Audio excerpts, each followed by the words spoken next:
Hello guys, welcome back to my channel. As you can see in the picture today, let's start the story of what if Issei was betrayed and was the last person of Saiyan race part 1. Before we start, please go support Agarth and Reaper AC7 for writing that awesome fanfic. Now let's begin. This is the translated version I made. There will be some wrong he or she calling here because it's translated, so let me clear this essay as a male in this story. Introduction. The story develops after the members of the Gremry clan emerge victorious from the battle against the Ball clan. Issei, willing to declare his true feelings to his beloved Rias, sees something that would mark him for life. But everything had just begun because it wouldn't be the only betrayal he would receive. Chapter 1. The worst day of my life. After a fierce battle against Sererg, Issei headed to the living room of his beloved president to be able to be honest with her and declare his true feelings. He saw something that would mark him for life. Issei. President, are you here? Well, he opened the door with nervousness but at the same time with great emotion. Issei. Presiding. This one wouldn't finish the sentence because of how shocked he was when he saw what was in front of him. Rias was in a romantic scene with an old acquaintance, Razor Phoenix, kissing passionately. The latter, upon noticing Issei's presence, turned around while hugging Rias. Razor? Wow! Look who showed up, but it's none other than Securiate. I was wondering when you'd show up. Issei? Damn. Take your hands off my president, Rias? Your president, Issei. But if you were never interested in seeing me as more than just your president, you never saw me as anything more, so you lost your chance. It's too late. Issei. But what are you saying? If I love you, I told you that I would protect you forever. Tears began to flow from him. Greg. Welsh Dragon Balance Breaker. Issei, damn, pouncing on Razor. Razor only stopped the blow with one hand, punching him back in the stomach, making him spit out a little blood, and then throwing him hard against the wall and ending with a fireball. Issei. Damn. How did he become so strong if he had already defeated him before? Razor and Rias used a magic circle, so Razor would finish saying, Razor, thank you for taking care of her all this time. Now I will be able to finish what thanks to your intervention I couldn't do the last time, and if you interfere again, I will kill you once and for all. Rias and Razor disappeared into the magic circle. Issei remained unconscious, and while in his mind he heard different voices telling him, have you already given up? Is that all your power? Damn insect, you are nothing more than a shame to our race, show those vermin your Saiyan pride. I'm Skip. The next day, Issei woke up in his house as usual to realize that all the girls who used to sleep with him were not there, thinking about the previous day, trying to assume that everything was a nightmare. But he felt sore, he still had scars, and he felt great intrigue about those voices that he heard in his mind, and about that word, saying what it meant when he suddenly heard a voice. You finally wake up, Issei. Come, Issei. Kiba? Did you bring me home? Kiba? Yes, you were very badly injured when I found you, and since I didn't have magic to heal you, I had to resort to human methods. Issei, so? It's true, starting to cry. Tiba. I'm sorry, Issei-kun, I know it's hard for you. Issei, after everything I did, I can't believe it. Tiba. There is something else you should know. Issei looked at him with tears in his eyes, wanting to know who he was. Tiba. Akino-san, Kaneko-chan, Zenobia, Irina, Asia-chan are dating other boys, almost all of them from the Phoenix clan, or at least have a relationship with it. Full of anger, he hit the ground. Kiba saw how an aura of a monkey and a dragon formed behind him. He felt enormous pressure, so he tried to calm him down. Kiba, don't worry, Issei-kun, for now you should calm down and not do anything stupid. I don't trust those guys either. This gives me a bad feeling. The gem on Issei's arm began to glow. Greg. Mate, I know it's hard, but listen to the boy, don't rush, I'm with you. Issei got up and without saying anything went down the stairs to get ready to go to school, full of fury and anger. Ross, who was also at home, felt the same pressure and noise as before. Kiba waited for him to leave together. They were almost there, to which Issei stopped and looked to Kiba and said, Issei, thank you very much, Kiba. You are the best friend I have ever had. Kiba? You're welcome. You also helped me when I was bad because of my past. I had to make up for it. They both entered school. The day passed normally until at the time of recess, Kiba arrived with Issei to tell him that Rias sent for him. Issei arrived at the club, Reiser was there, and the entire club was gathered. Breza? You're late. Issei? You don't care about that, damn it. Breza? Well, as you already know, we no longer need you, you are weak, so we have decided to exterminate you so that you will not get in the way again. Zenobia stealthily pierces Issei with her sword from behind, to which she falls to his knees. Kaneko hits him hard, making him bleed, so that Akino and Rias end up using magic to attack him. Razor takes out a sacred gear that is used to remove other sacred gears to the others. He uses it and removes Issei's boosted gear. This dying man, he gets on his knees and the same monkey and dragon auras are present, to which everyone is surprised. Kiba silently, unable to do anything to save his friend, sees how the same auras from before manifested themselves and then disappeared, leaving Issei dying on the ground until a lilac-colored being with some blue clothes, with a white crest and a pair of earrings appear, taking Issei and saying, "Strange being, Kai Kai." The being teleports and takes Issei to his planet. Everyone was perplexed by that flash, and when they didn't see Issei they thought that he had died. Chapter 2. Am I Esseian? Issei wakes up in a place with a lot of grass, a waterfall, and a couple of trees. It was a very quiet place. He gets up and sees that his wounds had completely healed. Issei, am I dead? I see that young Issei finally woke up. If he hadn't arrived, I don't know what would have happened to him. Issei. Who are you? My name is Shin, and I am the Supreme Kaya-sama of this universe. At this moment we are on the Supreme Planet. At someone's request I had to save you from those people. Issei. Thank you very much, Shin, I appreciate it very much. Shin. You're welcome, but who you should really thank is your grandfather and Mr. Vegeta. Issei. Who are they? Issei asked, confused. Shin. Vera, I will tell you from the beginning. A long time ago, there was a warrior race called the Saiyans. They were very powerful. They dedicated themselves to the conquest and sale of planets, until one day an evil tyrant called Frisia destroyed their planet out of fear of the legend of the Super Saiyan and of the Super Saiyan God, to which there were only a few Saiyans alive since that time, which included your grandfather and Mr. Vegeta. And yes, if you already thought about it, hi to Issei. You are a Saiyan. Your great-great-grandfather is Mr. Goku, and your father being also a descendant of Lord Goku, resulting in you having Saiyan blood. You are the only one of your race who is alive. Therefore, Lord Goku and Lord Vegeta asked me to intervene to save him. They communicated with me from the other world, and that is why you are here, to develop your skills as a Saiyan and to save the Earth from future threats. The Supreme Kaya-sama spent a good time telling Issei about his past, that he was an orphan because his father was someone feared by the beings of the underworld. He was known for having annihilated the god of the Bible, the ancient demon king, and many high-class demons. The name of Issei's father was feared by fallen angels and demons.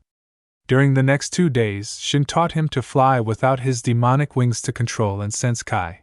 Issei increased a little but its power. Few days later, Issei was waking up when he saw that Shin was talking to someone else. He was tall, with a muscular body, messy and spiky hair, to which he saw something strange and he said, "Goku?" "Hello, I'm Goku." "Issei, my name is Haida Issei, nice to meet you." "Goku? I'm very happy to finally be able to meet my great-great-great, counting on the fingers of my hands. How many great-great-great-great-great-great-great-grandfathers do there have to be?" "Well, the case is, you were very brave to face all those people alone. I congratulate you, but it is not enough, you have to train a lot. Only then can you be the defender of the Earth." "I say. Seriously, you're my grandfather," he said. Excited by the stories that Shin had told him. "Yes, grandfather, I will not disappoint you. I will train to become stronger." So Goku and Issei began training on the Supreme Planet, reviewing what Issei had trained with Shin a few days ago. After a while, Goku taught him the Kaioken and the Kamehameha. Issei was very tired, so he went to sleep very early. In his dreams he dreamed of how he was murdered by his former colleagues, over and over again, to whom he woke up crying. Goku saw this and said, Goku? Despite what they did to you, you still love them, right? Issei? Yes, although little by little a hatred is growing inside me, a desire to kill those who betrayed me. Goku? Listen to me, don't do it, I know how you feel, but don't let evil take over you. Besides, revenge is not good, you will be calmer and at peace with yourself. Issei. Thank you, Grandpa Goku, now rest, tomorrow I will show you something surprising. So Issei slept, thinking about what his teacher and grandfather would teach him the next day. Chapter 3. Issei, the Super Saiyan. Issei woke up very early, intrigued and very eager for what grandfather would teach him. Goku was doing warm-up exercises while Shin was preparing food. Issei woke up, stretched a little and went to them to greet them. Issei, good morning, Shin. Shin. Oh, young Issei, good morning. Issei saw how there was a table with a banquet for at least 50 people. To which this surprised man asked, Issei. It seems like a lot of people are coming. Shin, laughing, replied. No, young Issei, this is just for you and Mr. Goku. Or do you still not know the magnitude of the Saiyans' appetite? I see. No wonder before all this happened, I ate uncontrollably, and whenever I could I ate any candy without ever getting satisfied. Shin. And that's nothing, wait until you see how your grandfather eats. Goku joins them and a smile appears on his face as he sees the large amount of food on the table. Goku? It looks delicious, thank you Supreme Kaya-sama. In the other world there is no opportunity to eat food as delicious as this. Both Saiyans appreciate the food and begin to eat. Issei had not even taken his first bite, when he sees his grandfather Goku devouring everything as if there were no tomorrow, to which he begins to eat like him, trying to imitate his grandpa. In a matter of 5 minutes, the entire banquet had been devoured by Issei and Goku, to which Goku stood up giving a shout of joy and satisfaction. Goku? Ah, that was delicious, thank you Supreme Kaya-sama. You're welcome Mr. Goku. Thanks, Shin. It's been a while since I ate this well. Shin, you're welcome young Issei. It's always a pleasure to help. Goku? Okay, Issei. It's time to train. Issei? Yes, grandfather. Let's start. Goku and Issei began their training. Goku taught him a technique that would be of great help to Issei, teleportation. It didn't take long for Issei to master it. Issei? Thanks, Grandpa, so this was the impressive technique you told me about yesterday. Goku? No, I haven't taught you yet. Confused, Issei asked. So what is that technique you will teach me, Goku? You see, the trigger for a Saiyan is anger. That trigger makes you develop and multiply your power, breaking your limits. I'm talking about the transformation of the Super Saiyan. Issei? Super Saiyan? Goku? At this moment I will transform so you can see what I'm talking about. Goku showed him the transformations of Super Saiyan 1, 2 and 3, similar to how he had done with Majin Buu a long time ago. Issei marveled at the power that emanated from his grandfather. Asked Issei. Do you mean that I can do that too? Goku? Yes, Issei, although there are still more phases of Super Saiyan, but for now try to master level 1, that will make the other transformations easier.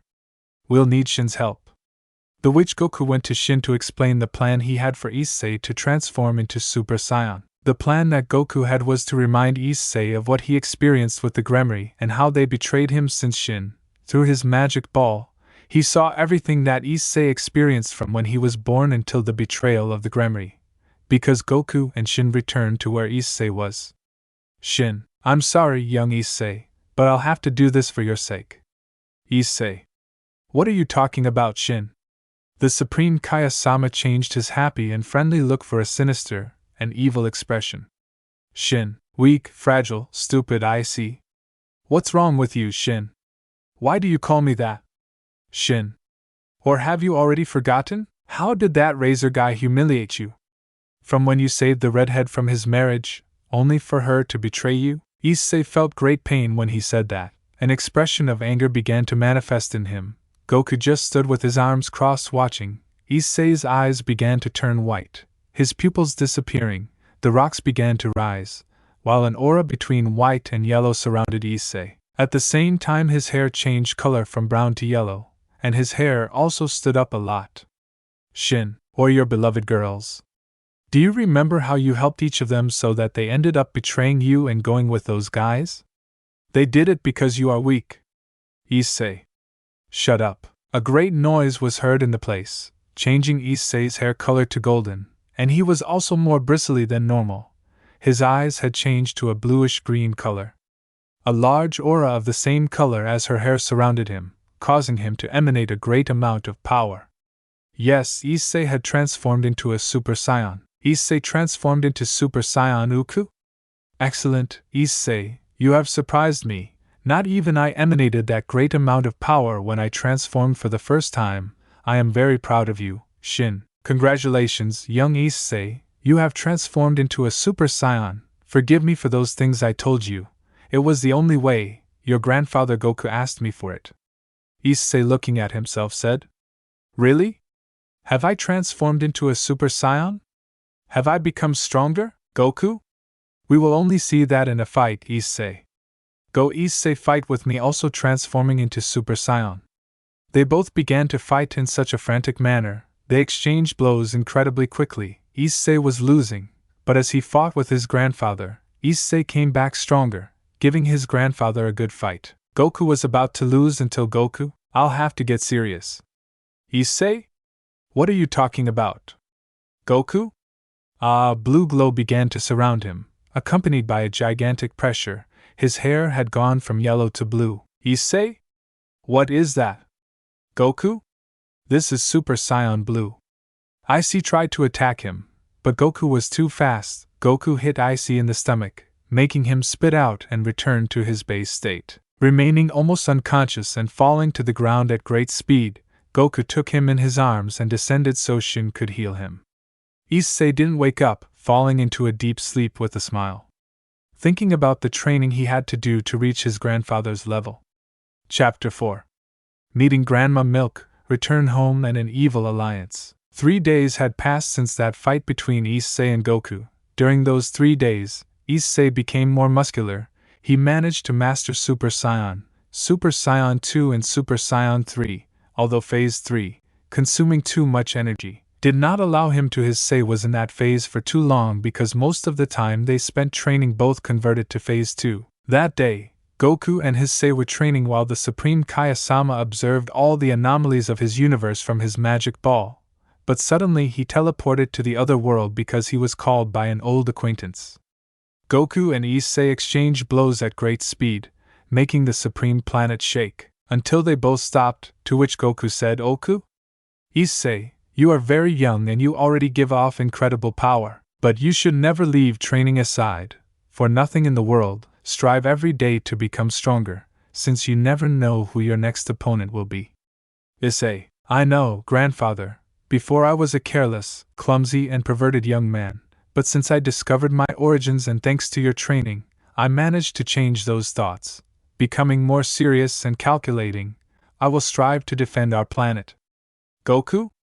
That's the attitude. Well, let's continue with the training. At that moment, both Issei and Goku realized that Shin had already returned from the other world, but they realized that he was accompanied by a woman, with a bow in her hair, and with an angry expression that would terrify any man in the world. Aika! Upon hearing that scream, Goku got scared and put on a terrified expression, while Issei and Shin formed a drop of anime-style sweat. Why haven't you returned? Is it that even though you are in the other world, you don't care about your family, Goku? Milk, Goku said terrified, sorry, I had no idea it would take too long. Milk? And who is he? Pointing to Issei, Oku? Well, he's your great great great great great great great great great great great great great great great great great great one. Counting on the fingers of his hands, oh, how many greats do there have to be? In any case, he is your grandson. His name is Issei. Issei, nice to meet you, Grandma, he said smiling. Milk? Seeing Issei, converted into a Super Saiyan, she grabs one of his hairs. It can't be, Milk says crying. Goku hasn't even had a week with my grandson, and he's already turned him into a rebel, I kept crying. The which Issei starts to laugh a little while he places his hand behind his head. Issei went to eat with Shin while Goku explained to Chichi everything that had happened so as not to get into trouble. Milk understood and then spoke to Issei, trying to console him, saying, Issei, I know how you feel, your grandfather told me everything. As long as you continue to be a good person and fight for what is right, it's okay for you to train as much as you want. Issei. Thank you for the advice, Grandma. Milk. Now, for nothing in the world should you drop out of school, that's very important, Milk said a little proudly. Oku approaches where they were and said, Oku, your grandmother is right, you should finish your studies, you never know what turns your life can take. If something happens to you again, you know how to defend yourself, they should never underestimate Issei. Issei, so, that means that I have to return to Kuoh? That I won't see them anymore? Issei said a little sadly. Oku? Don't worry, you can come to train with me on this planet. Anyway, you can now use teleportation without having to be guided by people's chi. You just have to tell Shin in time so he can let me know, like this. I will have enough time to stop Misha-sama from letting me come here. Issei? Yes, grandfather, it's okay. I will also train on my own to be the strongest of all. I will not disappoint you. Goku? Oh, I almost forgot. North of Kuoh, near the mountains, there is a large tower, where at the top there is a sacred temple. Go there, tell them that you are my grandson, ask for Master Karen, Yajirobe, Mr. Popo or Dent, I'm sure they will help you a lot. There is also a perfect place to train. Issei proceeded to hug her two grandparents tightly, to say, Issei, thank you very much, I love you so much, Goku. Now go and show them how strong you have become. Goku raising his thumb. To which Issei responded with the same gesture. Before leaving, Shin approached him and said, Shin? Young Issei, before leaving, I would like to teach you a technique that will be very helpful to you. Issei. Which one is Shin? Shin, when you have any type of wound or fracture in his body, place your two hands together on the affected place and concentrate its energy. There, it will heal quickly and easily. It can also be used on other people. Issei. Thank you very much, Shin, seriously. And thank you for rescuing me that time. I swear I will make it up to you somehow. Shin, don't worry, young Issei. Remember to visit me from time to time to train and contact me so I can tell his grandfather to come to this planet. Issei. I will well see you. Issei proceeds to place his two fingers on his forehead to disappear and teleport towards the earth, appearing in the park where he was killed by Rainer and saved by Rias. Remembering everything he had experienced, with a slight smile he said, Issei, well, all that is behind us. Not having a place to stay, he decided to go home. He knew perfectly well that the Gremory would no longer be there, so he was very confident. When he arrived, he realized that the colossal mansion was still there. He also noticed that there were only a few lights on, to which he thought his parents were the only ones there. If for some reason there was someone hostile, he would be ready to fight and put into practice what his grandfather taught him. He rang the bell, to which when he opened the door, he noticed a very familiar silver-haired girl. Rose was, upon seeing that it was Issei, her eyes widened, tears began to come out of her, and she brought her hands to her mouth, covering it. Rose was? Issei-kun? Crying with happiness, throwing herself on him, hugging him. I see. Roswazen, long time no see. She said it in a nice way. A lot of things happened, Issei added. Issei knew that of all his former classmates, the only ones who had not betrayed him were Gasper, Kiba and Rosways. Roswas was still looking at Issei's change. He had become a little taller, he had a muscular body, his hair was a little more bristly, and his gaze was a little more serious and cold. They both entered the house and sat in the living room, hearing the house so silent. Issei tried to sense the chi of someone else in the house, but he could only find Roswaz's. Issei, are you alone? I ask you because it sounds too quiet, and that is not normal here. Rose was? Yes, you see, since you disappeared, everything changed. Kiba no longer attended the club or classes, Gasper did not come out of his box, the girls were manipulated by their new boyfriends, and Reiser left the house. Your parents told me that they had to go on a trip since your grandmother was very sick, so they had to be away, but they would return a month later. You should also know that right after you had died, Akino did not stop crying, she was the only one who did not know. She let herself be seduced by those guys because she reconsidered. She couldn't stop thinking about you, head down and colder than normal. The Ikino magic that attacked you was very weak compared to the ones that the others threw at you. She maintained her posture so as not to being discovered by Rias and the others. I have had contact with her, but every day she asks me if I know anything about you, so for all that I am here alone. Ross looked crestfallen and very sad when she said that. Issei proceeded to hug her and said, Issei, don't worry, the important thing is that I'm here. Everything will be fine from here on out. This caused the Valkyrie to blush a little and shed a few small tears. After this he proceeded to tell him everything that had happened to him, how the Supreme Kuoh-sama saved him, how he met his grandfather, and the most important thing that he was really a Saiyan. He also told him that he had planned to return to the academy to continue with your studies. They had talked for hours about everything that had happened. Suddenly, Ross had fallen asleep, to which Issei proceeded to carry her to his room, placed her on the bed and proceeded to leave there. Just when he placed her on his bed, she took him by the hand and said, Ross Issei-kun, I want you to sleep with me. She makes me feel safer. Besides, I want you to be by my side since you disappeared for a long time. Issei, Razwa-san, said Issei a little blushing. He agreed to sleep next to her before falling asleep, Issei said in her thoughts. Issei. Drake, how are you, friend? I promise I'll get you back, partner. Razwa snuggled closer to Issei, hugging him. They both fell asleep instantly. Meanwhile, somewhere in the underworld, Ali? Is it time to attack, Reiser?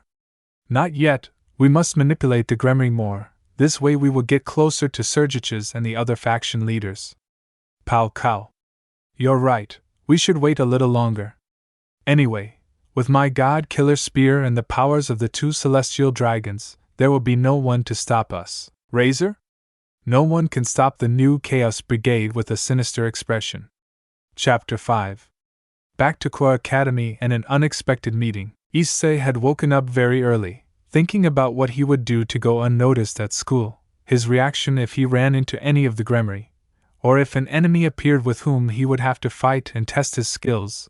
With Razwa's still asleep on his chest, she fondly remembered her grandfather, and a small smile appeared on her face.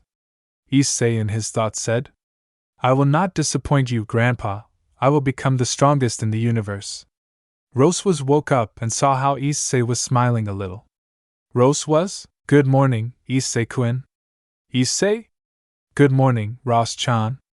Calling her this way, he made the Valkyrie blush a little. Issei got up and headed to the bathroom, while Rose went down to the kitchen to prepare 2 cups of coffee.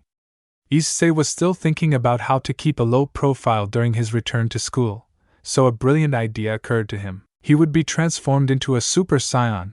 Thanks to Shin, who taught him to control his Kai, he could go without any problem, since he would lower his chi was that of a normal human.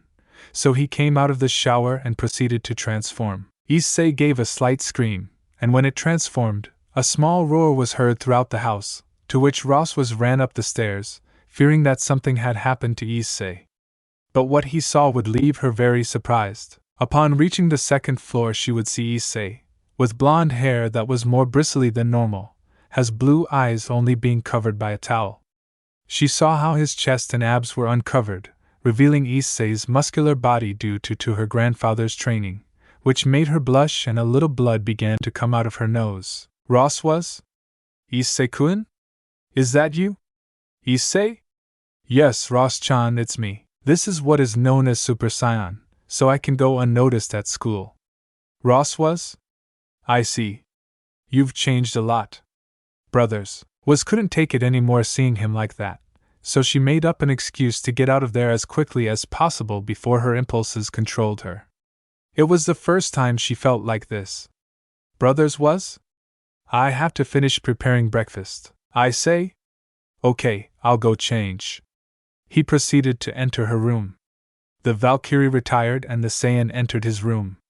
Fortunately, all of Essie's belongings were still there, even her clothes. But there was a problem.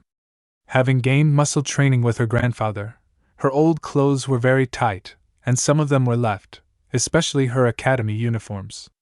Issei, I know I'll ask Ross-chan to help me with magic, to stretch my uniform a little. Later I'll buy a bigger one, so I don't have this kind of problems, Issei said in his mind. Issei. Ross-chan, Issei shouted from her room. Ross? Yes, Issei? Issei? Could you come in? I have a problem and I need your help. Ross entered the room, seeing Issei in his underwear, which made her blush a little. Ross? Yes? What do you need, Issei? I just need you to make this uniform a little bigger, since I have nothing to wear to school. Everything is too tight for me. The Valkyrie used her magic circle to help the Saiyan enlarge her uniform, which already fit her perfectly, although it always highlighted his muscles a little. Ready? That's it, I say, Kun, hurry up, otherwise we'll be late. Apart from that, you have a lot of things to do to get back to your classes, I say. Thank you very much, Ross-chan. She said it with a smile. Ross? I'll wait for you downstairs. Remember that you should have some breakfast before you leave. You also told me that Saiyans ate in large quantities, so I prepared a lot of food for you. A smile formed on Issei's face. Ross was left and went back to the kitchen.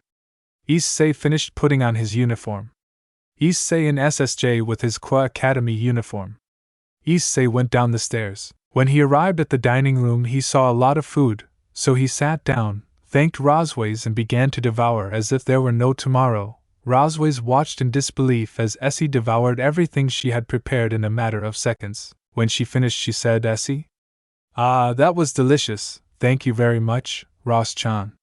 With a nice and friendly smile, Ross was. Fortunately, I didn't trust myself, but I never thought I would see someone eat that way. They both finished preparing to head to the academy. They left the house and began walking towards the school. As they walked, he noticed that all the girls were looking at him, blushing and some with blood coming out of their noses. They had already arrived at school when all the students, especially the girls, screamed in a crazy way seeing the Saiyan walking next to the Valkyrie. Girl 1. Have you seen that boy yet? Have you seen how handsome he is? Girl 2. Could he be Roswei's boyfriend? Girl 3.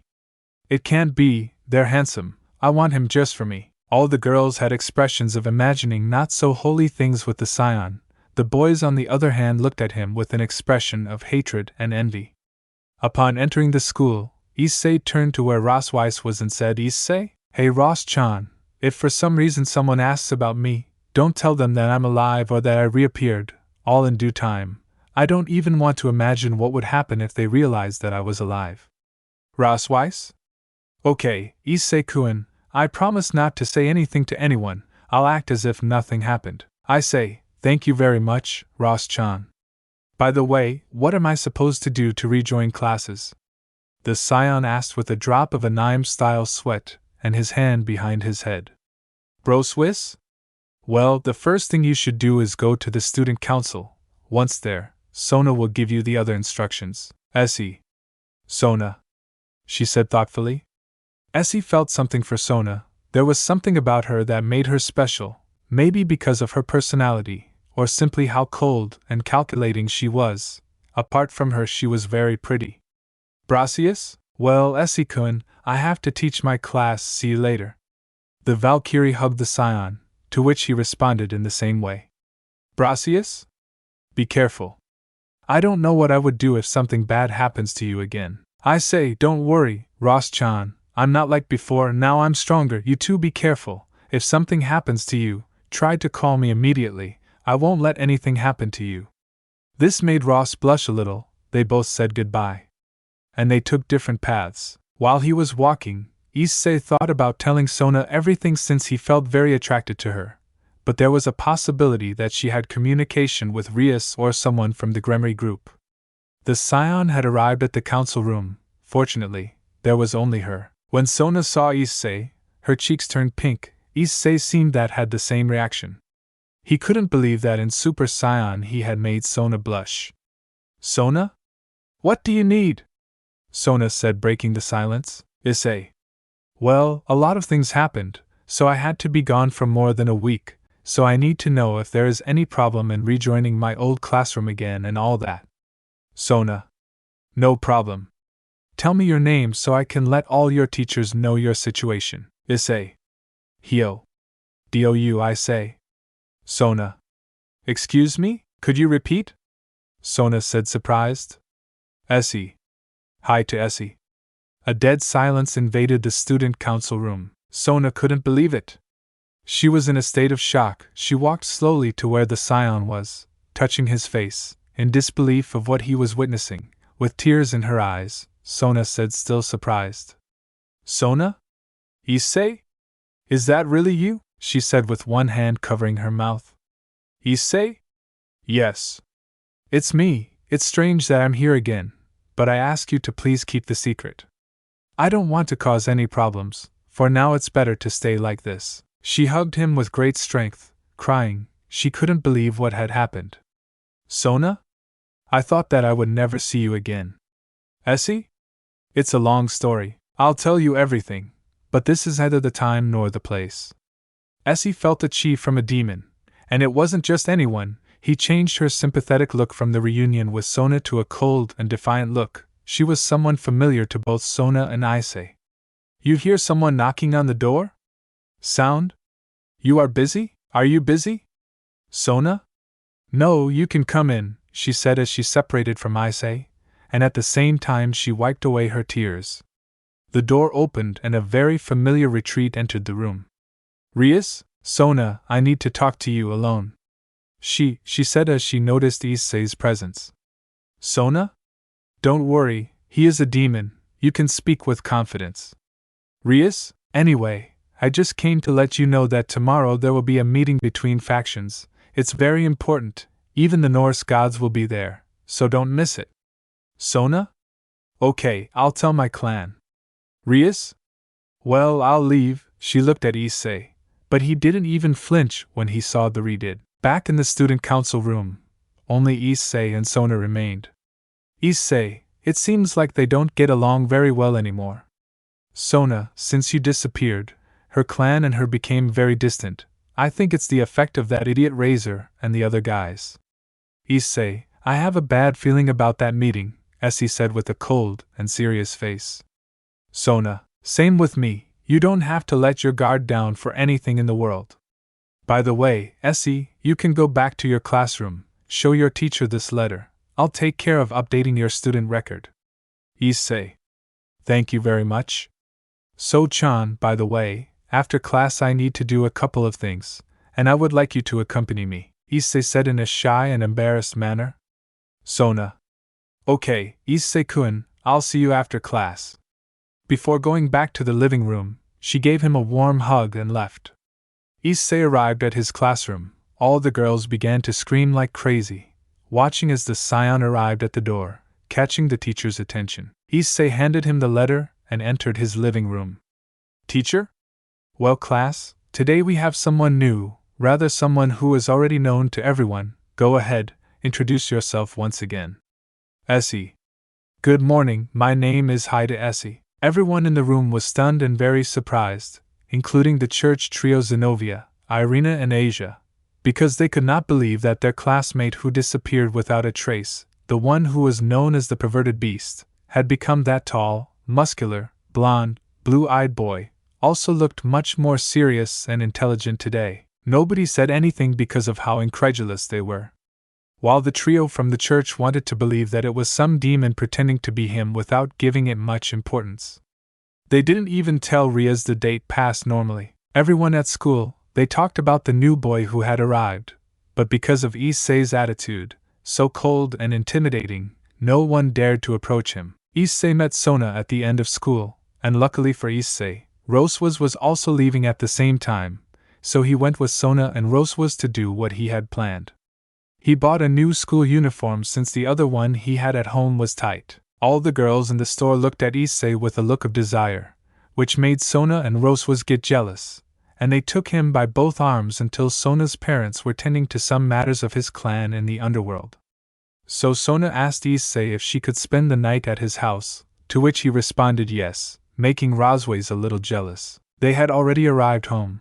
Upon entering, Issei proceeded to detransform to go to her base state, giving her back her eyes and brown hair. Issei. Damn, being a Super Saiyan all day is very exhausting. Sona. Super Saiyan. Issei.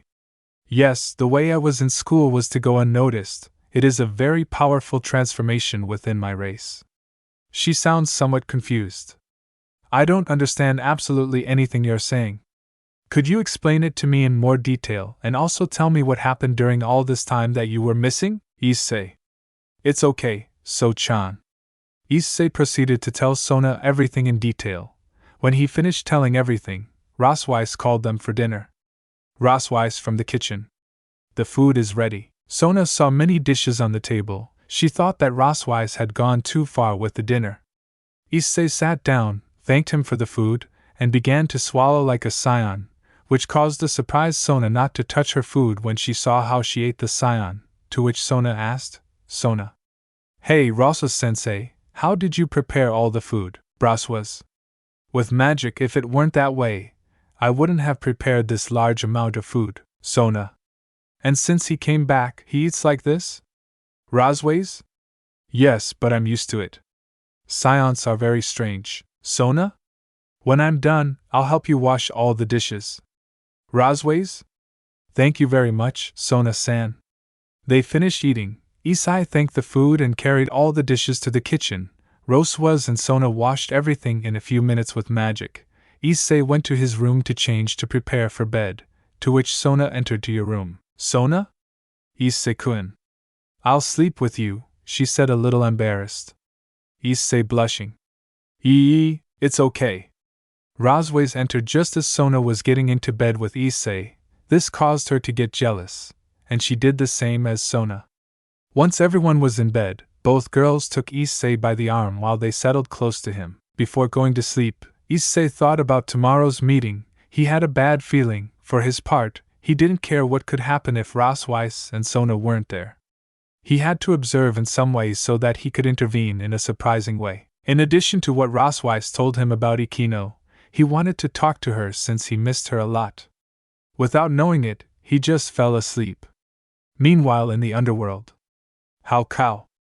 The preparations are made. I have already gathered the army of sorcerers and demons. There will be no one who can stop us. Veil. Yes, each of the factions have already been summoned to tomorrow's meeting. Everyone will be there. Brazier.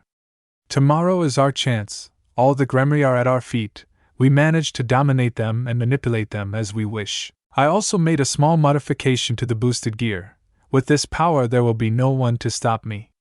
The boosted gear emanated a high evil power, and its color was a deep black. Brazier.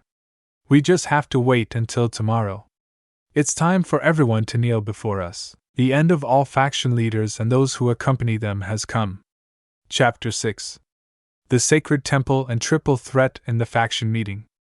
Issei woke up a little late, around 9 in the morning. Fortunately for him, it was Saturday, so there were no classes. When he woke up, he noticed that both Rosweiss and Sona had already gotten up, so he also got up. He went out from his room and began to go down the stairs. On his way to the table, he smelled a delicious smell. When he arrived, he saw Rosweiss and Sona sitting at the table, drinking coffee. On the other side of the table was their large breakfast, still hot, breakfast which had been prepared by Sona and Rosweiss. When both girls noticed his presence, they greeted him saying, Sona and Rosweiss. Good morning, Issei-kun, Issei. Good morning, So-chan, Ros-chan. After greeting them, Issei sat down at the table, thanked them for the food, and began to devour as every good Saiyan does, thanking Sona and Rosweiss for every bite he took since the food was very delicious. Issei finished eating and thanked them once again. When Issei finished eating, they washed everything and sat on the couch. So Issei-kun, the faction meeting is tonight, and you still haven't told us if you'll attend or not. Issei.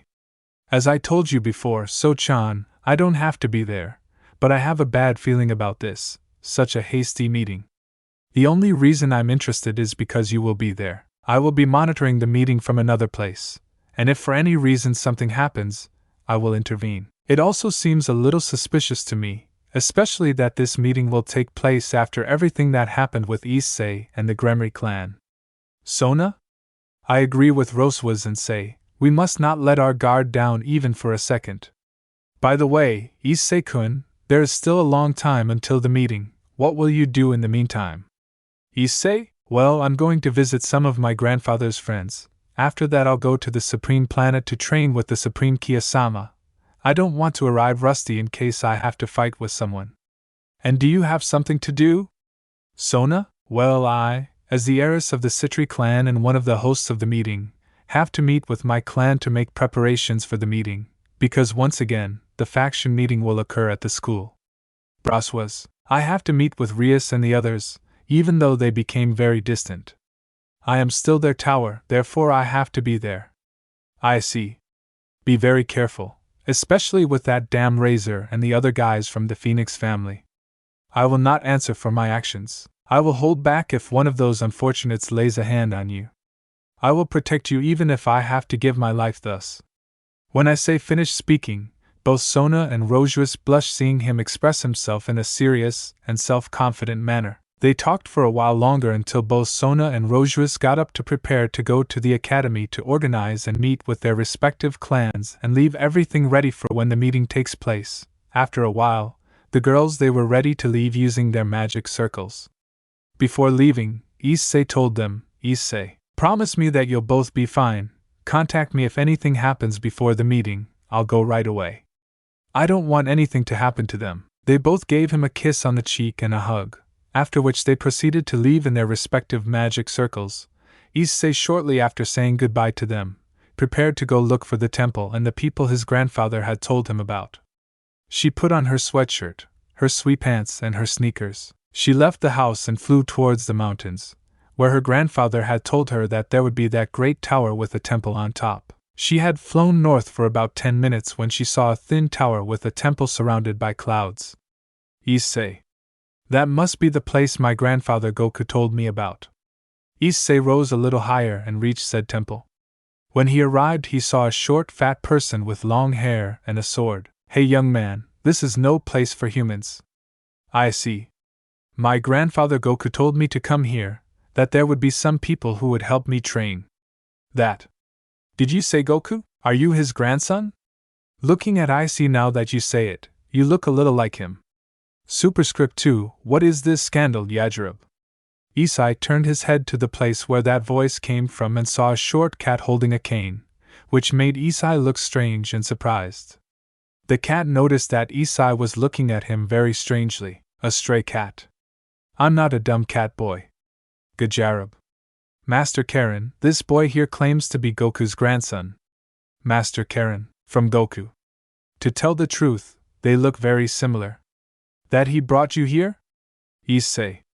Well, my grandfather only told me to look for this place and that the people who were here would help me become stronger. Besides, they would give me something that would be very helpful to me.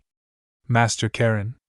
Well, boy, before I help you with that, tell me how you met your grandfather. Issei. Proceeded to tell them both everything since he was betrayed, how he knew his origins and his grandfather. After Issei told them everything, Master Karen told him, Master Karen. I see, boy, I will gladly help you, on the condition that you visit us from time to time and bring us something from down there. Issei. It's okay, Master Karen, I promise you. Master Karen. Yajirobe, bring them. Yajirobe took out a small bag containing a strange type of seeds. Master Karen. These boy are called hermit seeds. They will help you recover the strength lost in battle, so use them when you are seriously injured. Issei took the bag, thanked Master Karen and was ready to leave, but Master Karen stopped him. Master Karen. Wait, boy, you still have to go a little higher than where we are. You must visit Kami-sama. He will help you become stronger. I see. Okay, Master Karen, thank you very much, and thank you, Yajirobe. Yajirobe. Goodbye, Issei, don't forget to visit us from time to time. Issei continued ascending, a little higher than the clouds, and saw how just above him was a kind of floating platform. Issei reached the top to realize that they were already waiting for him. A person with strange clothes who did not seem to be from this planet. Next to him a man who looked like some kind of genius. Hello, Issei. I see that you finally arrived. Issei? What? How do you know who I am? You see, Issei, I am Kami-sama, the god of the earth. I am in charge of observing the human world from my temple, and I also know that you are here because your grandfather told you about us.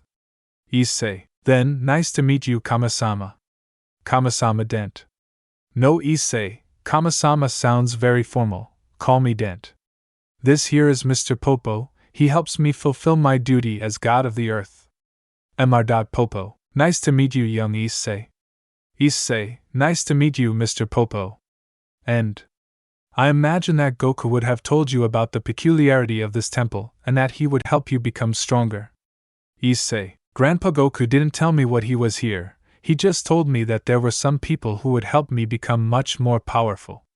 And, you see Issei, for a long time, this temple has been the entrance to another dimension, a dimension in which time passes much faster than on Earth, when a day passes on Earth, and there it is equivalent to a calendar year. It is a perfect training method. Issei, does that mean I can train for a year in just one day? And exactly. You can enter if you wish, so you can see what I'm talking about. Entered the time room guided by Mr. Popo. Upon entering, he realized that it was a completely silent place, very spacious and empty. Mr. Popo told him that in order to do the test correctly, he could go look for him after an hour. In the time room around 15 hours would have passed. Days. Issei began to train, punching the air. With weights on his limbs, he launched bursts of chi. The hour passed, and he noticed how his body had reacted to the time room. His hair had grown a little more, and he felt that he had spent 2 weeks training without rest. He went out and ate a seed from the hermit. Apparently, what Master Karen told him was true. Issei had recovered all his strength. He went out and was reunited with Dent and Mr. Popo. And? How do you feel, Issei? Issei? Very good, Dent. I feel like my strength has increased a lot. With the training that Issei had done, he was already able to control Super Saiyan 3 to his maximum power. And? Hey Issei, aren't you hungry? I imagine that after training you must be starving. Issei, don't worry, and I'm fine. Issei didn't finish saying the phrase when a big roar was heard. It was his stomach. When they heard this, everyone had a drop of sweat, anime style. Mr. Popo went to prepare food, and in a few minutes he returned with a banquet. Issei thanked the food and prepared to devour. When they ate, Den told Issei how Goku had saved them on the planet Namek from the battle against Cell and how he saved the universe by defeating Majin Buu. When he finished eating, Issei said goodbye, thanking Dent and Mr. Popo for everything. And you can visit us whenever you want, Issei. You can train in the time room whenever you want, you are free to do so. Issei.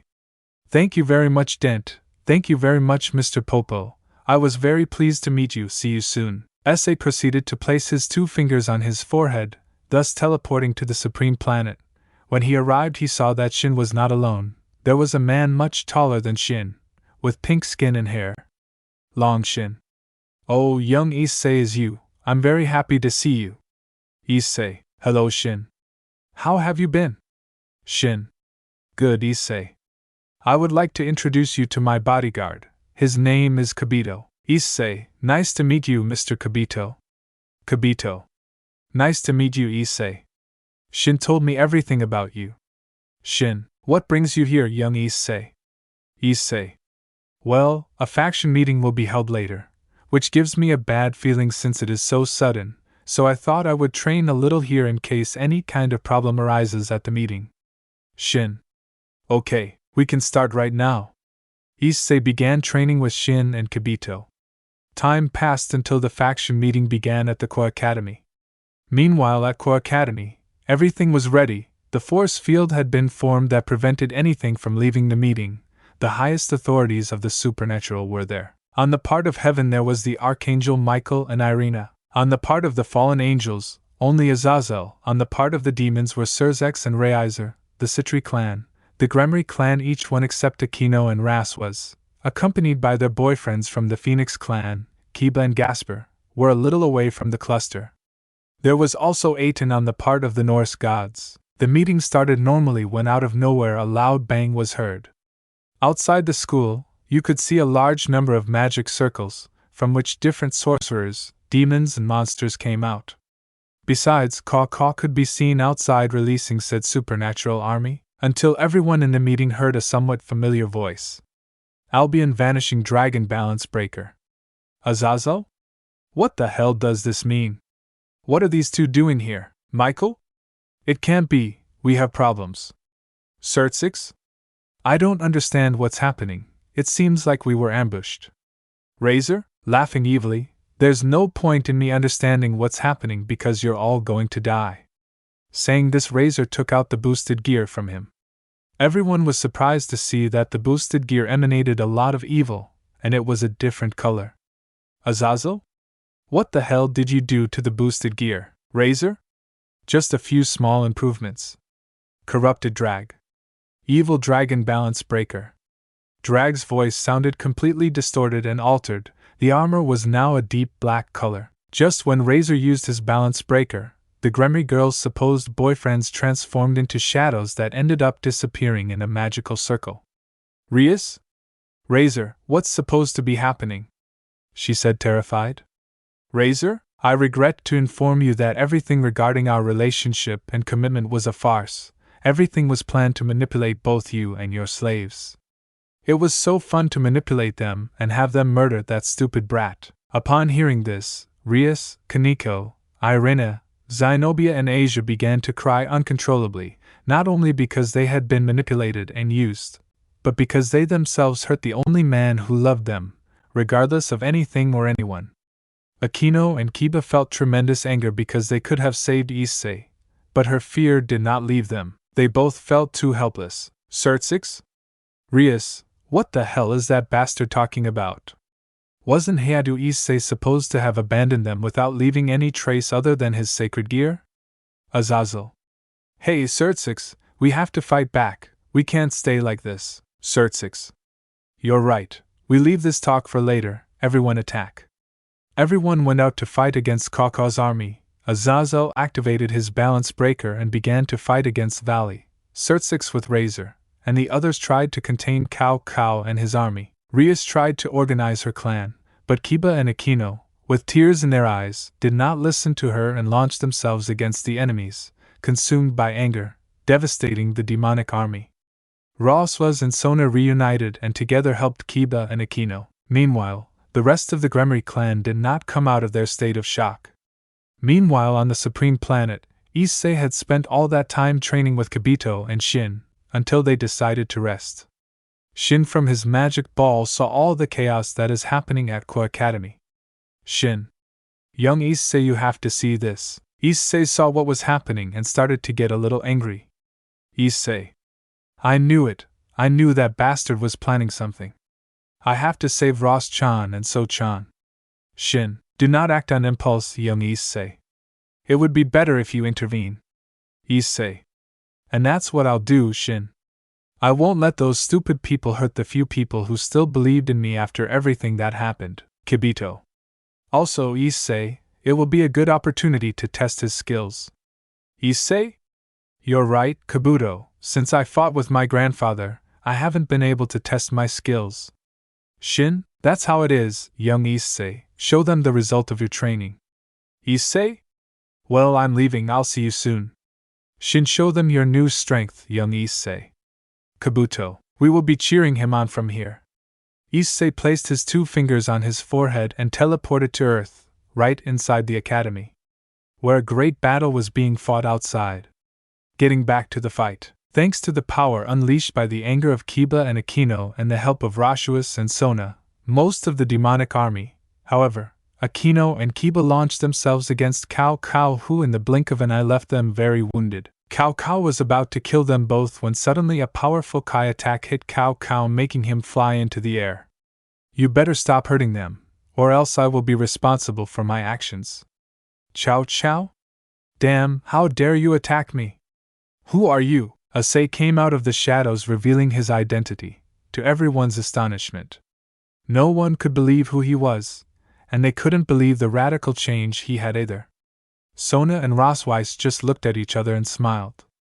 Kiba and Aquino couldn't hold back their tears, everyone in the place couldn't believe what they were seeing.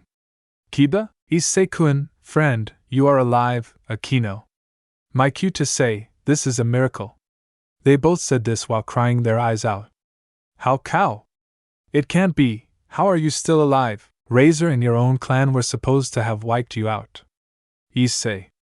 You don't have to worry about that, It's better to worry about the beating you'll get. How cow? Beating? You? But if even with your sacred gear you weren't able to defend yourself, how were you supposed to defeat me? A great roar was felt throughout the place.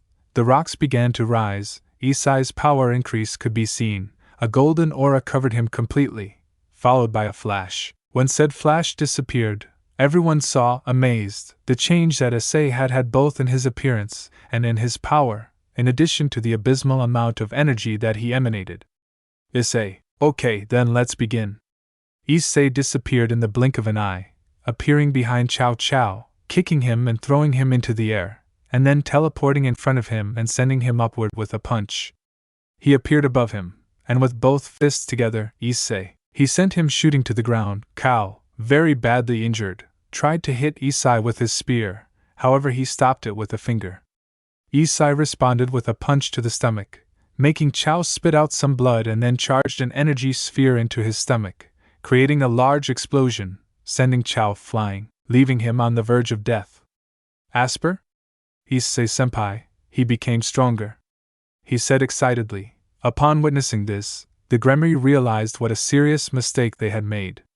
Apart from having hurt him both physically and emotionally, Issei had become stronger. All of the Gremry clan who were next to Rias Zenobia, Asia, Irina, Kaneko and Rias herself, tried to run towards him, wanting to hug him and apologize. Issei, don't even think about getting any closer, otherwise you want to end up like the damn guy over there pointing a cow and saying it in a cold and threatening tone also. Don't get it wrong, I'm not here for you, but for Kiba, who was the only one who I supported myself when everyone turned their back on me, for So-chan and Ross-chan, who never stopped believing in me, and for Akino-senpai, who was the only one of you who did not allow herself to be manipulated, believing that I would ever come back. If it weren't for them, I would have let everyone here die. This made Akino blush and caused the Gremry to cry uncontrollably again. I say. Now you damn it, pointing to Razor. Razor? Wow, look who's back, the weakest and stupidest demon in the underworld. Issei. Come here and see if I'm still the same perverted and stupid idiot as before, or else. Razor. Or else. Issei. I'll go get you myself. Issei disappeared and appeared behind Razor, giving him a large number of blows, breaking part of his armor, and then with a kick, he sent him like a bullet towards the ground. Razor? Damn, how did you become so strong? Corrupted drag. Boost. Braza? Take this damn thing. Corrupted dreg. Evil shot. Issei simply blocked it with his hands, creating a large explosion behind him. Issei. I'm tired of seeing your stupid face, so this will all end with this attack. Issei. Kia. Issei began to join both hands, creating a ball of energy. Issei. Mie. Issei.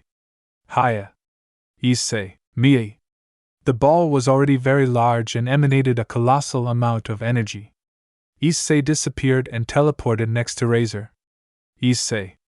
Hayayaya. Issei launched his grandfather Goku's technique at point-blank range, making Razor scream in pain. The attack was so powerful that although it did not kill Razor, it left him on the brink of death, completely destroying his armor and boosted gear. When it broke, an aura of a dragon came out. Dragon aura? Partner, hi, do you say? I say? That voice dragged. Greg. It's been a while, I just wanted to thank you. I say? Thank me? Why?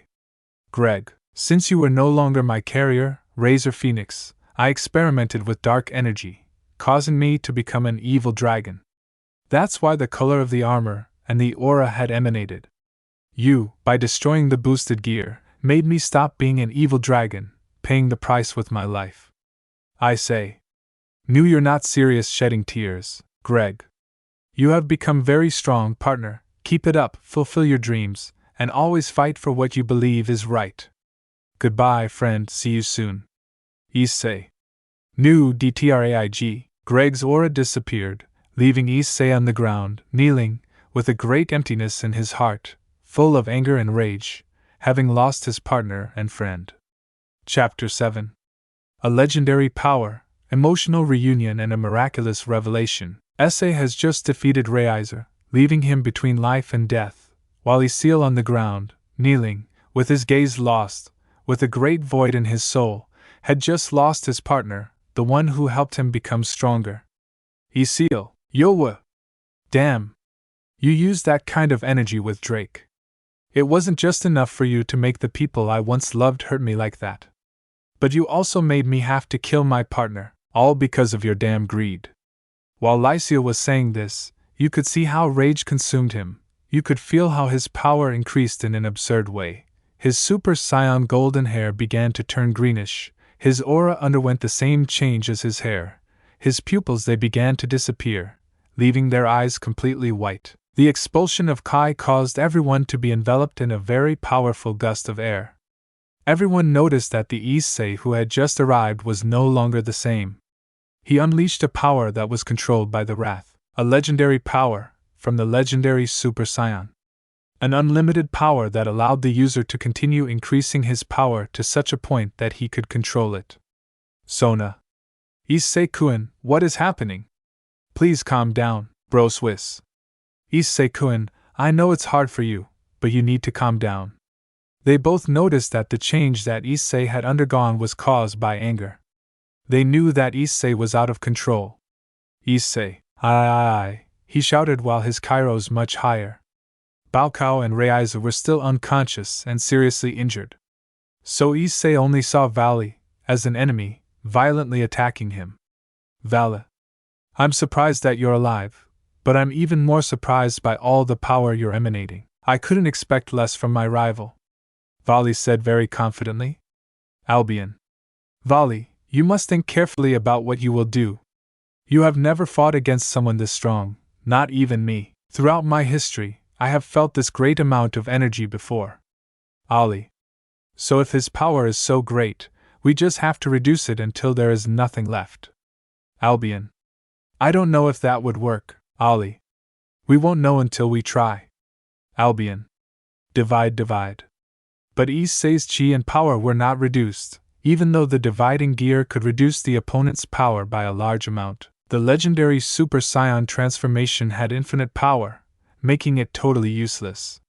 This made the Valley's armor broke. Ali. Albion, can you explain to me what the hell just happened?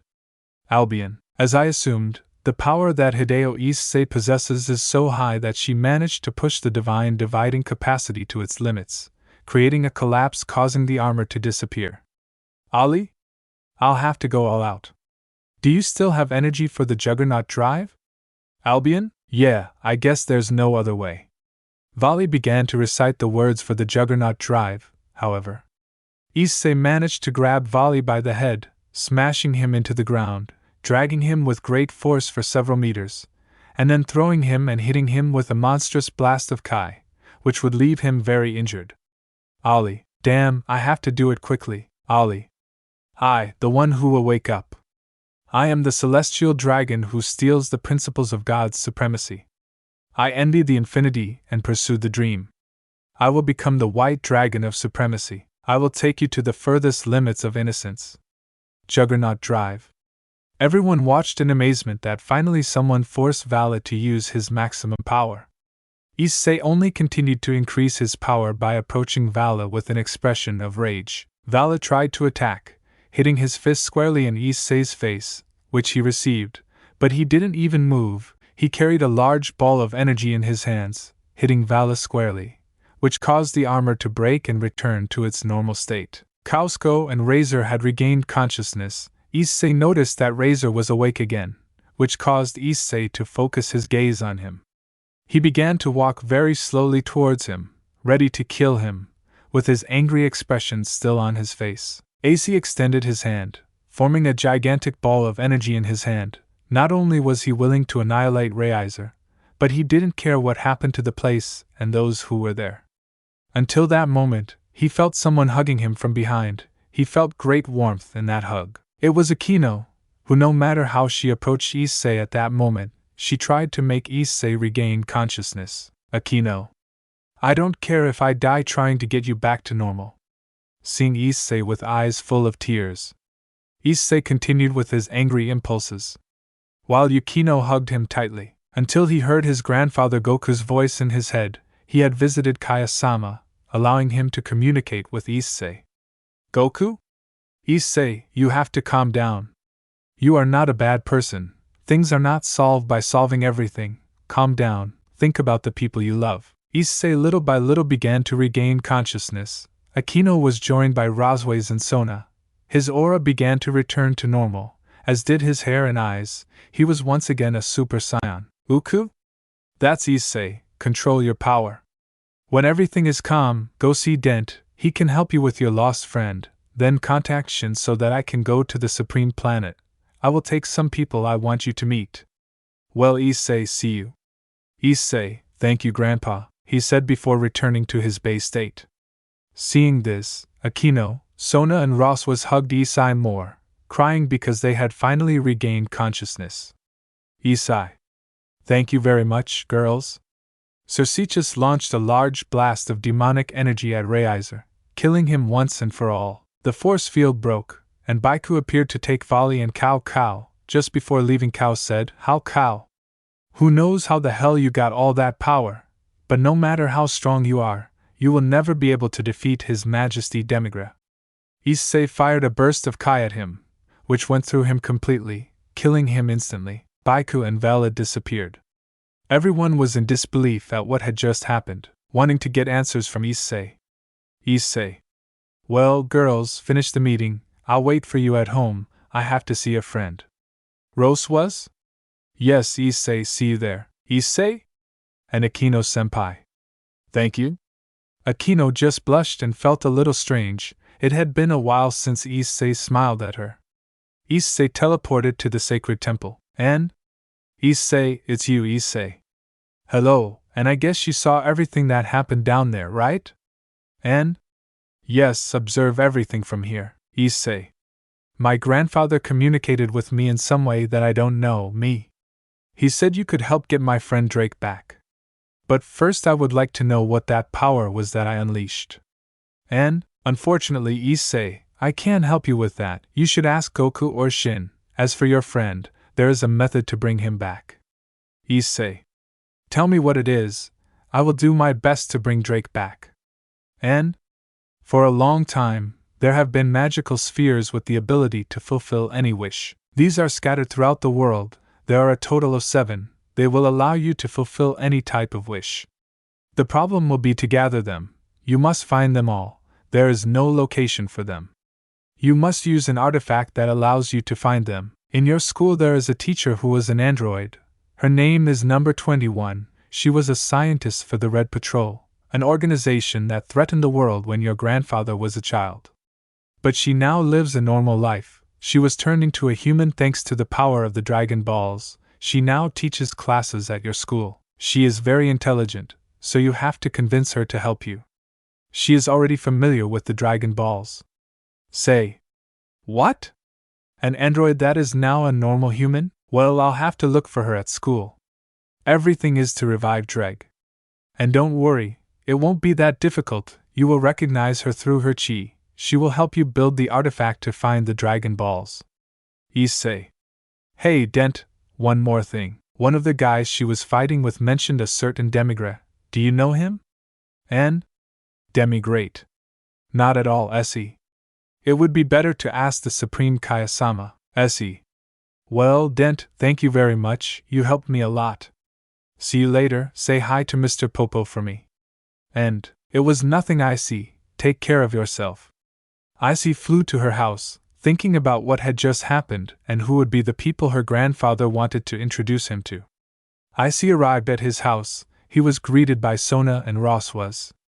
They told him that the food would almost be ready. But first he had to go to his room since someone was waiting for him. Issei went up the stairs, arrived at his room and saw Kano sitting on the bed. Aikino? Hello? Issei? Issei? Aikino-san? Aikino? Can we talk? Issei. Yes, it's okay. Okino started to cry as she said. I want to apologize. I knew there was something more behind this. I was weak, they hurt you, and I couldn't do anything about it.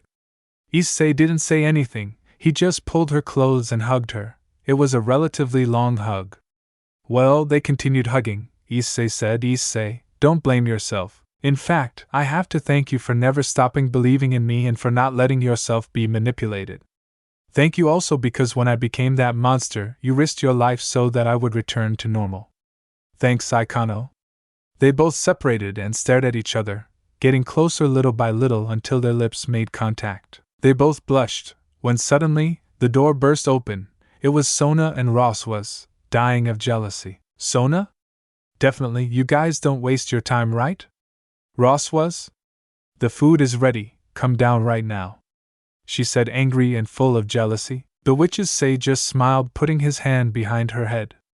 Everyone went down to the dining room, ready to have dinner. Somewhere in the underworld. Demi-Gras? What? A Saiyan. How is it possible that those damn apes are still alive? It doesn't matter, I won't let that bastard interfere after coming back to life. There will be no one who can defeat the demon god Demi-Gras. Volley? By the way, Razor and Kuoh were eliminated. Demi-Gras? It doesn't matter. There's still you, and my most powerful dear. Look, Tawa, as soon as Volley recovers, they will work as a team to annihilate that damn Saiyan. Tawa, as you say, Your Majesty, the only ones on Volley's team still supporting Demi-Gras were Arthur, Volley, Le Fay and Baiku. Since the Kuoh's brigade was in charge of resurrecting the ancient demon god Demi-Gras, Kuroka became a little distant, but upon hearing the words that there was someone very powerful, she became interested in that Saiyan. So she was willing to continue with the Kuoh's brigade to find the Saiyan, and make it only for her. Chapter 8. A Bad Omen and Android 21. At the Hayate residence, everything was very calm. Everyone had dinner and talked a little about the fight that had just happened. Issei told Akino everything and why he had changed so much. However, Issei was still intrigued about that power he had unleashed. They talked for about 1 hour, Issei having used a large amount of energy during his Super Saiyan transformation. Legendary, he felt very tired, so he decided to go to bed early. Just before sleeping, he stayed lying down thinking about the questions he would ask Shin and his grandfather. But the most important thing was to find Android 21 too, that she would help him build the artifact that would make it easier for him to find the Dragon Balls, and thus be able to revive his partner, and that he would be at his side so that they could fight together once again. At that, the door to the room opened. It was Akino. Ras was sent Sona, all willing to sleep with him. They undressed, threw themselves on him in bed, hugging him very tightly. The girls settled themselves on Issei so that in a while everyone will fall asleep. The next day, Issei woke up very early. It was Sunday, and without making any noise so as not to wake up the girls, he got ready, took the hermit seeds and teleported to the planet of the Supreme Kaya-sama in order to find answers and notify Shin. So he could tell Goku to arrive with all those people he had promised him. Shin. Hello, young Issei. Kabuto. Issei. How nice it is to see you, Issei. Hello, Shin. Hello, Kabuto. I'm very happy to see you. Kabuto. What a fight you put up, Issei. You left us very impressed. Shin? It seems like your training efforts are finally paying off, but let me ask you something. How are you feeling? Issei? I imagine you're asking because of that uncontrolled state I was in, right? I feel very good, but you don't happen to know what happened to me. Shin. I think I might have an explanation for that. Very young Issei. The state you reached by letting yourself be carried away by anger is the legendary Super Saiyan. Issei. Legendary Super Saiyan. Shin. I will explain. The legendary Super Saiyan is a very powerful transformation, even more than the Super Saiyan 3. It gives the user a large amount of unlimited power, establishing the limit of that power to where the user can control it. This power is granted in exchange for the loss of reason, letting oneself be carried away only by anger and rage. This transformation occurs when a Saiyan, after being transformed into a Super Saiyan, is affected by a great emotional void or by the rage caused for some moment lived. Based on what Kibito and I know, you have been the second of your race to reach it. The first was a young man named Broly, who was defeated by his father and Prince Vegeta a long time ago, but Broly managed to control his power, leaving anger and anger since he was manipulated by his father. I say, Do you mean that I can control that large amount of energy, combining that power into another transformation? Shin, it is most likely, but since it is something exclusive to your race, it would be better for you to talk about this issue with your grandfather. He will help you control that energy. Issei, yes, by the way, he told me to come so that you could communicate with him, telling him that he came to this planet so he could train. In addition, he mentioned to me that he had to introduce me to certain people. Shin, I see, apparently Lord Goku has planned for you to reach that level. Issei, what do you mean by that level, Shin? I can't give you any more details, young Issei. The only thing I can tell you is that until you see his grandfather, you have to train a lot and prepare for what's coming. I see. It's okay, Shin. In fact, today I had planned to train in the time room. Shin. It seems perfect to me, and tell me, when do you plan to return here? This way I can tell his grandfather that he is in the other world. I say, well, today I can't because of my training, tomorrow either because I have to see someone who will help me look for the Dragon Balls, and I don't know how long it will take me to find them. Let's say it would be within 3 days, so I can search the spheres with patience. Shin. Well, then it will be in 3 days. Issei. Hey, Shin, before I go I wanted to ask you something. Shin. Tell me, Issei. Issei? One of the guys he was fighting with just before finishing him off mentioned a name, a certain demigod. He also said that he would finish off all of us. Shin, what? Demigod. It can't be, he was annihilated a long time ago, you don't have to worry. When Shin finished speaking, the voice of an old man interrupted him. If you have to worry, boy, Shin and Kibito. Former Supreme Kaya-sama, Issei. Who is that old man? Kibito.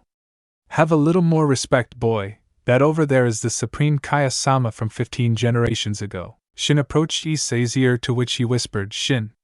Despite being a deity, he is a very perverted old man. Issei just thought about what Shin said, thinking that he only had those kinds of thoughts before. Ancient Supreme Kaya-sama. Demigod is someone to fear, I will tell you, he is one of the ancient demon gods of the underworld. His power is so gigantic that it resembles that of a god of destruction. Your Saiyan boy, having had a relationship with the hell, I guess you've heard of him. Issei. To tell the truth, I never talked to any of the factions about him. Former Supreme Kaya-sama.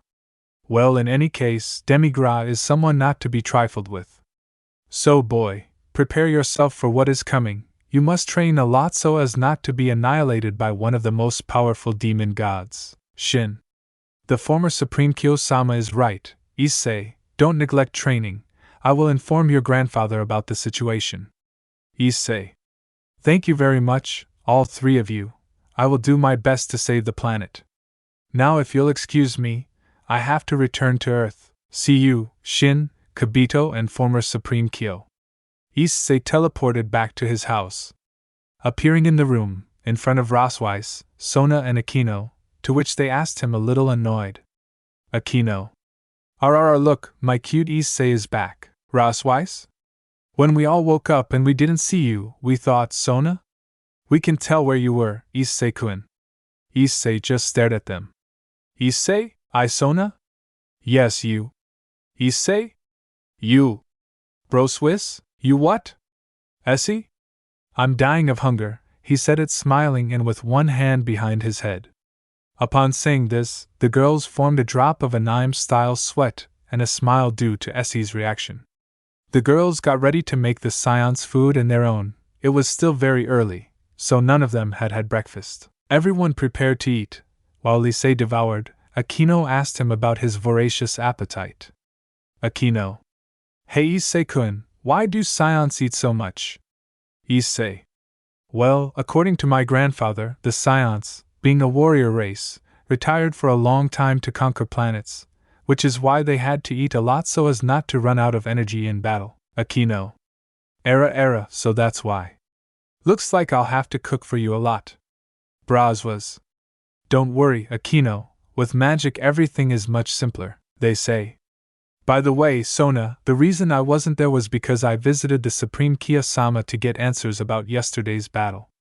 This demigod guy that Cal mentioned just before eliminating him, He is supposed to be a supposed god of the underworld. He mentioned that he has incredible power that resembles that of a god of destruction, Sona thoughtfully answered.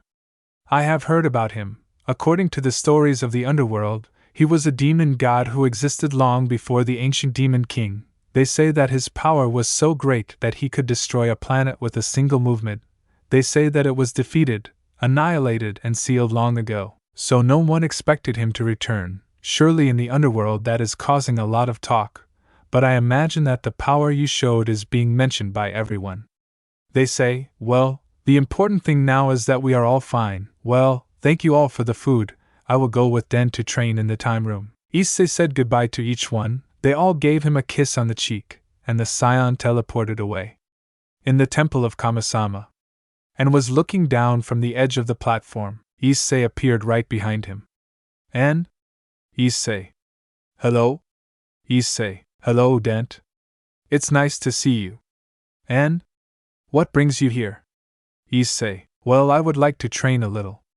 Mr. Popo. The time room is ready. You can enter with complete confidence. I see. Thank you very much, Mr. Popo. By the way, I would like you to let me know when it gets dark since I have to return home. And? No problem, Mr. Popo will come for you when the sun goes down. He trains with complete confidence. Issei. Well, see you later. Issei entered the time room to do intense training, creating an image of himself to have someone to fight with. Meanwhile in the underworld, in Gremry Castle, Rias and what remained of his clan were gathered, along with Sergiches. Sertsix? Good, Rias. Would you tell me what you say happened? Rias did not respond, becoming crestfallen and shedding some tears. Until Kiba spoke up. Kiba. I will tell you what happened, Sertsix-sama. Sertsix? Go ahead, Yudokun, I listen to you. Kiba. It all started after the student festival ended. Iskun, tired of hiding it, took courage to finally declare his love for the president. He saw how the president was with Reiser. Issei-kun couldn't bear to see that, letting himself be carried away by his feelings. Reiser, having become stronger, defeated him without any problem. Upon hearing the roar and arriving at the occult club, I found Issei-kun seriously injured. I took him home myself and cured him. The others had been manipulated and seduced by the false people that Reiser created, except for Akino-san and Reiza-sensei, who, just as I believed in Issei-kun, one day after all that, the president manipulated by Reiser, summoned Issei-kun to kill him. Kaneko-chan and Zenobia attacked him. Reiser extracted Issei's boosted gears so that the president would then try to finish him off. After the attack by President Issei-kun was no longer there, so we all assumed that he had died. Regarding yesterday, we know the same since everyone who was there saw Issei-kun for the first time again. Sertsix. So you don't know anything about the power demonstrated by Issei-kun, right? No, but the moment I told him about the girl's news, he was filled with rage, emanating a strange aura. Right behind him the silhouette of a giant monkey and a dragon formed. Sertsix. Thank you very much, Udo-kun. I would like to congratulate you for defending your friend. Kiba. You don't have to thank me, Sertsix-sama. It's what a friend would do, plus he helped me a lot when I was in a bad time. Sertsix. As for you girls, I am very disappointed. How can it be possible that after everything Issei-kun did for you, you chose to betray him? I hope you can recognize the mistake you just made. Sergiches approached Rias, looking very angry. Sergiches slapped him. Rias? Ani-sama? Why did you do it, Sergiches? You still ask? You let that bastard manipulate you. You almost killed the only person who did everything for you. He even risked his own life to save you. And is this how you pay him? I very much doubt that after the reaction that Issei-kun had upon seeing them, he will be able to forgive them. But they must try to get him to return to the clan, since if the guy that Cao mentioned before Issei-kun eliminated him reappears, we will be in serious danger. And from what I saw yesterday, I think Issei-kun is the one to face him. Sertsix told Rias and the others about the danger that Demigra presented to everything, because Serzokas tried to establish contact with the other demonic families and clans to see what could be done with this approaching danger. Returning to the sacred temple of Kamisama, Issei had spent training in the time room for 10 hours, which in the time room would be approximately 5 months. Issei was already with much longer hair, almost reaching his shoulders, his clothes very torn and very tired after having trained non-stop. Mr. Popo arrived to tell Issei that the sun had already set. They both left, but not before Issei took out of the bag that Master Karen gave him, a hermit seed. He ate it, and he recovered all his energy. He said goodbye to Den and teleported to his house. When Ross was arrived, he saw him with long hair, due to the effect of time habitation. Ross was? Issei-kun, what does that long hair you have mean? Issei, you see, Ross-chan, it's all because of the time room, Ross Weiss. I'll cut that hair right now. You have classes tomorrow, so you must be presentable. I see. Okay, I guess. Even though Ross Weiss looked at him differently and behaved differently with Issei, she did not lose her responsible and strict way of being. The Valkyrie began to cut his hair, while Issei told her how the training was. When he explained the situation of Demigra, Aquano and Sona, they approached so that everyone could find out what was happening. Finally, before dinner, Issei asked the three if they could do magic, that all the students would forget that he arrived as that blonde guy, that everyone would see him as he always was, brown. The three explained to him that even if they did that, the girls would still have a great attraction towards him. They said this in a slightly angry way, since all the girls at school would still be after him. After that, everything was normal, with Issei eating as always and sleeping together with Aquano, Sona, and Roz was naked in his bed, all hugging him tightly. The next day, the day started as usual. Everyone woke up to go to school as usual. They arrived and everyone went to their classroom. The gazes of the girls at school did not leave Issei.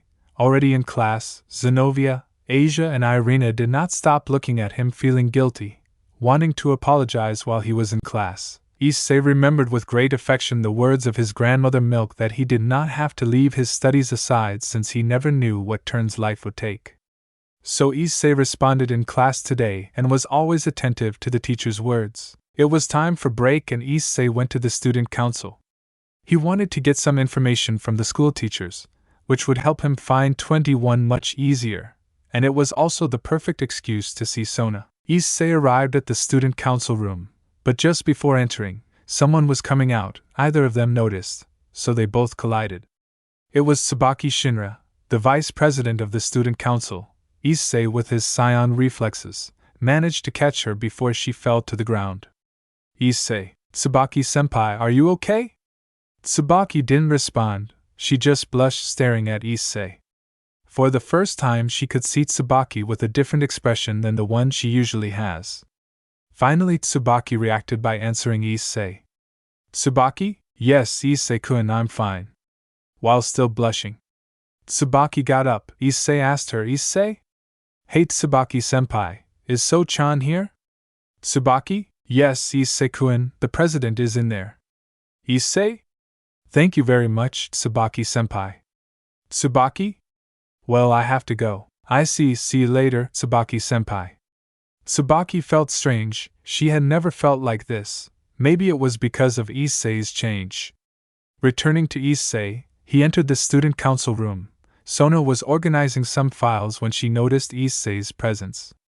Issei? Hello, So-chan, I need your help. Sona? Hello, Issei-kun, what do you need?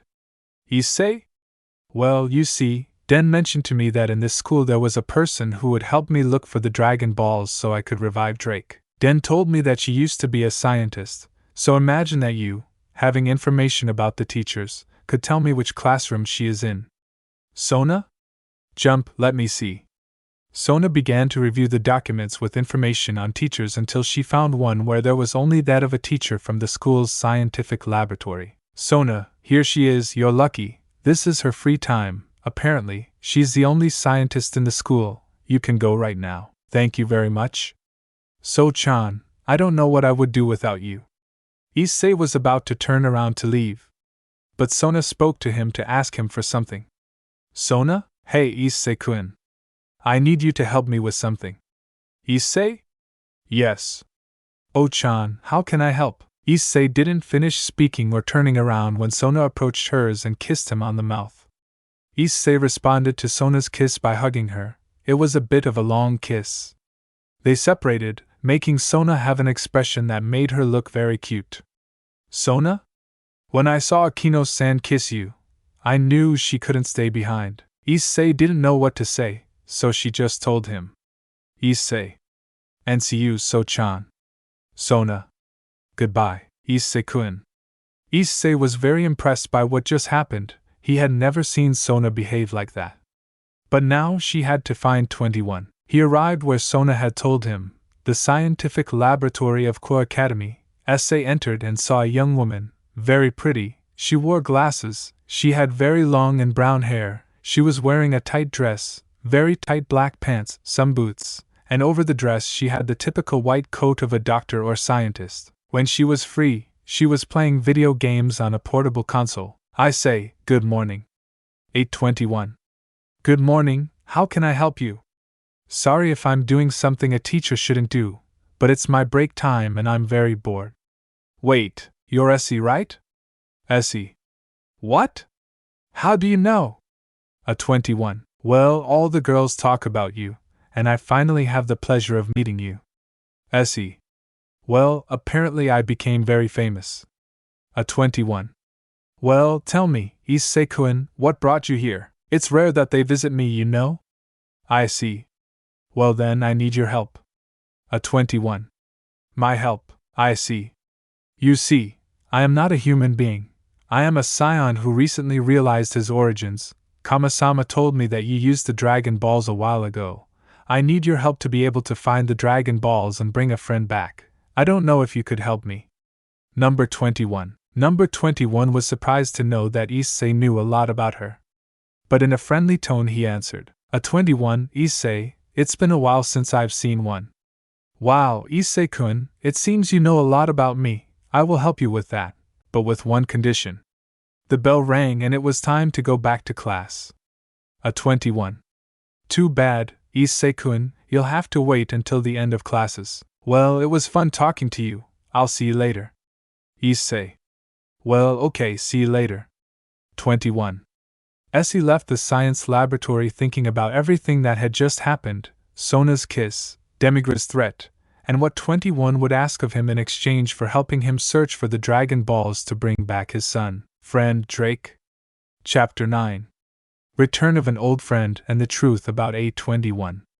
Issei, after leaving the science laboratory, began walking back to his room with a thoughtful look in his hands in his pockets. He suddenly felt the chi of 3 people who were following him. Immediately he knew who they were, changing his thoughtful look to a serious and cold one. Issei. Don't you know that following a person to spy on them is bad manners? The people who followed Issei were none other than Asia, Zenobia and Irena. They were surprised because Issei noticed his presence without needing to see them. Asia. Issei-san, can we talk? Issei? Why would I have to talk to you? Irena? We want to apologize to you. Zenobia? We want things to be fixed between us. We all miss you, even the president. Hearing this, Issei turned around and said annoyingly, Issei? I'll only say it once. There's nothing to fix that. Issei, who used to care about you, is dead, and you yourselves were in charge of murdering him. You don't care what I did for you. You changed me and forgot me easily, and tell Rias that I'm not interested in making peace with anyone. I simply don't care about anything that has to do with you. Asia. But we love you, Issei-san. Issei, you are the least likely to say that I risked my own life to save you, so they would have to pay me like this. This made Asia unable to hold back her tears. Issei. Now if you'll excuse me, I have a class to attend. Issei retreated directly to his classroom, to which they were shocked. This caused the trio from the church not to enter class, but instead went directly to the occult club to try to get Rias to console them. Classes went on normally until dismissal time arrived. Upon leaving, Issei headed to the laboratory where A21 was. Luckily, he didn't have any other encounters with the Gremry that day. Issei arrived at the laboratory and saw 21 closing the laboratory. A 21? Issei-kun, it's you. I see that you are curious to know what you have to do for me to help you. Issei. I'm very interested in bringing my friend back. A 21. Well, then what you have to do for me to help you is go on a date with me. Issei. What? A 21. What? Is it bad, Issei? No, nothing like that, it's just that it's strange that you asked me that. A 21. Well then, let's go, she said excitedly. They both left school and began walking to the center of the city. As they were walking, Issei asked her. Issei. Question 21. Why a date? August 21st. Well, as I told you in the morning, I hardly have any friends, and I really liked you, Issei-kun, and what better than the most desired boy in school to go out and have fun with, Issei. Well, then let's have some fun. Issei and 21 went to many stores, visited an aquarium, and then went to eat something. Issei was so thoughtful that he almost didn't eat anything. Strange for Issei. Issei noticed something peculiar about 21, despite his slender figure, and yes, I had a great body. I had an uncontrollable desire to eat sweets, chocolates, cakes. I see. Do you almost always eat like this? I see. Well, I see. Look who's talking. Do you think I don't know about the appetite of a Saiyan? Although I'm surprised that you barely ate anything today, for a Sean that's very strange. I say, I just can't stop thinking about what will happen next. To tell the truth, I'm worried about whether I'll be able to bring my friend back. A 21. Don't worry, I'll help you. Hey, can I ask you something? Hearing those words, Issei remembered Rainer, fearing that he would suffer the same thing that happened on his last date. Issei. What? August 21st. Can you tell me about your past? I'm interested in knowing more about you. I promise that when you do, I will tell you about myself. I say. Well, okay. A while ago I met a girl from my school. She asked me on a date and to be her boyfriend. On the day of the date everything was going very normal, until she revealed that she was actually a fallen angel. He killed me, but just before he died, the heiress of the Grimmery clan appeared, saving my life by turning me into a demon. From that day on, everything was different in my life.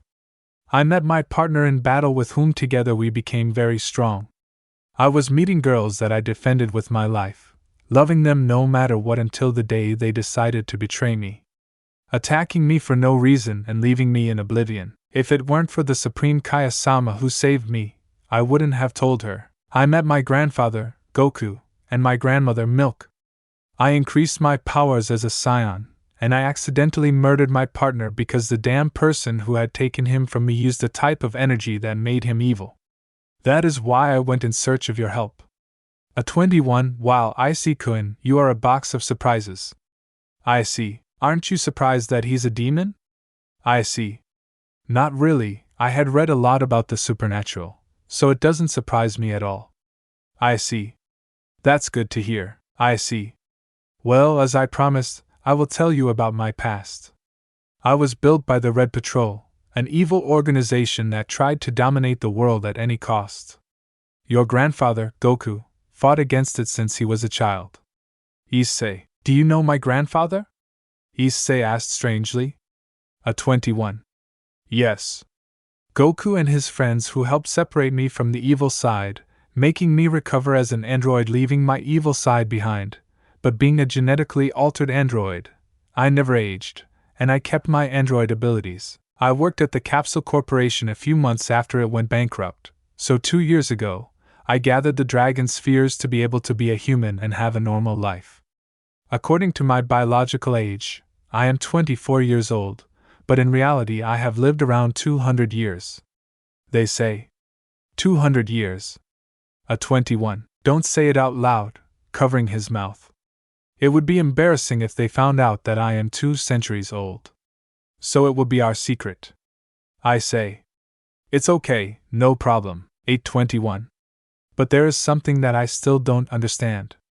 According to what has been said the most about you, I don't understand what is you so worried. I say, 2 days ago there was a meeting between the supernatural factions.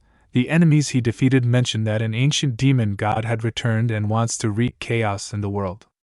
What has me very worried is that I don't know if I will have enough strength to defeat him. When Issei said this, a 21 got up from his chair and stood behind Issei, hugging him, placing her breasts on Issei's head. A 21. You don't have to feel that way, after all you are a Saiyan, a very cute one. When a 21 said this, Issei understood that A21 was in love with her. She was very pretty.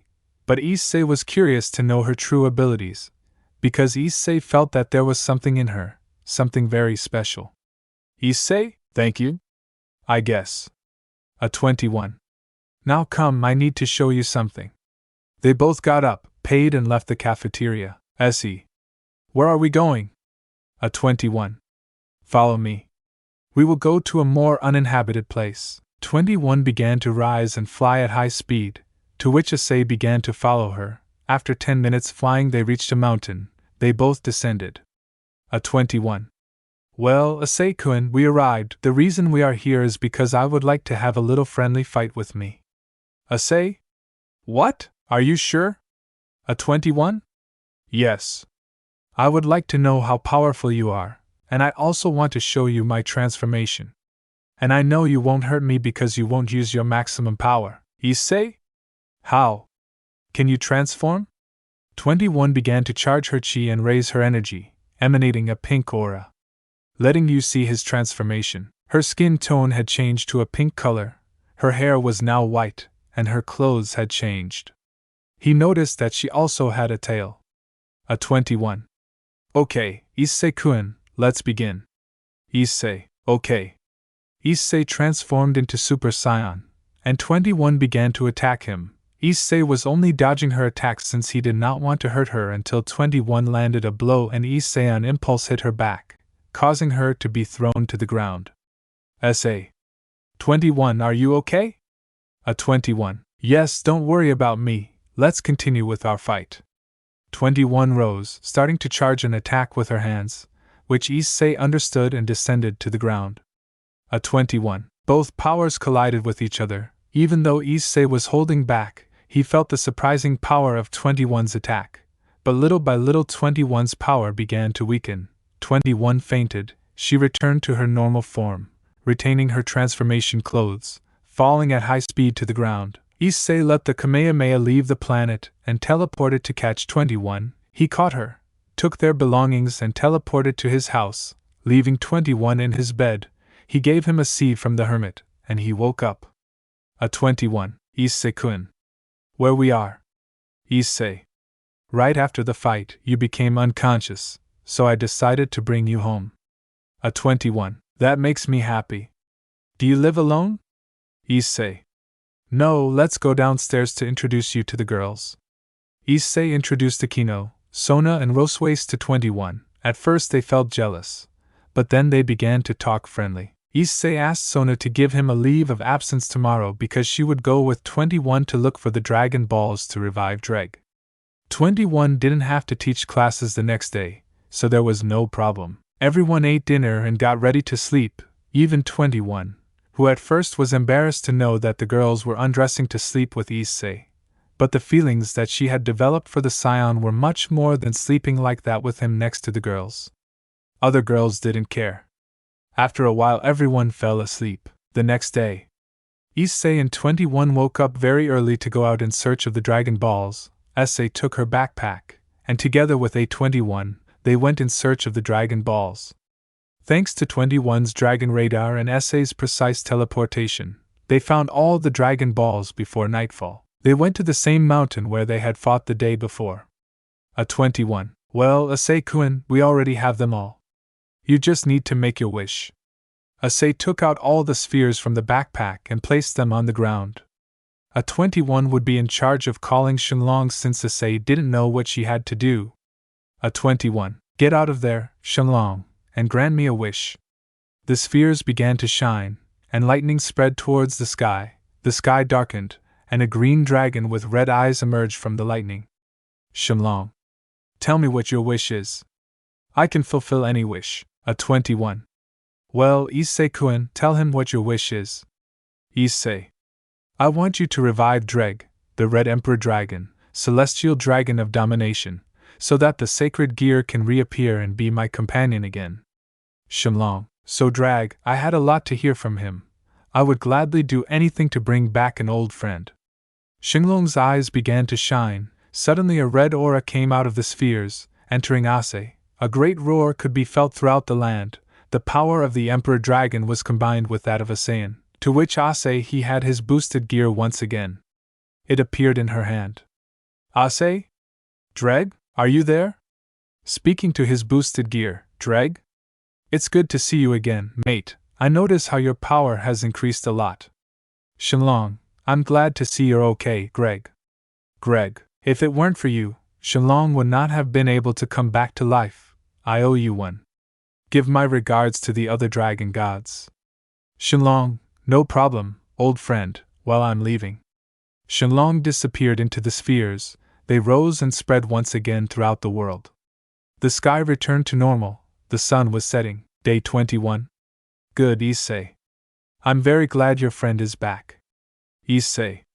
I want to thank you, 21, if it weren't for you, Drake wouldn't be back. Issei hugs her and 21 blushes. Issei. Well, I think it's time, let me take you home. A 21 way to say Kun, I was thinking. That's since I don't have many friends. He's thinking about living with you. Issei just smiled and said, Okay, then let's go home. In the sacred temple of Kami-sama. And, looks like Issei finally got it. Mr. Popo. What is Kami-sama talking about? And, Shenlong helped Issei recover his partner. It seems that the Saiyan Emperor Dragon has been born. He will continue. Preview of the next chapter. Hello, I'm Issei. Hey Grandpa, who are these people? That. The Prince of the Saiyans. Am I going to become God? Oh, really? The next chapter of Issei, the last Saiyan will be, the legend is reborn, the Super Saiyan God arises once again. Do not miss it. Chapter 10. The legend is reborn, the Super Saiyan God emerges once again. Issei, after having revived Drake, with the help of the Dragon Balls, returned home with 21. With the help of teleportation, Issei very excitedly showed Sona, Akino, and Rosways that his friend Drake had turned. That Akino and Ross was that his friend Drake had turned. Everything went on as usual, until bedtime. The girls slept with Issei to be able to settle into the Saiyan's body. However, Issei was eager to visit his grandfather the next day and meet the people his grandpa would introduce him.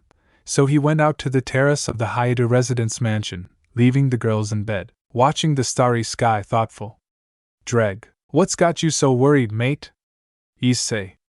I don't know, Dreg, it's not concern, rather, it's curiosity to see who will be the people that Grandpa Goku will introduce me to. Greg. Oh, I see, you're excited? Issei. I guess every time I hear about that Demigray guy, a feeling of excitement arises in me, wanting to fight him and find out how strong he is. Even though it could be the end of us. Greg. That's something new for you, partner, but I like that you have that desire to fight. Issei. Hey Greg, is there a way I can combine your dragon powers with my Saiyan powers? Dreg. Although Saiyan powers are still unknown to me, I think it would be possible, but don't worry, buddy, you will surely find a way. Issei.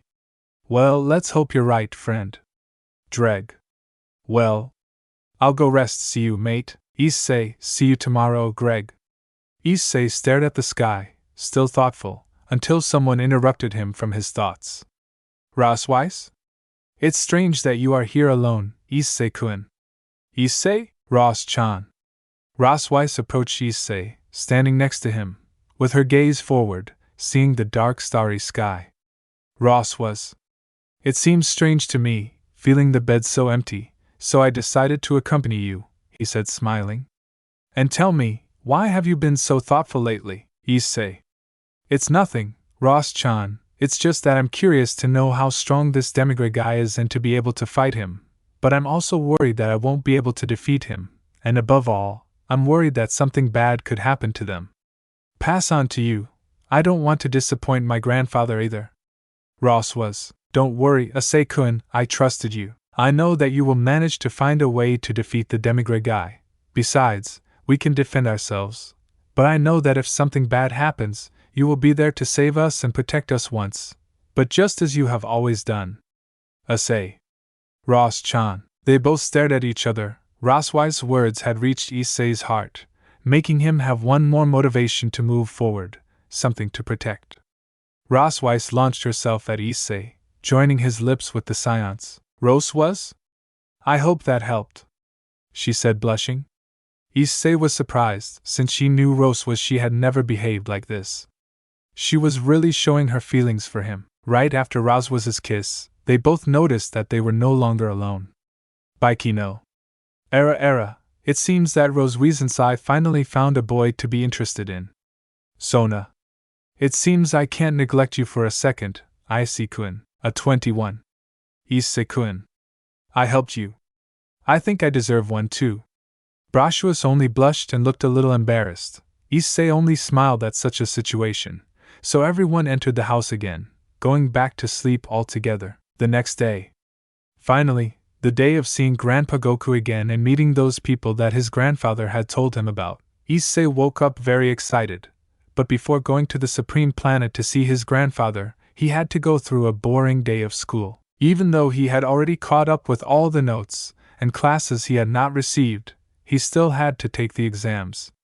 Everything happened normally until it was time for recess. The bell to go out for recess rang. Issei left very quickly, catching the eyes of all the girls in the school and making them let out one or another sigh. Trying to avoid some kind of after an annoying meeting with the Gremry, he went out to the patio and went to a tree to sit under its shade and try to meditate a little. He suddenly felt a demonic eye, but one that Issei recognized with some appreciation. The subject approached him, greeting him. Kiba. Hello, Issei-kun. Can I sit down? Issei. Kiba. Friend, how are you? Kiba. Very well, Issei-kun. I am very glad to see you and that you are well. I tell you the same, Kiba. If it weren't for you saving me that time, I wouldn't be alive. Kiba. Don't worry. I know you would have done the same for me. I see. Hey Kiba, I want to show you something. Taking out his boosted gear without anyone seeing it. Kiba. Where d? Dreg. But how? Issei. Thanks to the Dragon Balls. Kiba. The Dragon Balls. Issei. They are magical spheres that when you gather them, a dragon appears and fulfills a wish. Fortunately, the dragon of the spheres was an old friend of Dreg. Kiba. I see, you have changed a lot, Issei-kun. I see. Yes, in fact, all that was new to me. Kiba.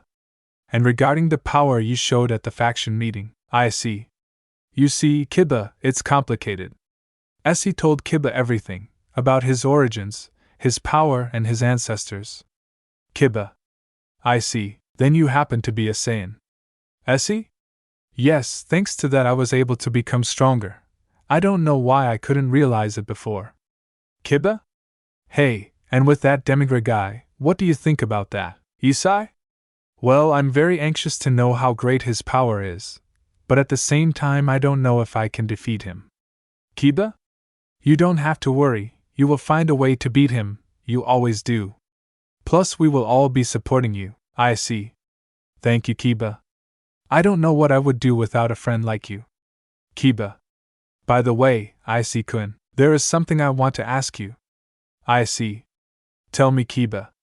Kiba. I would like to fight at your side to face Demigra, Issei. With pleasure, friend. I will feel much calmer if I fight with you while watching my back. Kiba. Thank you very much, Issei-kun. I know I won't be able to keep up with you. But I would like to use the same training methods that you do. Issei. Okay, Kiba, I'll let you know when I'm going to train. Hey, Kiba, when you see Gasper, tell him if he also wants to train with us. Just at that moment the bell rang to return to class. Issei returned to his classroom. From then on everything happened normally until the end of classes. Issei told Sona, Akino and 21 that he was going to the Supreme Planet, and that he would be back at night. He said goodbye hugging each of them. When they were gone he heard a voice in his head. Issei, boy, do you hear me? Issei. Who are you? I am the Kaya-sama of the north of the galaxy. I am just letting you know that your grandfather, and the others are already with the Supreme Kaya-sama. Issei. Oh, thank you very much for the warning, Kaya-sama. Kaya-sama? Well boy, see you later. Issei teleported to his house. He quickly changed his uniform into his sports clothes. And he teleported to the Supreme Planet, where he saw Kibito, Shin, the former Supreme Kaya-sama, his grandfather Goku and 4 more people. Goku, hello Issei. Issei. Grandpa, I'm very pleased to see you. Goku, me too Issei. Issei proceeded to greet Kibito and Shin before going with the people that his grandfather had brought. Shin? Hello young Issei. I am very happy to know that you are well. Kibito? Hello Issei. I am very pleased to see you. It seems that you have become much stronger. I say, hello Shin, hello Kabuto, it's great to see you, Shin. You better hurry up young Issei, the special training with his grandfather is about to begin, and you have to meet his ancestors. I say, I know, but there is something I would like to ask you. Kabuto. What is Issei? Issei. I would like them to make me a suit similar to my grandfather's. It would have sentimental value, and at the same time I would feel much better fighting with a suit similar to his. Kibito. With pleasure, any details that you would like me to have? Issei. Well, I would like it to be black, with long sleeves and have some red details and a red dragon logo, too, please. He said this in honor of Drake. Davido. With pleasure, Issei, it will be a pleasure to help you. Davido used his magic to give him the suit that Issei asked for. Instantly Issei already had his new suit. To give you an idea, Issei's suit would be similar to Black Goku's. Below is an edit made by me, so you can imagine what it would look like with his new suit. Issei, thank you very much, Kibito. Well, I'll go with my grandfather. After that he left with his grandfather with the strangers. Oku? Well, I see, as I promised, these are the people I want to introduce you to. These two here are my sons Gohan and Goten. I see. Nice to meet you, Grandpa Gaijin. Nice to meet you, Grandpa Gaijin. Goten? Issei, nice to meet you. How are you doing with the girls, Gaijin? Nice to meet you, Issei. Dad told us that you are very strong. Issei? Please, Grandpa Goku is exaggerating. Goku? Not at all, I see. At your age none of us had your strength. It took us years of training to be at the level you are now. Well, let's continue with the two that are missing. I see. Okay, Grandpa. I see. This here is Vegeta, the Prince of the Saiyans. He is very grumpy. Vegeta. What did you say, vermin? Uku? You see, Issei, I told you. Issei, nice to meet you, Prince Vegeta. Vegeta? Drop the formalities, Brad, just call me Vegeta. I see that Kakarot's airhead has trained you very well. Although you still have a long way to go to reach your maximum power, don't waste your full potential, insect. Remember that you are the last of the most powerful warrior race in the universe. I say, yes, Lord Uku? Finally, this is Trunks, he is Vegeta's son, although his father is not so grumpy. Vegeta. You mention that again, Kakarot, and I will give you a beating that you will remember for all eternity. Oku, calm down, Vegeta, we are here to help Issei, remember that the Earth is in danger. Trunks. Hello Issei, how nice to see you, just by feeling your chi, I can tell you are very strong. I see. The pleasure is mine, Trunks, nice to meet you, Trunks. Vegeta.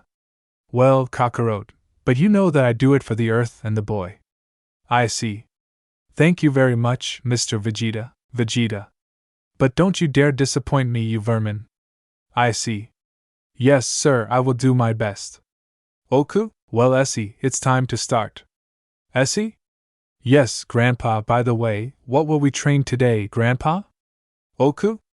Well, Issei, you see, the Supreme Kaya-sama told me about that demigod guy, and since that guy is a god, then you will become one too. Issei?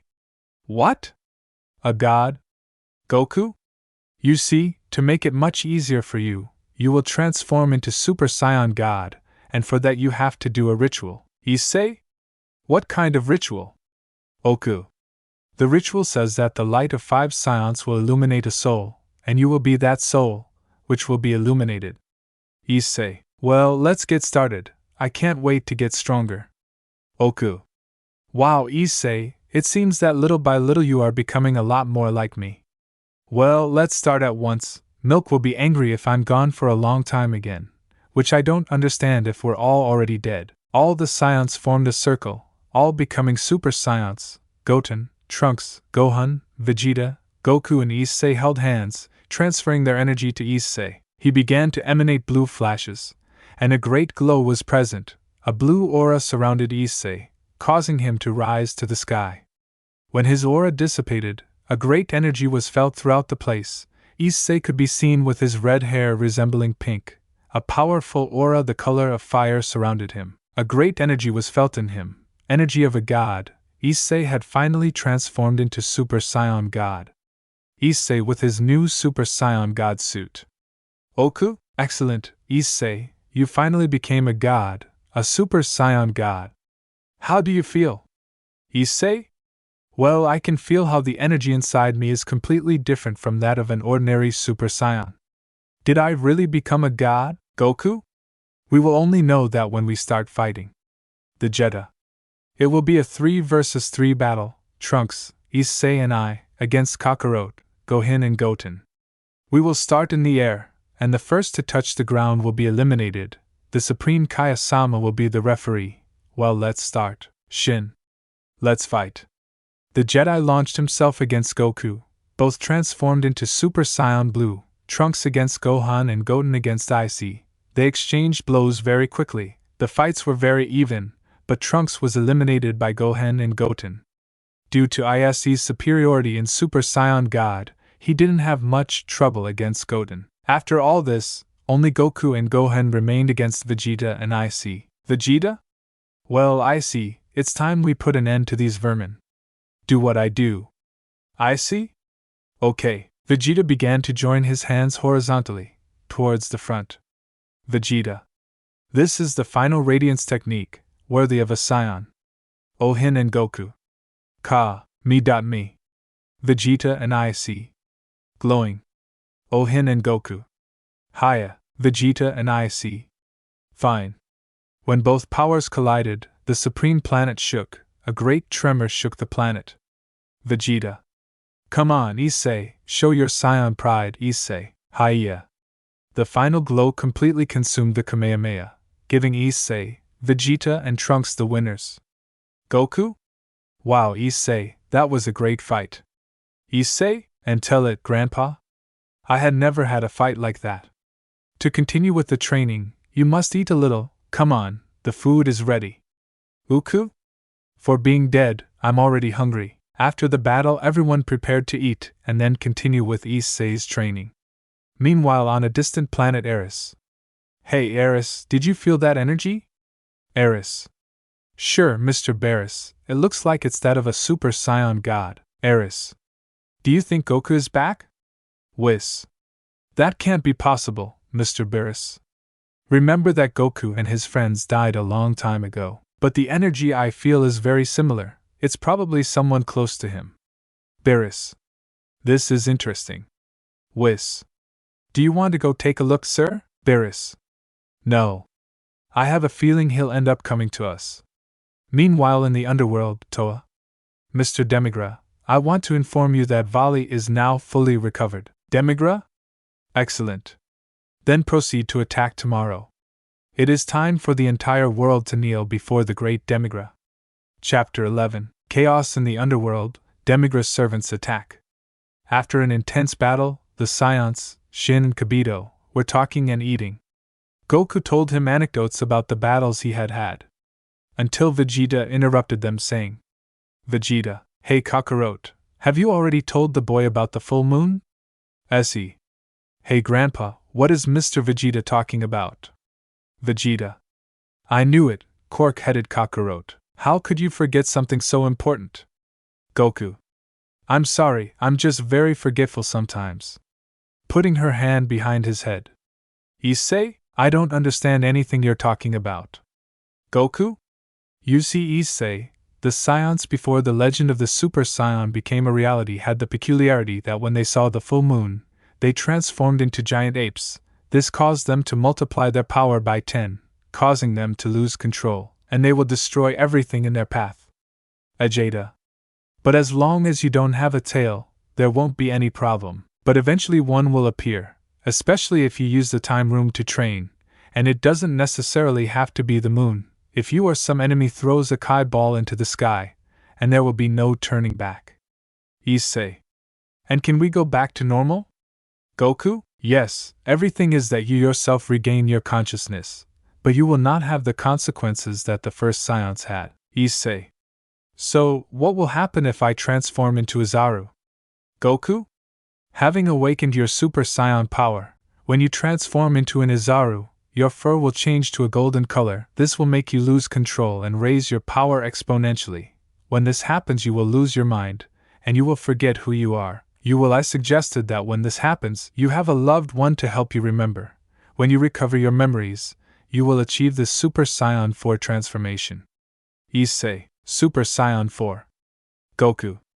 It is a more powerful transformation than Super Saiyan 3, but not as powerful as Super Saiyan God. Even though you have already done the Super Saiyan God ritual and absorbed its power, it will still be difficult for you to control the Divine Kai. That is why you must take into account the transformation of Super Saiyan 4 during the battle, while you do not yet control the power of the gods. Issei. And how will I control the power of the gods, grandfather? Goku? Well, in a few days the Supreme Kaya-sama will take you to the person who will help you achieve the power of the gods. Issei. That means that I won't be able to train with you anymore, Grandpa. Okay. Well, I have nothing left to teach you, so for now it will be a long time before we see each other again. Issei, upon hearing these words from his grandfather, felt very sad, since if it had not been for him not being alive, he would still be weak. In such a short time he had become too fond of his grandfather. Seeing this, Goku noticed that Issei was sad. Goku? Why that face? Come on, Issei, the last Saiyan can't be like this. Plus we still have a couple more tricks to teach you. Everyone finished eating and prepared to teach Issei the latest tricks. Vegeta taught him the Gallic Ho, the Big Bang attack, and finished helping him perfect the final shine. Gohan taught him the Masenko. Goten and Trunks showed him the technique of the fusion. Goku showed him the Genkidama. Finally, there was only one thing that Goku wanted to show him. Goku? Well, I say, everyone is done with the training they had planned for you, even me. Now there is only one more thing I want to show you, and that is Super Saiyan 4. It is so you can get an idea of the powers you will obtain. I see? It's okay, grandfather. I see? Well, pay close attention. Goku began to increase his Kai. He was yellow, his hair began to grow, but it was not colored, and reddish fur began to cover his torso and arms. He had a tail, and his eyes were surrounded by a kind of dark circles, and his pupils were yellow. Goku? Well, Issei, this is Super Saiyan 4, Issei. Wow! Super Saiyan 4's appearance intimidates anyone. Goku? And it's not just his appearance that's intimidating, but also his power. Well, transform into Super Saiyan God, so you can see what I was talking about a moment ago. Issei. Okay, Grandpa. Issei. Hi-ya-ya. Issei transformed into Super Saiyan God. Issei. What now, grandfather? Goku? Well, you will fight with me. We don't know when the next time we will fight will be, so try to give all your effort. Issei and Goku began to hit each other at high speed, making the entire Supreme Planet tremble. Goku hit Issei in the stomach.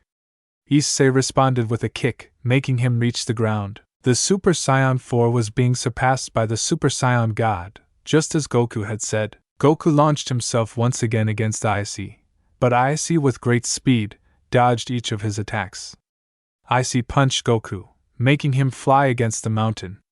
Goku once again rejoined the battle, charging at Kamehameha. Issei tried to counteract it with the final glow. Goku, Ka. Me. Issei, glowing. Just as he was about to launch the technique that Vegeta taught him, Issei returned to his base state, very tired, panting. His divine chi faded, making him fall to the ground. Shin approached to heal him, but even though he had regained his energy, he felt very tired. Goku? Seize, I told you. That's why it would be better for you to master the Super Saiyan 4 transformation first, before using the Super Saiyan God. Your body is not yet completely accustomed to divine energy, but as long as you continue training there will be no problem. Gohan. Hey Dad, it's time to go back. Mom would be angry if we're gone for too long. Goku, you're right, Gohan. Well, Issei, remember what I told you. Now say goodbye to the others, you don't know when you will see them again. Issei approached each one to say goodbye. Goten, I loved meeting you, Issei, don't forget your training, and don't leave the girls aside either. Issei? Yes, Grandpa Gagan, I will. Gagan? It was a pleasure to meet you, Issei. Remember that although training is important, you should not leave aside your studies. Remember that my mother is capable of returning to life again to see you study. Issei? Don't worry, Grandpa Gohan, I promise I won't disappoint you with my studies. Trunks. It was a pleasure to fight with you, Issei. I hope that having trained with me has been helpful. Issei. Thank you very much for helping me, Trunks. You helped me a lot, and I will always be grateful to you. Issei approaches Vegeta. Issei, many thanks. Vegeta interrupts him saying, Don't thank me, Bug. Just promise me that you will never be defeated, and that as the last Saiyan you will become the strongest in the entire universe.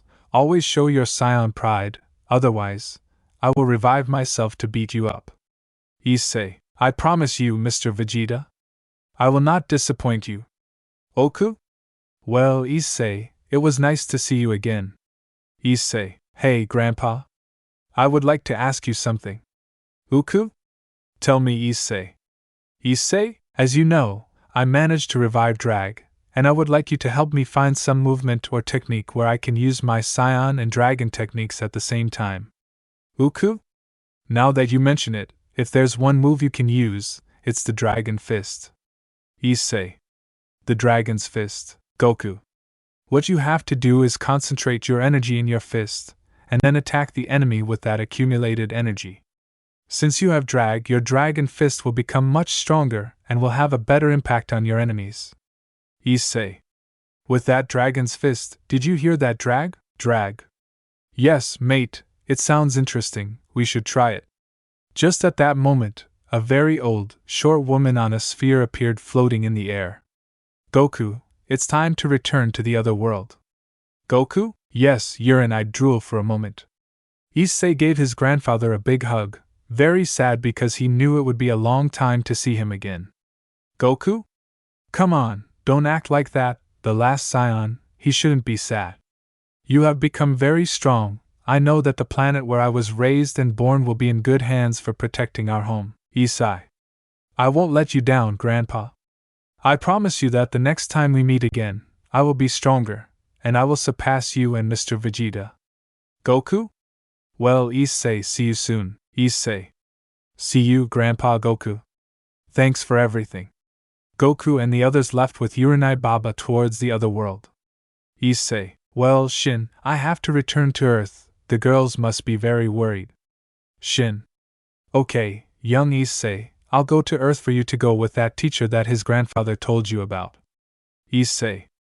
Okay, as long as I continue training on my own. Thank you very much for the Kibito suit. Kibito, you're welcome, Issei. Take care of yourself. Issei placed his fingers on his forehead, teleporting himself to the ground. Issei appeared in his room, went down the stairs and arrived at the room where the girls were. When they saw Issei with the suit that Kibito had made for him, they blushed since those clothes made him look more handsome. Fortunately, I arrived just in time for dinner time. Very excited, he told everyone about what he had learned and the people he met. Baikino. Era, Issei-kun, looks like you had a good day. Issei. Yes, Aikino-san. Although there is something I wanted to tell you, Sona. What is Issei-kun, Issei? Well, it turns out that Saiyans have the peculiarity of becoming Azaru. Braswis? Azaru. They say, it is a kind of giant monkey, which makes the user multiply their power x10 in exchange for losing their minds. This happens when there is a full moon. A 21. According to the Red Patrol files, the Saiyans used this transformation to conquer planets. They devastated everything in their path no matter what, but after all that they returned to normal. Raswise? So Issei-kun will become a monster? Issei? Yes, but it will only be momentarily. My grandfather explained to me that having awakened the Super Saiyan transformation, if I become an Isaru, my fur will change color, combining the power of an Isaru with that of a Super Saiyan. In that case moment you will have to act. Sona? Us? Issei? The only thing you have to do is try to make me remember who I really am. Once I have regained my reason and consciousness, I will awaken the Super Saiyan for transformation, giving me great power. Ikano, but isn't the Super Saiyan God supposed to be stronger? I say. Apparently my body is not ready to withstand such an amount of divine energy. My grandfather told me that he should first master phase 4 before reaching the God phase. Sona, and how will you do that? I see. The Supreme Kiyosama will come for me to take me to someone who will help me use divine, so there is nothing to worry about. But I just want to sleep. Having used Super Saiyan God left me very exhausted. Everyone got up and went to sleep as usual. The next day, everything happened as usual until lunchtime arrived at school. Issei went to look for Kiba. Since he had already had lunch and there was still a lot of time to go back to class, he thought about going to train a little at school. Room of time. And since Kiba told him that he wanted to train with him, he thought about going to look for him. Issei? Hey Kiba, are you busy? Kiba? No, Issei-kun. Why? At that point they were interrupted by the screams of the girls. They couldn't believe that the most handsome boys in the school were together, causing them once again to have not so healthy thoughts with both of them as protagonists. Kiba, it would be better to go somewhere else, don't you think? When Issei was about to answer him, Rias appeared, taking Issei by the arm. Rias? Issei. Can we talk? Issei moved his arm abruptly, freeing his hand from Rias' grip. Issei? You're right, Kiba. Better to go somewhere else. Issei began to walk, to which Kiba only said, I'm sorry, President. Kiba caught up with Issei, leaving Rias staring into space on the verge of crying. Kiba and Issei were heading out of the school to go to the Kami-sama temple. As they walked out of the school, Kiba told him how the girls from the club always asked him if he knew anything about him, to which Issei acted with indifference. Issei explained to Kiba where they were going and how the time room worked. They left the school, and they reached the sacred temple, thanks to Issei's teleportation. They arrived, and Issei prepared to introduce Kiba, Dent and Mr. Popo. Once he explained everything to Kiba, they both entered the time room with the condition that Mr. Popo would pick them up in an hour so as not to be late for class. Meanwhile in the underworld, everything was very quiet in the underworld until out of nowhere, roars and explosions began to be heard. A legion of monsters commanded by Mira and Tawa, a few of Demigra's servants, and Demigra himself, in addition to the Cow's Brigade. Bremri Castle, Demon Soldier. Surzak-sama, a legion of monsters has been sighted on the outskirts of the demonic city. They claim to be commanded by Demigra, and the Cow's Brigade is there. Surzaks? Damn. I didn't know it would arrive so soon. Quick, call all the families and the clans. We all have to be united in this battle. Also warned Michael and Azazel, we can't let those bastards defeat us. From one moment to the next all the faction leaders were present, the underworld called the Gremri, Baal, and Citri clan. Even the Norse gods were there. The factions approached Demigra's monster legion. And without saying a word the battle began.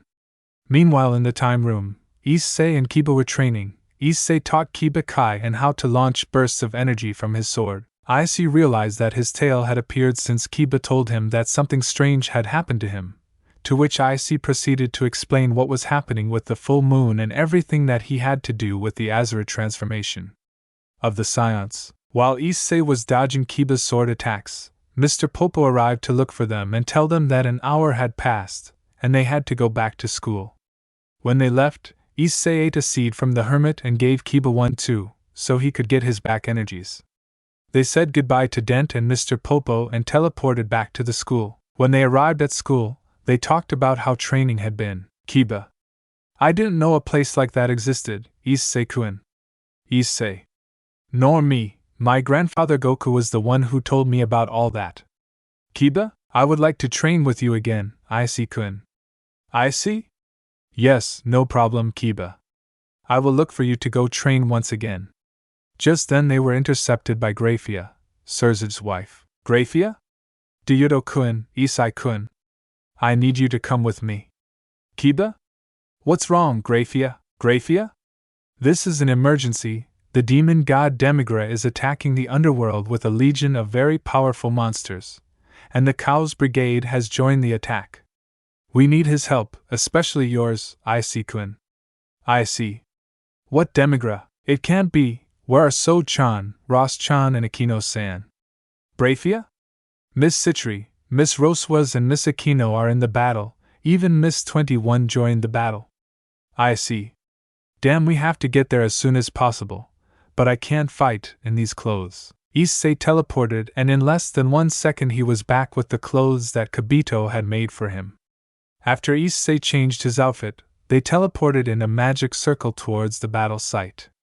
In the underworld, all the clans are fighting against Demigra's army. Sona, Aquino, Roswas and 21 were being cornered when suddenly Issei, me, ha, me, Haya, Issei with a Kamehameha pulverized a large part of Demigra's army. Roswas, Sona, Aquino and 21. Issei-kun. Issei. Sorry for taking so long, girls. Issei teleported to Surzik's side. Issei. What is the situation, Surzik-sama? Surzik's?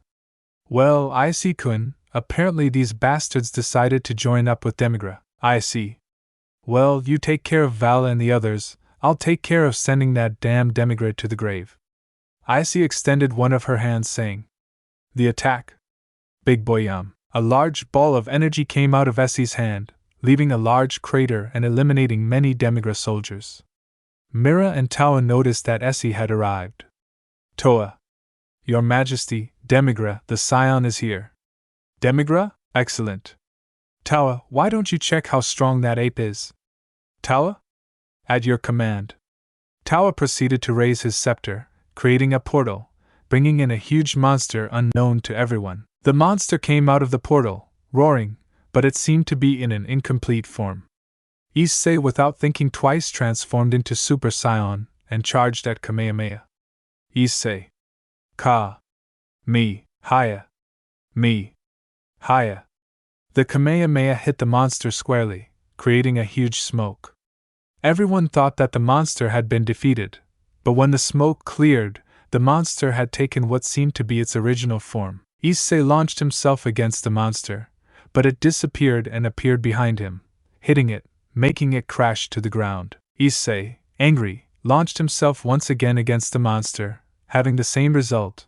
The monster began to charge a large ball of energy. Issei began to charge a Kamehameha to counter it, when suddenly some kind of machine appeared in the sky, from which 2 mysterious young men emerged, one of whom looked familiar to Issei. The machine became more compact, and one of the young men kept them in a kind of capsule. One of the young men appeared in front of Issei, and together they managed to disappear the energy ball created by the monster. The other young man who appeared from the machine took out an instrument and started playing a song that made the monster go crazy. That's Tap Ion, keep it that way. Hey!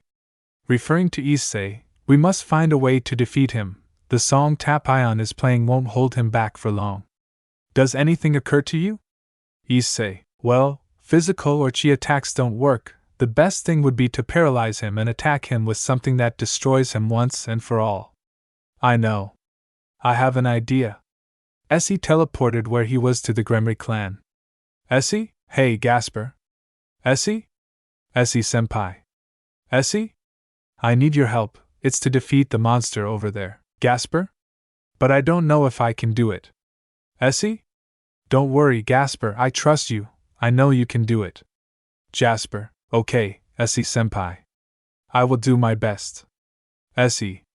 That's the attitude. Good, now come with me. Jasper put his hand on Issei's shoulder, thus teleporting to the purple-haired guy's side. Well, do you already have a plan, Issei?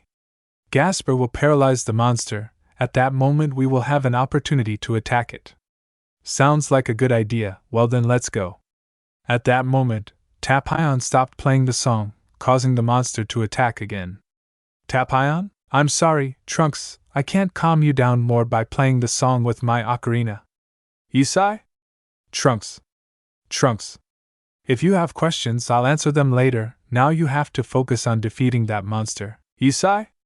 Well, Gasper, paralyze the monster. Jasper? Okay, Issei-senpai. Gasper managed to paralyze the monster. Issei transformed into Super Saiyan 3. Trunks, seeing this, also did the same. Trunks? Well, it's our chance. Come on. Trunks attacked him with a gigantic blast of Kai, Issei. Well, Dreg, are you ready? Greg. When you say mate. Issei began to concentrate his energy into his fist, thus taking out the boosted gear from him, to everyone's impression that Dreg had come back to life. Issei. Well, here we go. Issei launched himself against the monster. Dreg's aura began to manifest around him. Little by little he took on physical form, a form in which no one had ever seen. The Red Emperor Dragon.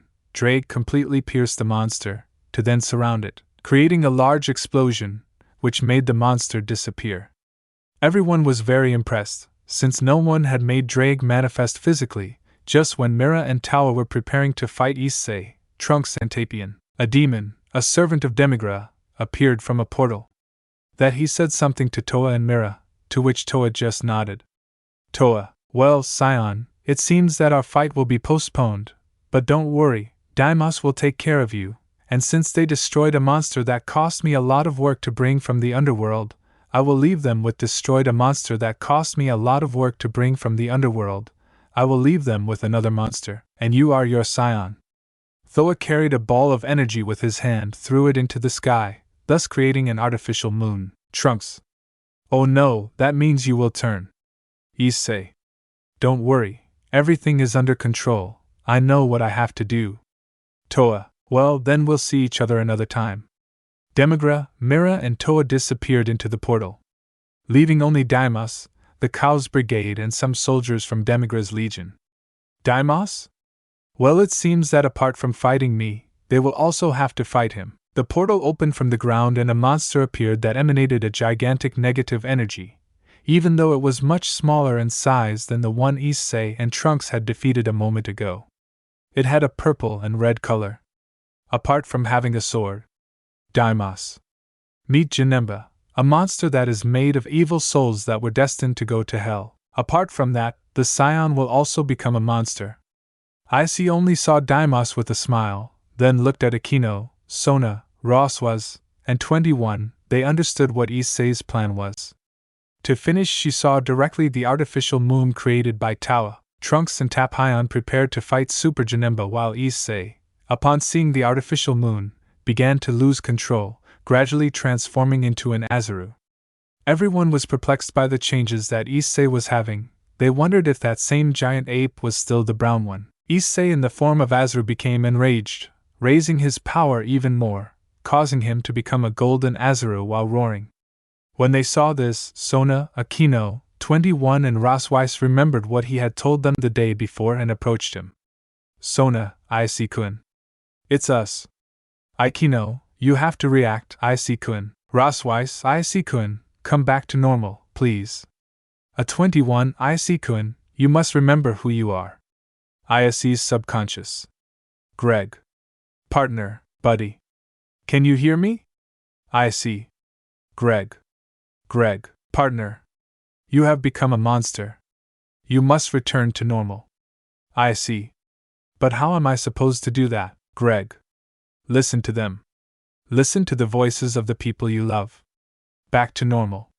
At that moment Issei recognized the girls' voices, making Issei remember everything, decreasing his size. When he returned to normal they saw how Issei had changed radically. His brown hair had grown a lot, he had red circles in his eyes, they had reddish fur that covered their chest, back and arms, their eyes were yellow, and they had a tail. All the girls who were in the battle saw how Issei had changed. He seemed like an adult, someone intimidating and serious. This caused them to blush, and some even bleed from their nose. Issei. Sorry for the concerned girls, but now I have to help Trunks and Tapion. Amos couldn't believe what was happening. He didn't believe Issei knew how to counter Azari's way of him. Issei. Hey, Demigra's servant.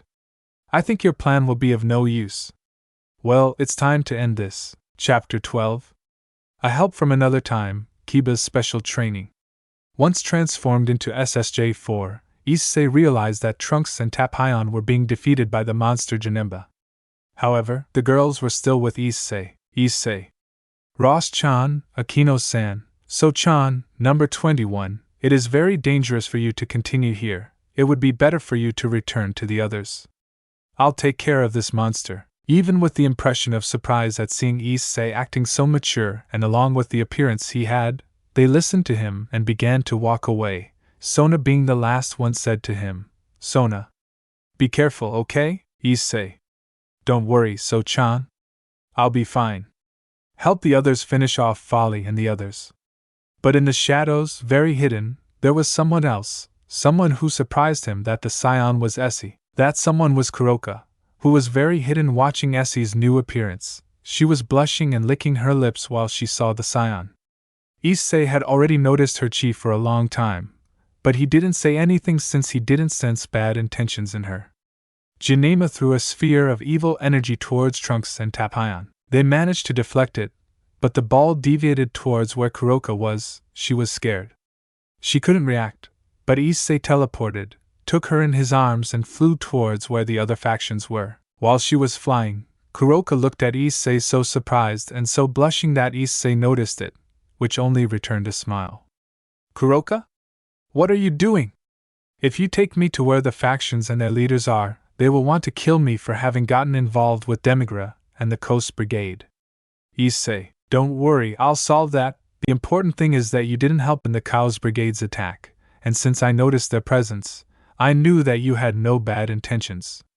Kuroka was even more surprised by Issei's way of acting. Issei teleported behind where the factions were. Everyone was surprised to see Issei with Kuroka in her arms. Issei along with Kuroka approached Sona, Akino, number 21 and Raswise. Issei, "Girls, I need you to see that Kuroka is okay." Sona, "Are you sure? Remember that she was allied with Demigra and the Cows Brigade." Issei, "Don't worry, So-chan, she's not like that anymore. I can feel it, and I trust her." This surprised everyone. In just a few seconds, Issei already trusted Kuroka. He knew that her intentions were not bad. This made Kuroka want to always be with Issei. The Saiyan had won the Nikomata's heart. Issei, "Kuroka, please help the others defeat Vali's team, okay?" Kuroka? "Okay. Okay, Issei-kun. Era, it seems that we have a new rival to have Issei-kun." Issei just smiled a little when listening to Aikino. Issei, "By the way, number 21, I've noticed that you're not fighting seriously. You're not even transformed." A 21. "But Issei-kun, I haven't finished mastering my powers yet. Remember that I haven't fought seriously in a long time." Issei, "You must try your best. I know you can do it. We all trust you," she said smiling. Number 21 just blushed, approached Issei and kissed him on the mouth in the middle of the battle. They all looked at number 21 with jealousy, especially Riaz and his clan, which was jealousy along with anger and importance. A 21. "It seems like I just needed this kind of motivation." Sona, "I can't believe that in the middle of a battle." Issei, "Well, I'm leaving. I have to help Tapion and Trunks. Be very careful and take care of each other, okay?" Rose was, "Take care of yourself too, Issei-kun." Issei, "Don't worry, I'll be fine teleporting." Issei teleported to where Janemba, Trunks and Tapion were. Once Issei left number 21, he proceeded to use his power to the maximum, and transforming into his Meijin form. Once transformed number 21, she began to launch very powerful attacks, killing a large part of Demi-Grau army. From her attacks you could see that she was even stronger than her when she had her fight with Issei. Akeno, Era, it seems that number 21 is very motivated. Sona, in that case, I won't be able to stay behind. Making stronger attacks. Bro Swiss, Issei-kun will be just for me. Baikino, I won't be left behind either. They all increased the intensity and power of her attacks. Even Kuroka, without saying anything, began to help the others, giving her a great advantage over Demigra's servants and Vali's team. Returning to Janemba, Trunks and Tapion. Janemba was being very superior to Trunks and Tapion, leaving them very injured. At that moment, Issei arrived in SSJ-4 and kicked Janemba in the neck, making him fly many meters. Issei, "You did a great job against this monster, but leave it to me, you tried to help others." Trunks, "Are you sure?" Issei, Absolutely, I would like to push SSJ4 to its limits. By the way, take this. Issei took out the bag from her with the hermit seeds that Master Karen had given him and gave one to Trunks and Tapion. Trunks? A hermit seed. But how? Issei.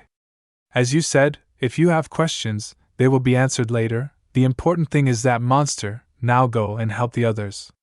Tapion went to help Kiba, both swordsmen fighting side by side without knowing each other or anything. They worked very well as a team, but you could see Tapion's greater experience, so Kiba was very surprised. Meanwhile, Trunks launched himself against Daimas, while Janemba was busy with Issei. He had no help because it was not much of a problem for Trunks to eliminate him. With a few cuts from his sword and a burst of Kai, he eliminated him in a short time. On the other hand, Janemba came out of the rubble to which he had been sent by Issei's kick. The monster only smiled very confidently. Issei, for his part, did not take his cold and deep gaze away from him. Issei launched himself at Janemba at a high speed. Just when he was about to punch him, he evaded the attack by doing a very strange kind of teleportation, to which Issei launched a kick into the air, hitting directly the place where Janemba would appear. The monster was very surprised by how he managed to predict his teleportation. Issei responded very seriously. I see, those tricks won't work on me. Your excess negative energy makes it easier to know where you will appear after using your teleportation. The monster, upon hearing that, only maintained his confident smile. This increased his power, making the place shake, but Issei did not change his cold and serious expression. After increasing his power, Janemba looked angrily at Issei, to which Issei only responded with a confident smile. After increasing his power, Janemba looked angrily at Issei, to which Issei only responded with a confident smile. Janemba lunged with his sword at Issei, but he easily blocked the sword with a single finger. Issei. Come on, what happened to the power you had shown a while ago? Issei kneed him in the stomach, followed by a punch to finish with a kick. Janemba stood up with great fury towards Issei, trying to punch him, but he easily stopped him with one hand. Issei charged an energy ball into Janemba's stomach, creating a large explosion, sending Janemba flying once again into the rubble. Issei noticed that this energy ball was very different from the ones he had used previously, since it was red, and even though he was not fighting seriously, the energy ball had had a more than destructive effect on the monster. Issei? Dreg? Did you feel the same as me in that ball of energy, Dreg? Yes, apparently your grandfather forgot to mention that SSJ4 has a certain effect on your abilities. Apparently it has a multiplier of 8 rocks. Of 10, apart from the effect of my power increase when you did the dragon attack, it is still active. Issei. So if I cast the Kamehameha, it would be increased 10 times, right, Greg? Yes. In fact, you don't even have to use all your power to kill that monster. I have noticed for a long time how you are holding back. Remember that against a stronger enemy, you cannot trust yourself like you are doing now, Issei. I know, I was thinking of having a little more fun, but apparently this damn monster is no match for me. What a disappointment. Issei launched himself against Janemba, throwing him upwards with a kick to teleport above him and connect many blows and kicks at great speed. Then with both fists together, he sent him to the ground, and before the monster touched the ground, Issei he was already waiting for him to kick him, throwing him against some rocks, leaving him stamped, very tired and very injured. Issei, well Dreg, you're ready? Dreg. Yes, mate. Issei began to charge at Kamehameha, but this time it was more powerful and was red, and this time Drag was increasing the power of Issei's Kamehameha.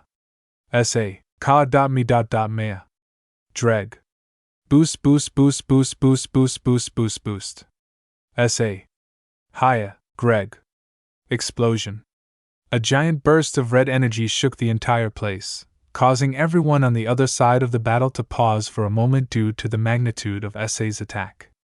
Issei's boosted Kamehameha the 10th 10 hit Janemba squarely, disintegrating him. Instant, which resulted in a huge crater. Issei smiling, it seems like I got a little out of hand. Issei teleported to where the others were. He approached Jasper to congratulate him. Jasper? You are incredible, Issei-senpai. Issei, It's not a big deal, Gasper. You also did incredible against that monster. Meanwhile, with Vali's team, Tapion was fighting hard against Arthur, but clearly the experience made him much superior. Vali and Bick, who were terrified by Issei's last attack, so they all tried to escape, but number 21 used his lightning candy to turn Baiku into chocolate. He just approached and ate it, further increasing his power, a 21. It was average. On a scale of 1 to 100, I give it a 45. Everyone was amazed at what had just happened, while Lake just smiled and put his hand behind his head. Ali was about to escape, but Issei intercepted him. Ali? I am impressed. The power you have achieved is totally different from what you had before. I couldn't expect less from you. Issei? I'm not interested, just listen to me. I'll let you escape, but tell your majesty that I'll be waiting for him. Now get out, or else you want to suffer the same fate as the monster I just pulverized. Vali left with what was left of his team and Demigra's army. Issei approached where the girls were, to which Aquino rushed to hug him. Aquino. My Issei-kun is amazing. Apart from the fact that he became very hushy, he became very strong. Sona. Aquino. It's not fair. Seeing this, Sona did the same, and Raswasan number 21 joined her. Kuroka watched as the girls were hugging Issei, a little jealous. Issei saw how she was looking at him a little away from the others, so she just returned a smile, making her blush. Issei approached her. Issei. I'm really glad you helped the others. I guess you don't have a place to stay. If you want, you can stay with us. Baroka, without saying a word, happily rushed towards him to hug him, saying only, "Thank you." Baroka felt like this because no one had ever been so attentive and friendly, but she finally managed to find someone who cared about her. Issei looked into her eyes, and from the warmth of her hug, you could feel the sincerity of her feelings. They separated. Kuroka joined Raswas, Sona, Aquino and number 21 all talking and laughing with each other. Issei returned to her base state and went to where Trunks and Tapion were. They had so much to talk about. Issei. Now, since there is no longer any threat, we can talk calmly, don't you think? Trunks. Yes, you're right. At that moment they were interrupted by Surtsix. Surtsix? Very well done, Issei-kun, and you too. They fought in a formidable way. Issei? Thanks, I guess. Surtsix? I would like to give you a reward for defending the underworld. Tell me what you would like. Issei? Well, to tell the truth, I don't have anything in mind. At that moment a great roar was heard throughout the place. It was Issei's Saiyan's stomach. He only reacted with a small smile. Surtsix? Oh, I understand. Surtsix ordered a banquet to be prepared to celebrate the victory of the battle. Once everything was prepared, everyone gathered to eat, but no one ate due to the impression that a certain Saiyan made when devouring one dish after another, ordering more food to the waiters, who moved as fast as they could, trying to reach the place. Rhythm at which Issei ate, once aided, now they could talk calmly with Trunks. Issei. Well, Trunks, now, we can talk calmly. Trunks. Well, as you may have already realized, I am not the Trunks you know. I come from another era which was in serious danger on 2 occasions. A time where Goku, my father Vegeta, my teacher Gohan are no longer alive. In fact, that timeline no longer even exists. Issei? My grandfather, Goku, my grandfather, Gohan and Mr. Vegeta were defeated. And how does that era no longer exist? Trunks. Are you Goku and Gohan's grandson? I see why you are so strong and why you eat so much. Issei. Well, now you know what I don't understand is what you mean when you say that that timeline no longer exists. Trunks. Well, I'll tell you, when your grandfather returned from the planet Namek after defeating Frisia, he contracted a fatal heart disease. Since it was an unknown disease, there was no cure and your grandfather died. Shortly after, 2 androids appeared and murdered my dad. And to the others. But only my teacher Gohan and me left. Despite the arduous training, Gohan was killed, so I traveled in the time machine to the past to help you, grandfather, and trained to return peace to my world. Issei, what you are telling me was the battle against Cell. True? Trunks. What? How do you know? Issei. Thanks to the Supreme Kaya-sama, I was able to meet my grandfather, Goku, and the others. They told me many anecdotes about their past battles, but they never mentioned you. Trunks. I see, that's how you know part of the facts. Issei, continue please. Trunks. Well, after he managed to defeat the androids and Cell in the future, a stronger enemy appeared. Issei. Black. Trunks. Yes, in fact he had clothes very similar to yours. I see that you already know that part of the story. It is not necessary to tell it. Issei? From what they told me he was very strong, but aren't they supposedly able to defeat him and make the future peaceful again? Trunks? No, the timeline where I came from was eliminated from existence, so I had to go to a new time where there would be peace. But shortly after that, the Supreme Kaya-sama of Time contacted me. She wanted my help. At the same time, having experience with time travel, I joined her, and with other warriors, I have been taking care of those who tried to alter history for their own benefit. That is why I came to this timeline. Mira and Tawa have been the culprits of many temporal distortions, so I have tried for a long time to put an end to his evils, and even more so with Demi-Gra coming back to life. That was why I came with Tabhyan. He has helped me in my work to protect the timelines when the Supreme Kaya-sama of Time told us that that giant monster called Hildegon was at this time. We traveled in the time machine to help you.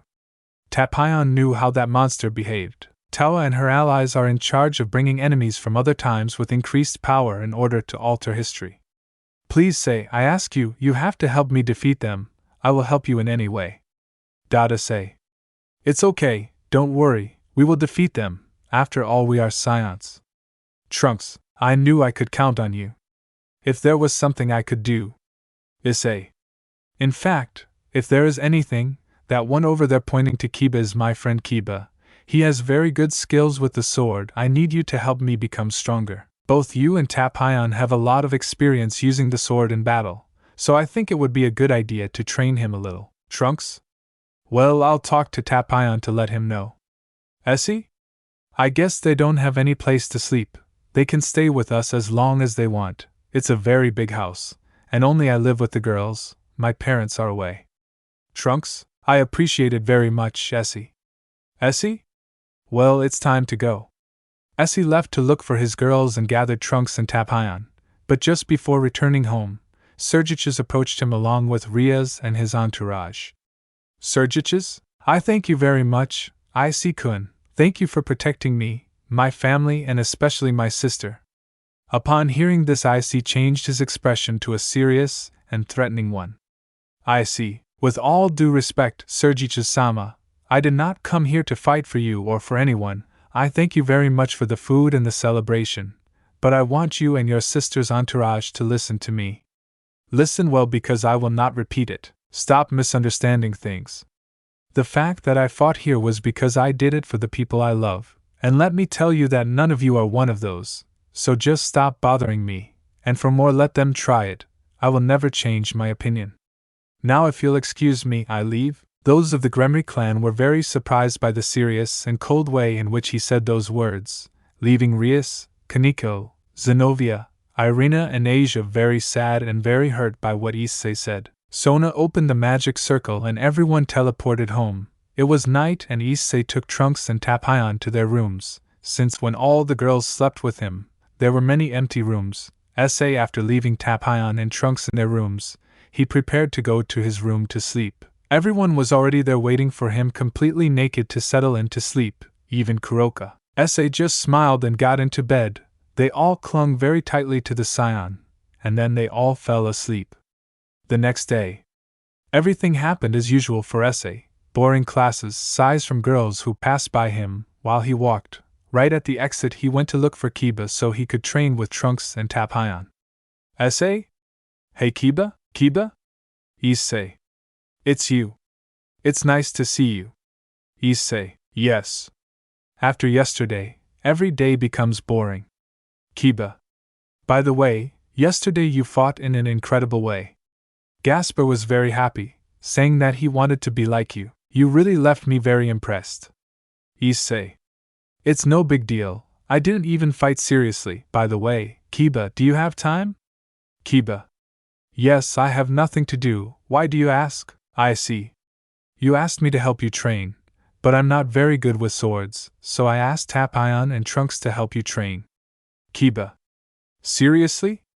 Issei? Yes, in fact they are waiting behind the school, near the abandoned building of the occult club. I just hope that Rias and the others are not there. It would be a hassle to have to repeat the same thing over and over again. They both went to the back. As Issei was not going home yet, the girls decided to accompany him. Even Kuroka, who was secretly spying on Issei during his classes. Once there, Trunks and Saiyan were waiting for Kiba and Issei. Saiyan? So you're Kiba? Nice to meet you, my name is Saiyan. I will do everything possible to help you improve your skills. I hope to be of great help. Trunks? Nice to meet you, Kiba. I'm glad I can help you, although I'm not as good a swordsman as Saiyan. But I hope I can help you a lot. Kiba? Thank you both very much, and thanks to you, Issei-kun, you are definitely my best friend. Issei, no problem. Remember that you were the one who saved me when all that happened. Now go and do your best. Tiba left with Trunks and Saiyan. They began to give him advice on how to better control his Kai and in this way be able to send bursts of energy from his sword. Trunks taught him how to use the Genki's word, which consisted of concentrating a large amount of energy in the sword, would take on a larger size and emanate a glow of light. The force of this attack was destructive, so he had to use it effectively. As Trunks was not as experienced as Saiyan in the art of swords, he withdrew from training, leaving Kiba under Tapian's tutelage, approached to say, Trunks, it's obvious that your friend is not a novice in sword fighting. They say. Yes, Kiba is very strong, but seeing you two fight motivated him to want to be better. Trunks. He has a lot of potential not to be a Saiyan like us. Issei. Hey, Trunks. How about a friendly fight? Trunks. Sounds good. They both got up, and since Kiba and Saiyan had already been training for a long time, they decided to rest a little. Issei and Trunks stood in front of each other, both transforming into Super Saiyans. Issei, don't hold back just because it's not against an enemy. Trunks. Same here. They both began to hit each other at a high speed. They were very evenly matched. But everyone knew that Issei was holding back, not satisfied with their performance. They both went on to Super Saiyan 3, creating noises throughout the place. Everyone who was present was very amazed, seeing the power of both Saiyans. Meanwhile, somewhere in the galaxy, Soldier 1? Mr. Carissa? What's wrong, Soldier? Soldier 1? We have detected a large amount of energy on planet 4032-877, in the northern galaxy. Carissa? If I am not mistaken, that's the Earth, right? And what's so special about that energy captured by satellites? Soldier 1. The results indicate that it is a Saiyan, Carissa. What? Those apes weren't supposed to be already dead.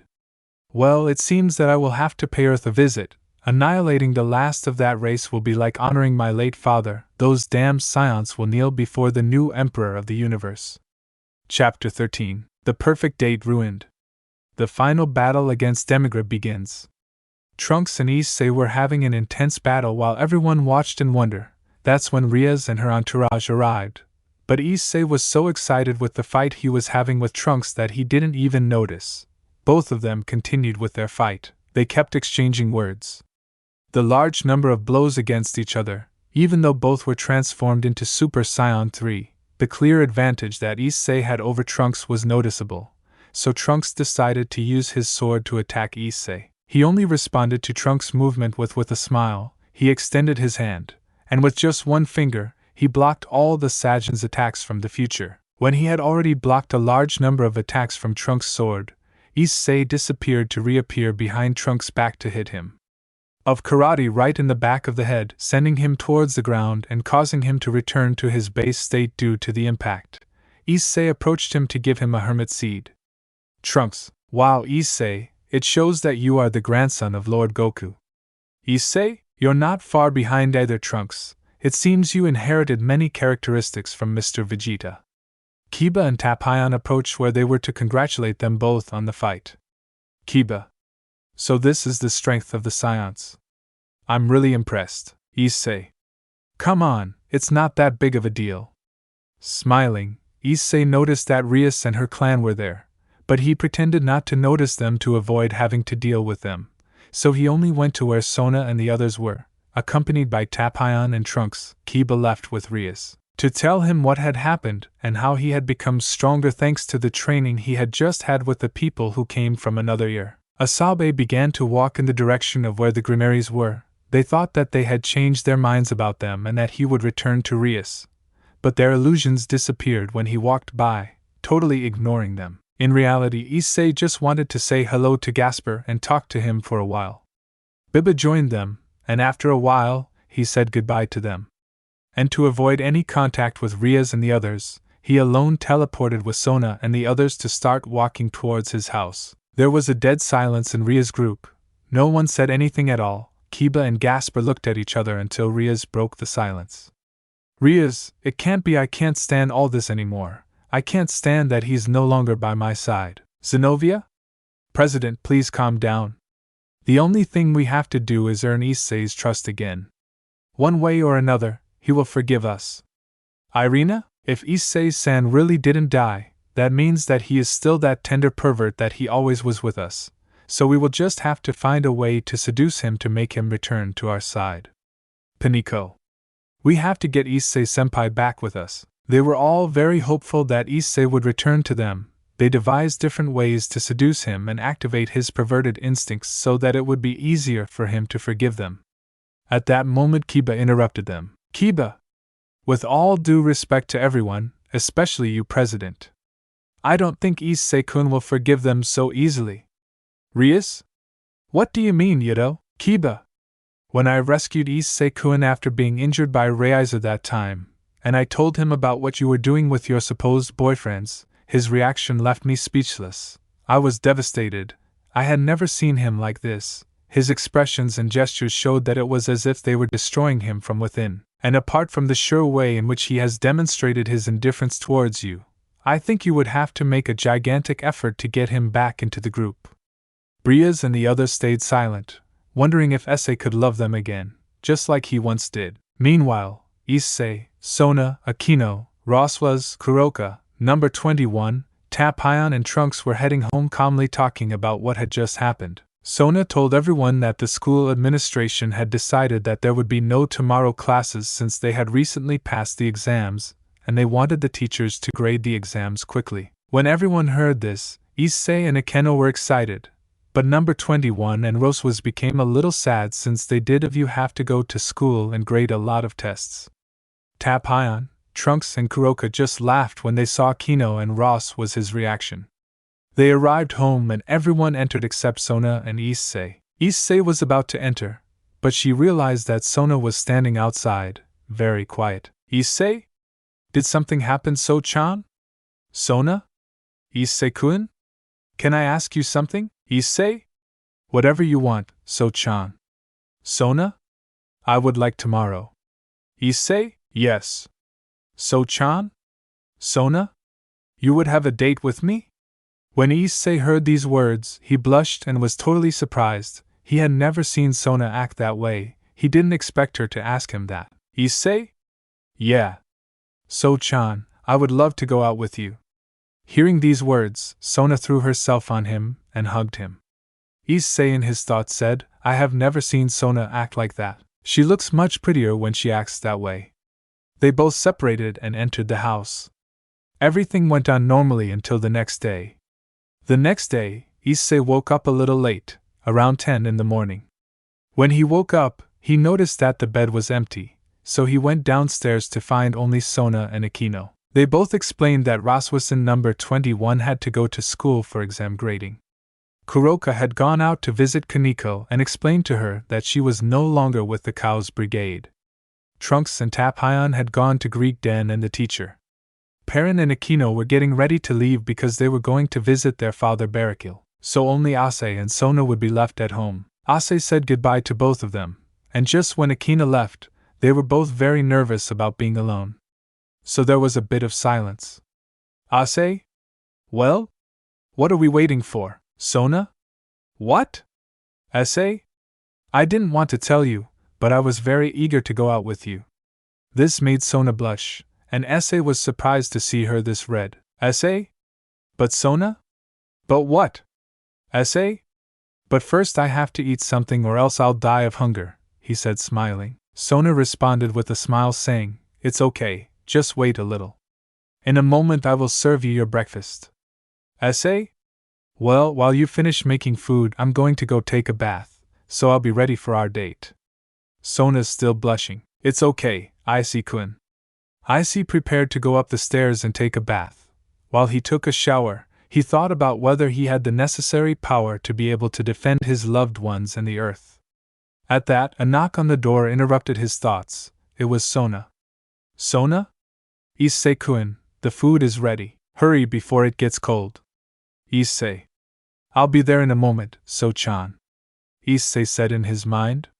No matter what may happen, at this moment the important thing is to enjoy the day with So-chan. Issei left the bathroom and went to his room to change. He dressed in a red shirt, blue jeans and black shoes, and over his shirt, a black leather jacket that he had saved for special occasions. Fortunately, one day she asked Akino and Rosweiss to magically increase the size of her clothes due to her muscles obtained from training with her grandfather.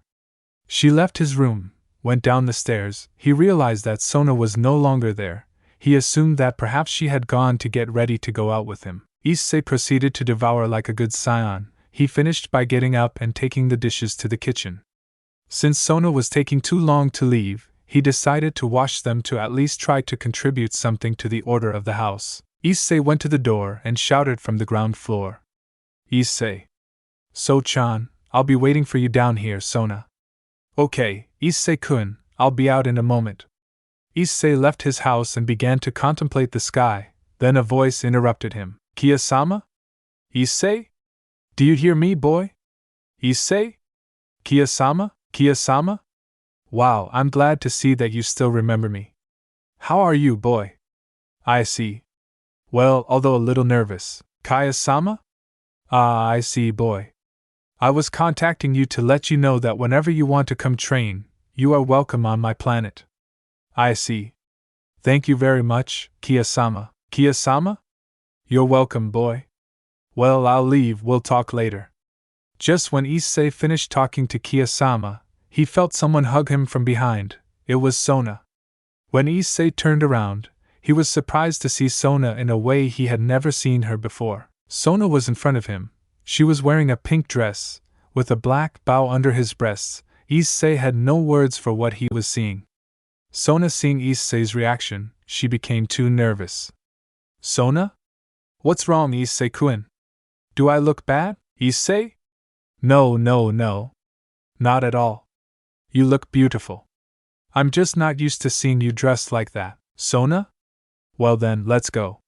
They both began to walk towards the center of Kuoh. As they walked, all the girls they met along the way sighed and looked at Sona with envy. Seeing that she was going with Issei, she was there to fix the matter. She decided to take it from him. Issei was surprised to see the attitudes that Sona had towards him. He was beginning to believe that everything that had happened had a positive side. He had become stronger, and the people he was now with constantly showed their affection towards him. Sona noticed that Issei was very thoughtful. Sona? Is something wrong, Issei-kun? Issei? No, it's nothing. Sona? It's because you feel strange hanging out with me. Basie? Not at all. It's just that I was thinking about how lucky I feel to be dating you. Sona? Do you know this is my first date? Basie? Oh, really? In that case, I will make sure you have the best time. Issei took Sona's hand and started running. They visited many clothing stores, a pet store, visited the aquarium and the zoo. After that, they went to the park. Issei bought 2 ice creams and gave one to Sona, and they both sat on one of the park benches. Sona? I had a lot of fun, Issei-kun. Issei? Me too, So-chan. I loved spending the day with you. We should go out together more often. Sona? Are you serious? Chichi said very excitedly. Issei? Yes, I'm serious. Sona, you are the best, Issei-kun. Saying that, Sona smiled. Issei noticed Sona's expression, so he was totally lost seeing her smile. Issei in her thoughts. Who would have thought that the coldest and most calculating girl in school, she looks so beautiful when she smiles. Sona, let's go home, Issei-kun. Issei. It's okay, So-chan. They both got up and started walking towards the Hayate residence. Sona took him by the arm, and during the entire trip she wouldn't let go until they both got home. Meanwhile in the underworld, Circeus and Graphia were talking quietly in the Gremory mansion until a portal opened in the ground, from which Tawa, Mira and Demigra emerged. Circeus? Damn, it's that damn one again. And from the aura he emanates you can tell that he is stronger than before. Graphia? Surzex-sama. What are you planning to do? At that moment, Demigra along with Tawa and Mira approached where Surzex is. Demigra? I'll only tell you once, Surzex, bring me the Saiyan right now. Surzex stared at him. Brathia? Surzex-sama, do you want me to call all the families? Surzex? No, go to Issei directly. Returning to Issei and Sona, when they got home they realized that no one had arrived yet. They both entered and Sona stood at the door, and Issei noticed this and very strangely asked her. Issei, is something wrong, So-chan? Sona? Issei-kun, I had a great day with you, but Issei? But Sona? There is something that is needed to make it a perfect day. Sona threw herself against hers, giving her a big kiss. The kiss was long and they both separated due to lack of air. Issei. So-chan, Sona. Issei-kun, I want to go further. Issei. But So-chan. Sona kissed him again, took Issei's hand and placed it on her breasts. Issei let himself go and began to grope them. Issei let himself be controlled by his impulses, to which while he continued kissing her, he began to touch Sona's butt. Issei, taking advantage of his powers, took Sona's hand, put it on his shoulder, and with another hand, he placed his fingers on her forehead, teleported to his room, laid Sona on the bed, and began to kiss her while massaging her breasts. Just as they both began to undress, a magical circle opened. It was Graphia. Graphia? Issei-kun, Miss Citri, sorry for interrupting your passionate moment. Issei and Sona. Graphia. Issei. What are you doing here? Can't one have privacy at a time as important as this? Graphia? I'm sorry, Issei-kun. But it was an emergency. The demon god Demigra, along with his servants, appeared in the underworld, asking Surzex-sama to bring you to the underworld. Issei, that bastard, he's already fed up with me. I can't let that stupid guy get away with it. He's going to regret it. He always has to be ruining everything. This time I will be in charge of putting an end to that damn thing. How dare you ruin such an important moment like this? Sona put her hand on Issei's, saying, Calm down, Issei-kun. We can do it whenever you want. This made him surprised by Sona's attitude, so he just smiled back. He put on his suit and prepared to take the bag with the hermit seeds. Sona changed from his dress to his typical school uniform. They say, listen, I'll use teleportation. Graphia, you tell the others and the other factions in case something bad happens. Sona, I will take you to the sacred temple of Kami-sama once there. Explain the situation to Dend and tell Tap-Ion in Trunks. I'm going directly to give that damn thing what he deserves. Graphia? Whatever you say, Issei-kun. Graphia left in a magic circle. Issei took Sona by the hand and teleported to Kami-sama's temple. Issei, well, Trunks and Tap-Ion should be here. Explained to Dent what was happening. I'm going to the underworld to fight with that unfortunate man. Sona. Be careful, okay? I don't want anything to happen to you, Issei. Don't worry, I'll be fine. Sona approached to give him another kiss. Once separated, Issei proceeded to go to the underworld using teleportation. Appearing in the underworld, right next to Surzex. With Demigra, Mira and Tawa still with Demigra. Surzex? I'm glad you answered my call, Issei-kun. Issei. I'm already tired of this bastard always interrupting my affairs and him always showing up at the least appropriate time. Demigra, you finally showed up, Abe. I think it's time for me to finish you off so you can stop getting in my way. Issei. I'll tell you just once, insect. I was in the middle of something too important for you to show up here to bother me, so I won't be as flexible as last time. Just when Issei said that, he lunged at Demigra, ready to punch her. but then Mira got in her way. Issei. Damn insect, what are you doing in my way? Get away if you don't want to die, somewhere in the other world. Vegeta. Sneezes. Goku? Cheers. What's wrong, Vegeta? Are you sick? Vegeta. Corkhead. How will I get sick if I'm dead? I think someone is saying insect on Earth, and it's not me. Returning to Issei and the others. Mira. Yes, you want to fight with Demigra-sama, you have to go over me. Issei. For me there is no problem. Issei became Super Saiyan and began to frantically attack Mira, landing a large number of punches, giving her a beating. A little hurt Mira was furious, and he turned to Issei very angry. Look! Miserable, how dare you? Issei smiled confidently. Mira? Well, I'll have to go further. Toa, can I break the seal? Toa? Yes, as long as you eliminate this conceited brat. Mira began to increase his power, breaking the seal on his chest, emanating a great and evil demonic energy. Seeing this, Issei transformed into Super Saiyan 2, fighting Mira again. Despite having broken his power seal, Issei was very confident and surpassed him considerably. At that moment the other demon families arrived, the faction leaders, Issei's girls, Trunks and Tapion. Seeing how easily Issei was defeating Mara, so all the girls in the place only noticed how handsome Issei looked in Super Saiyan. Jasper? There's no need to worry, because Issei-senpai will defeat him. Diba? There is no doubt about that, but I notice Issei a little upset, more than usual. Doesn't it give you the same impression? Azazel. I guess Issei didn't like the idea of interrupting his day of rest just because that demigra called him. At that moment, Sertsix and Graphia appeared. Sertsix? I think Graphia could answer that, since she was the one who fought with Issei-kun. Graphia? But Sertsix-sama. Do you think it's appropriate? Sona? No, Issei-kun wasn't doing anything. Sertsix? Come on, Citri-kun, there's nothing to be sorry about. Come on, Graphia, tell them. Graphia? Well, Issei-kun and Citri-sama were having a date. Everyone? What? At that moment the male Leviathan approached her sister, and with a childish attitude she demanded her sister. Sirafel, Sotan, how dare you get ahead of me to have Issei come? This surprised everyone, but Sona did not answer, still very red from what Graphia said. Bikeno. Era, apparently Sona was smarter than us. A 21. I can't believe we left them alone for so long. Draswas. Sona-chan, how could you? Kuroka.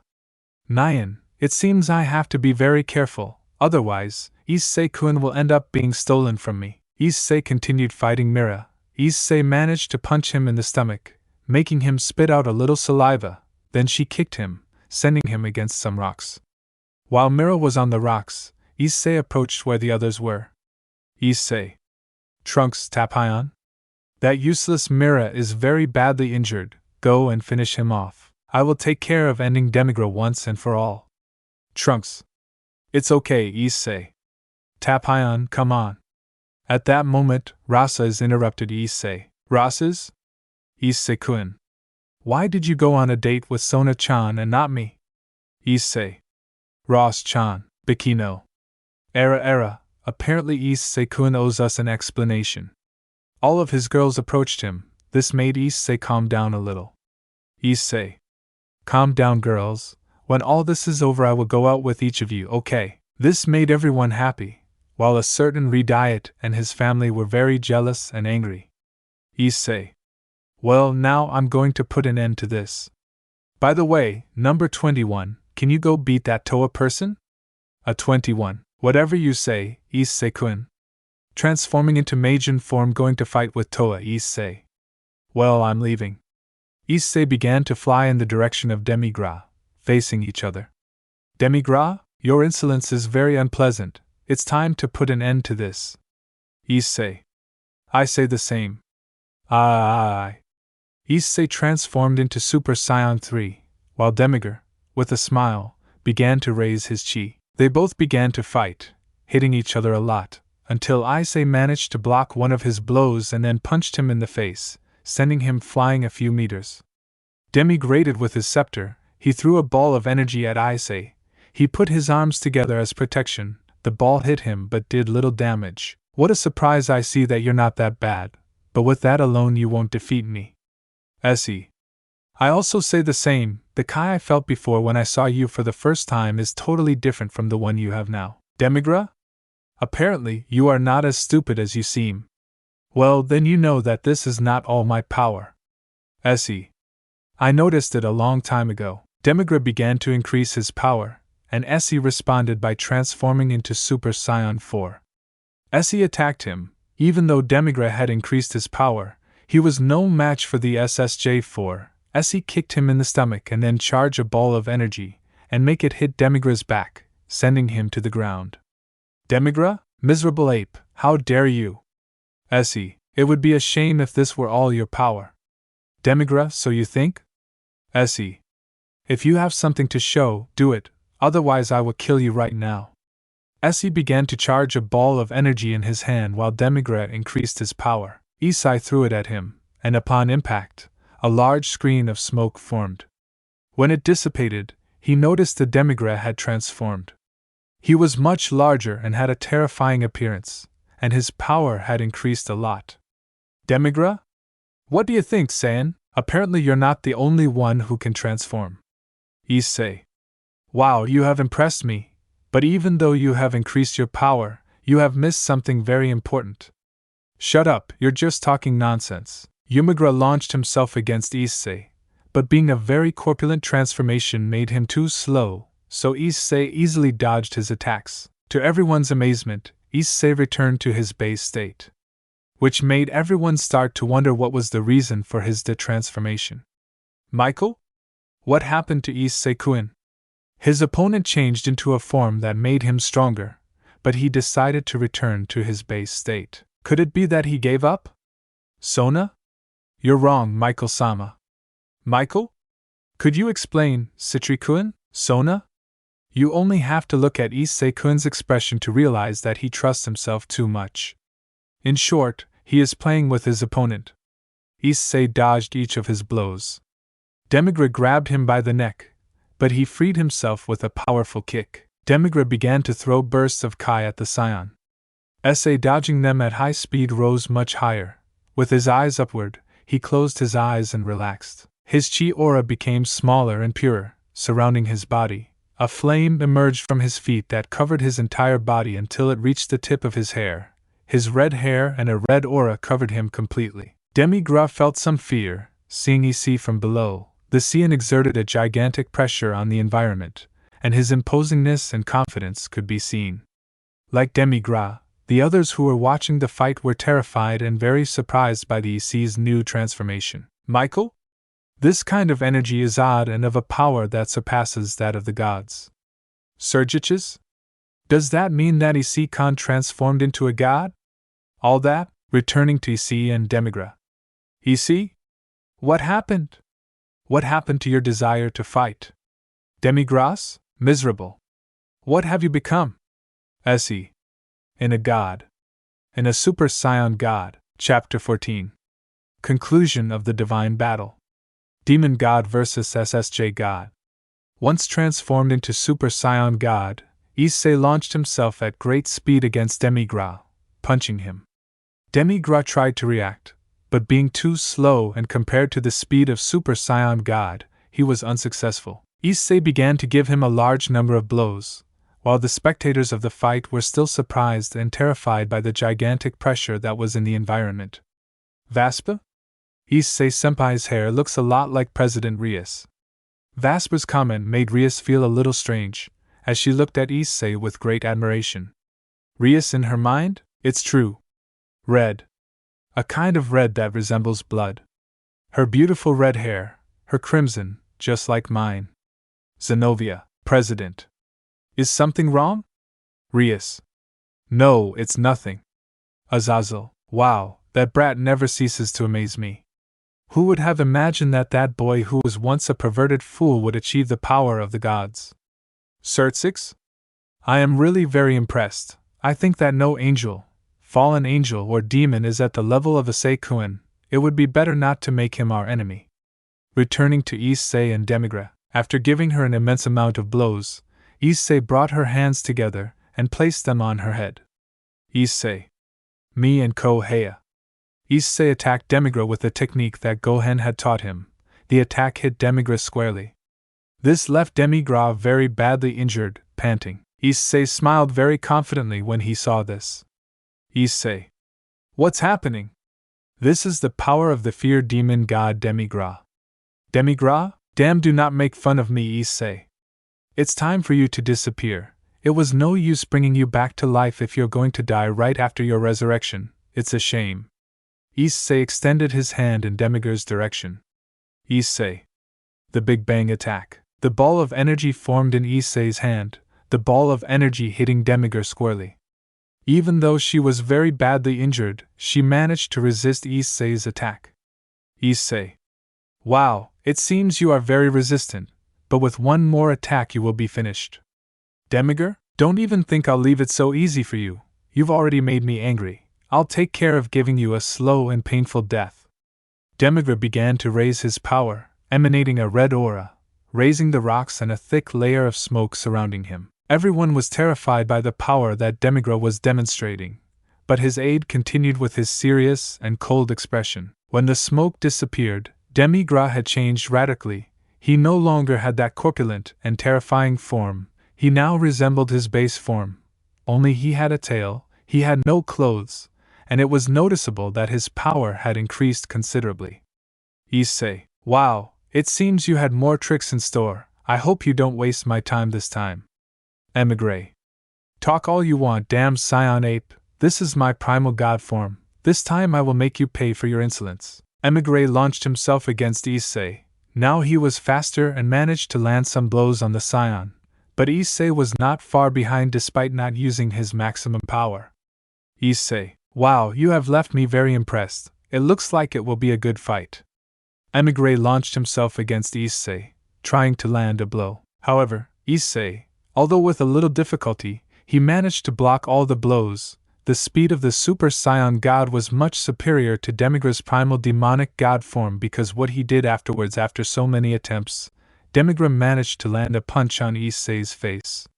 However, he didn't even flinch. Demigra, furious, tried to hit him again, but Issei managed to stop Demigra's fist.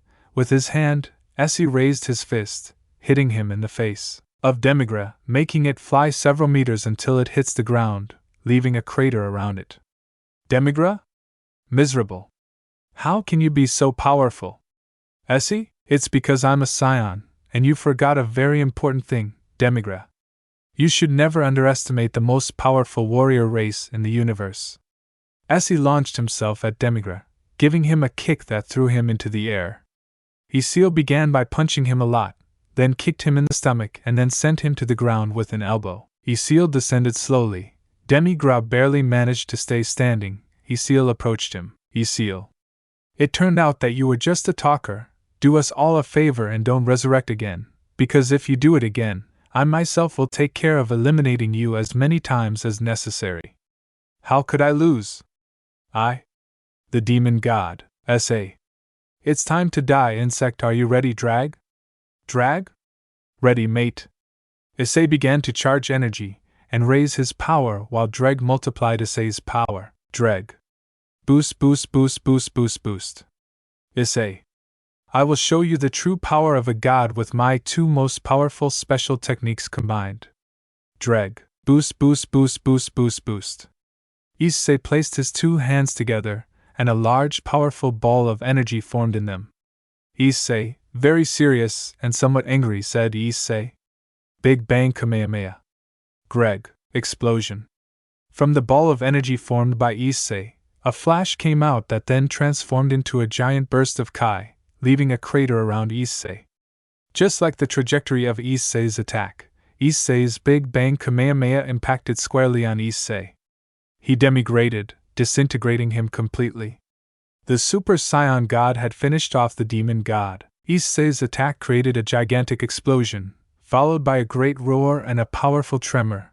Everyone was speechless at the power that Issei had demonstrated. The Saiyan, after having used a lot of energy in that attack, was very agitated and tired, but that didn't matter. Demigra had been eliminated, but Mira and Tawa still remained. Meanwhile, with Tawa versus a 21 and Trunks and Tapian versus Mira.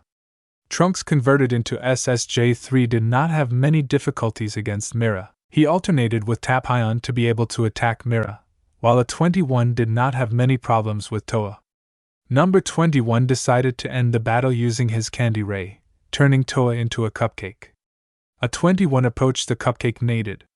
A 21. This one was better than the other. If he had to evaluate it on a scale of 1 to 100, he would give it a 67. Mira, upon seeing this, got very angry, frantically attacking Trunks, giving him a punch that would send him flying a few meters. Tapion tried to counterattack Mira, but it was useless. It had the same result as Trunks. Issei, upon seeing this, thought about intervening, but then at that moment Kiba took out a sword from a magic circle and raised it, and at that moment, Issei realized that Kiba was willing to do the technique that Trunks taught Kiba in his training, the Genki's word. Kiba began to concentrate all his energy on his sword, launching himself against Mira. Despite Kiba's determination and the power that he emanated were incredible. Issei knew that it would not be enough, so he raised his hand, sending a ball of energy towards Kiba, which he would absorb, and his sword would be wrapped in light and increase in size. Kiba noticed that Issei had helped him, so he just smiled. Mira realized too late about Kiba's attack, so he was pierced by Kiba's Genki's word. Once Kiba managed to connect his sword with Mira, he raised it, making a vertical slash, then retreated a little and launched a powerful burst of Kai from his sword, creating a large explosion that eliminated Mira instantly. The danger had passed, the threats had been eliminated. Issei, noticing that there was no longer any enemy, approached the rest using his teleportation. When the others noticed this, they were terrified to see that the Super Saiyan God was in front of them. The first to approach Issei was Gasper. Asper? Issei senpai, you are amazing, Issei. Come on, Gasper, it's not that big of a deal, Asper? Tell me, Issei senpai, what does it feel like to be a god? Issei? It doesn't feel that different, although I do feel a little exhausted. At that moment, Issei felt a pain that he had never felt in his life. He felt as if all his bones were breaking at once, and he spit out a little blood. Everyone was worried when they saw what was happening to Issei, especially his girls. Sona, Issei-kun, are you okay? Brosius. Issei-kun, don't scare us like that. Aikino.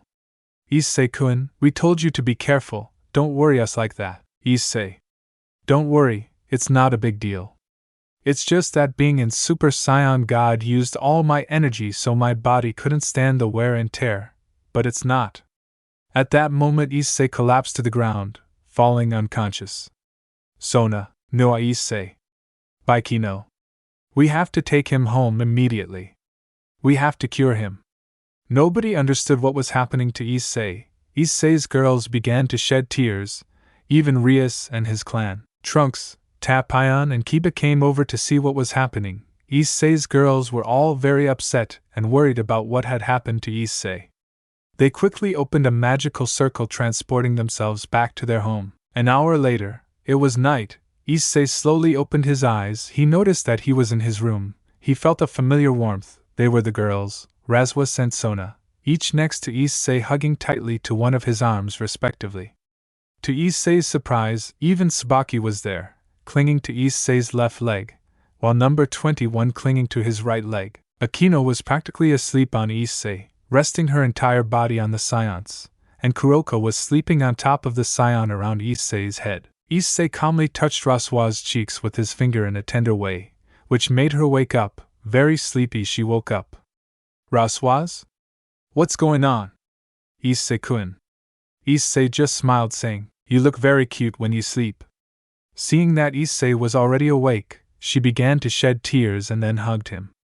Rasways? Issei-kun, are you okay? They all woke up suddenly, seeing Rasways' screams. Just like the Valkyrie, they all started crying, rushing to hug the Saiyan. Issei, still in everyone's arms, sympathetically told them that he needed space. Issei. Calm down, okay? Sona. But how do you want us to calm down if you even spit blood and then collapsed? Issei.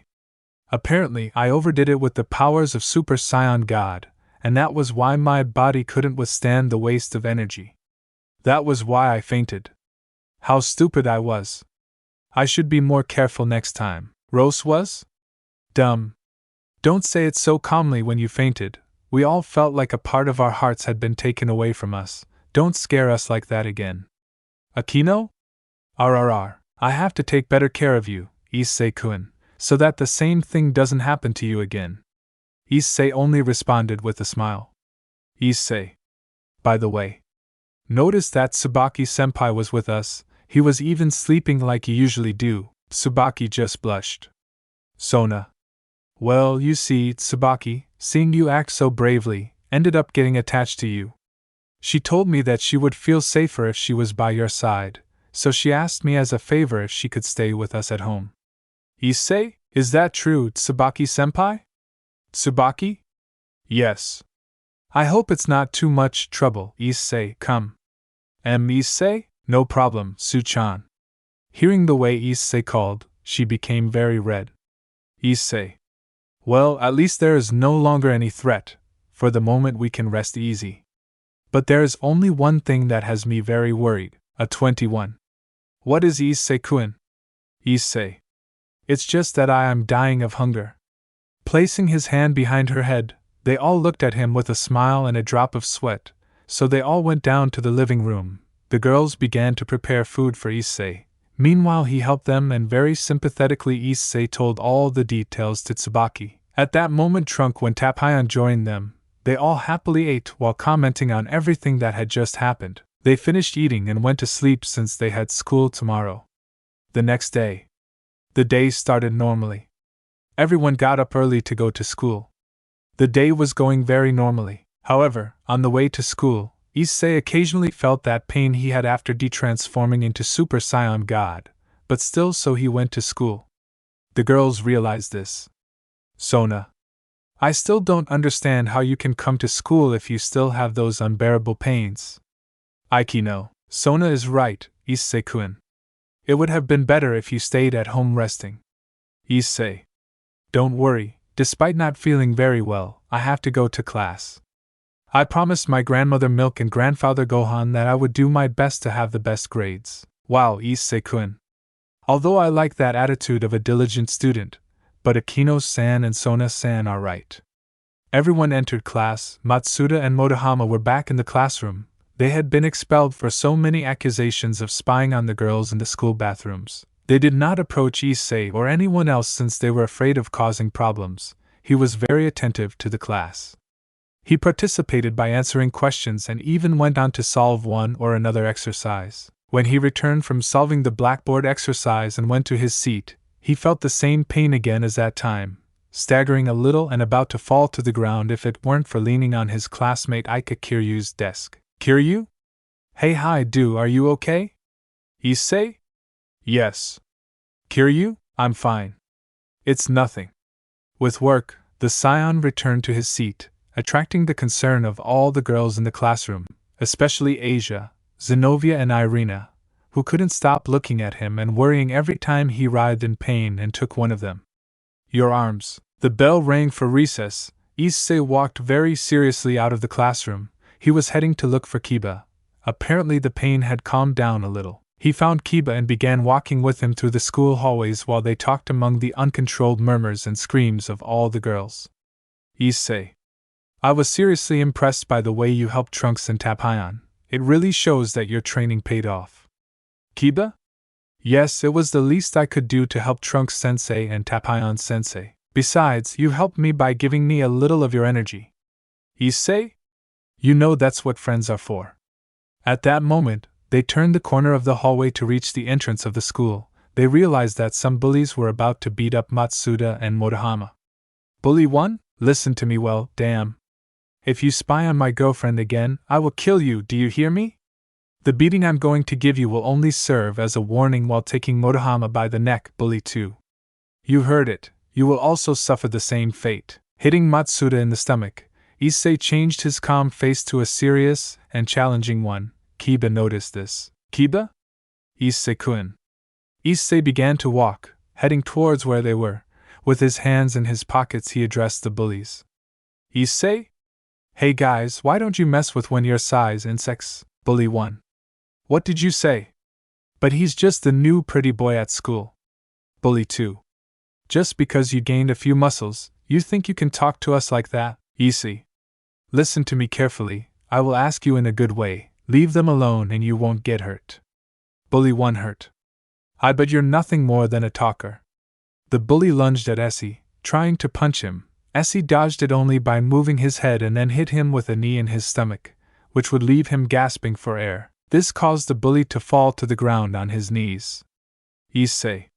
I warned you. Bully 2.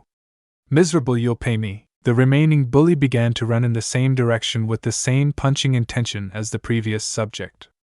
Issei easily stopped him with his hand and then punched him in the stomach. Issei. Don't cause any more problems.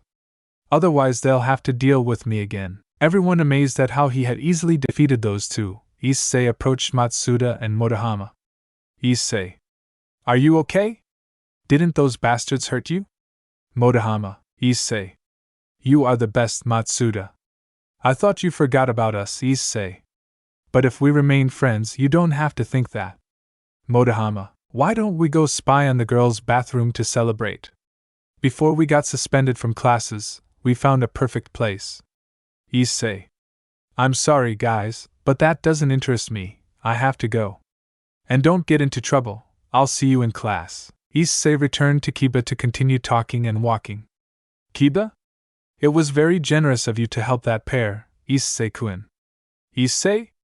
After all, they are still my friends. At that moment, Issei felt the infernal pain from before again, but now even stronger, so he collapsed to the ground. Later, Issei woke up on a stretcher. He was in the school infirmary. The pain was gone, and a little calmer he began to talk to himself. Issei. Damn. If I continue like this, I will never be able to get stronger. I only used Super Saiyan God once, and the consequences have been very bad. I have to train more, otherwise I will never be able to surpass Grandpa Goku and Lord Vegeta. At that moment the boosted gear gem appeared in Issei's hand. Dreg. Remember what your grandfather said, Issei? Dreg. What are you talking about? Dreg. The last time you saw your grandfather, he mentioned to you that there would be someone who would teach you how to master the power of the gods. You must contact him to solve this problem. You must do it quickly because the damage is collateral. I also feel the same pain that is affecting you. They say, you're right, but what I don't understand is how I feel better if the girls weren't there to cure me with magic, and I didn't bring hermit seeds either. Greg. It seems like you're about to realize it. The door opened, and a tall, very beautiful woman entered, with dark brown hair, green eyes, wearing glasses, a green blouse, a black skirt, and above all that the typical doctor's school doctor, although I had never seen her there. Doctor, I see that you're already awake. What a relief. I thought it would take longer. Issei? Yes, sensei. My name is Haida Issei. Nice to meet you. Doctor, I know who you are, Issei-kun. My name is Hosato Hasagawa, and as you see I am the school doctor. In fact, it is my second day here. Issei? Nice to meet you, Hasagawa-sensei. I thank you very much for taking care of me. Issei looked at her carefully and in her thoughts he said, damn, she is very beautiful, but I can't feel her chi. It's a very strange sensation, Chisato. Don't worry, Issei-kun, although I had a little work to heal you. The body of a Saiyan is very interesting. Issei. No, not at all. I think you're getting confused. Chisato? Don't worry, Issei-kun. You don't have to act like that. I know you're a Saiyan. How do you think I managed to get you to recover from that infernal pain that caused you to faint, Issei? Then tell me how you know me and who you really are. I ask you, please? DeSoto. Okay, ask me anything you want. Issei. There is one thing that has me very intrigued. Although it is true that you know everything related to science, I imagine that you must have some special ability or hidden power. Chisato. What is Issei-kun? Responding with a smile, Issei. When you came in, I couldn't feel your kind no matter how hard I tried. Explain to me why. Chisato. You see, not being used to the power of the gods, combined with the wear and tear you had, you are still not able to sense the Kai of a god, Issei. It can't be those that mean you're a goddess. Chapter 15. Entering the land of the gods knowing the destroyer god. Even in the infirmary, with Dr. Chisato in front of the Saiyan and with the confession she had made, Issei, still sitting on the stretcher in the school clinic, is very confused about what Chisato had told him. Issei. Like a goddess? Chisato? Yes, Issei-kun, I am the goddess protector of the earth. It is a position similar to that of Kami-sama, but only more independent. I only see that the earth is in perfect condition and ensure that living beings and nature are well. Issei. I imagine you must be more powerful than me. Chisato. Not at all, Issei-kun. The fact that I am a goddess does not mean that I have enormous power and compatibility. My skills focus more on magic and healing. Issei. I see, it's strange not being able to sense someone's Kai. Issei said with a smile. Chisato. Don't worry, with proper training, you will be able to detect the Kai of a god. Issei. Well, thank you for making me improve a little. Chisato. Hey Issei-kun. I can ask you something. Issei. What, Hasagawa-sensei? Chisato. I know it may be difficult because of the state you are in, but could you transform? That will give me an idea of how I can help you make a full recovery. Issei. Okay. But on the condition that you also show me a little of your power, Chisato. Deal. Will you go first? Issei transformed into Super Saiyan without much effort. Issei. I did what you asked, Hasagawa-sensei. Now what? Chisato. Okay. Tell me how you feel, Issei. At the moment I feel fine. I don't find anything strange. Chisato. Wow, your Super Saiyan form is definitely amazing. Issei. No big deal, now it's your turn to show your power, Hasagawa-sensei. Chisato. If you say so. Issei began to emanate a type of energy similar to that of Issei's Super Saiyan god, with the difference that you could notice the warmth and peace that Chisato's aura transmitted. A tranquil atmosphere was formed in the school infirmary. The only physical change was that his hair turned blonde. Issei was surprised by what he was seeing. Issei. Wow. I already realized that you are a goddess. Isato, this is my divine form. My real name is Yasato Afuria. But you can call me whatever you like, Issei-kun. Well, now it's your turn. Issei.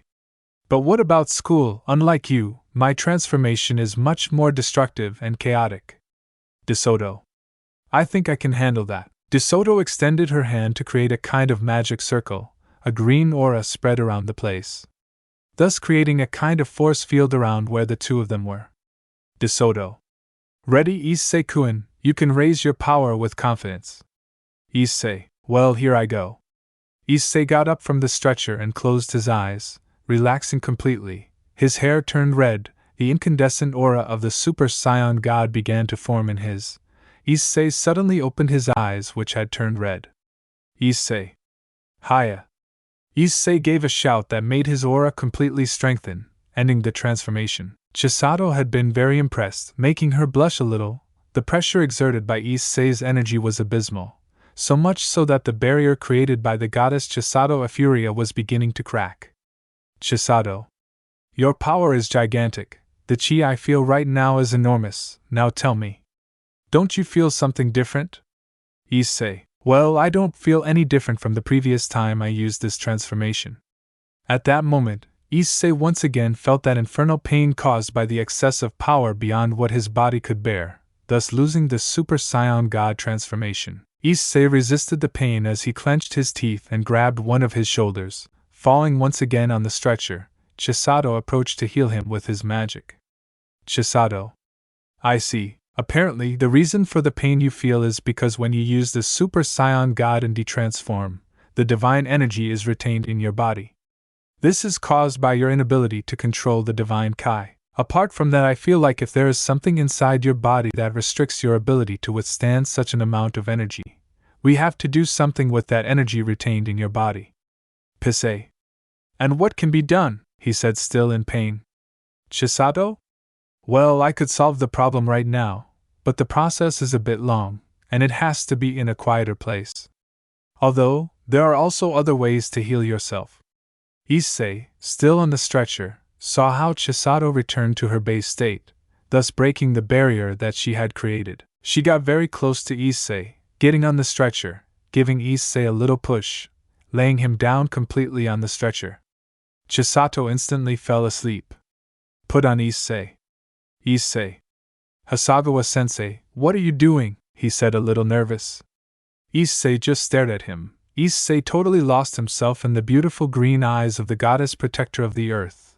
The scion blushed, and little by little, they both got closer until their lips met. Issei still confused by what he had just said. Passing by, he saw Chisato's beautiful face blushing. Both were about to move on, but at that moment the bell rang. It was time for lunch. Issei got up, adjusted her glasses and said, still blushing, Chisato? Well, Issei-kun, you better go get something to eat and then go back to class. You already lost too much class time. I see? Yes. Thank you very much for your help, Hasagawa-sensei. Chisato? By the way, come see me after class to solve your problem. I see? Okay, I'll see her later. Hasagawa-sensei. Issei left the infirmary. As he walked through the hallways, he thought about everything that had just happened and how Chisato had behaved with him. But the roar of his stomach interrupted his thoughts, so he quickly headed to the cafeteria. School, bought everything he could and put it in his backpack. The scion went outside the school, sat under a tree and began to eat wildly. He couldn't help but ignore the expression of everyone who saw him eating. In such a way, especially from the girls who saw him with so much desire. At that moment, Issei felt a familiar kai, but upon recognizing it he only smiled a little. It was Kuroka who, when she came down from a tree, stood behind him hugging him. Kuroka? Nyan, Issei-kun, I've missed you so much. I know, and that's why you came to school. Kuroka. Nyan, don't you like it? Issei. On the contrary, it's good to know that you are interested in me. Kuroka. Of course, and even more knowing that you are not completely well. Issei took one of Kuroka's hands and placed it against his face. Issei. I appreciate it. Knowing that you came here for me makes me feel better. Kuroka blushed when she heard Issei's words, so she lay on her side behind Issei and then took Issei's head, making him end up lying on her legs. This made Issei blush a little. Kuroka, seeing this, she started playing with her hair. This caused Issei to relax a little. Kuroka? Tell me, does it feel good? Issei? It's one of the best feelings. Kuroka, close your eyes, that way you'll feel much more relaxed. Issei closed his eyes. He thought about who those people his grandfather told him would be, what they would be like, and how powerful they were. Just then, Kuroka placed a big kiss on her mouth, and Issei opened his eyes suddenly. Kuroka?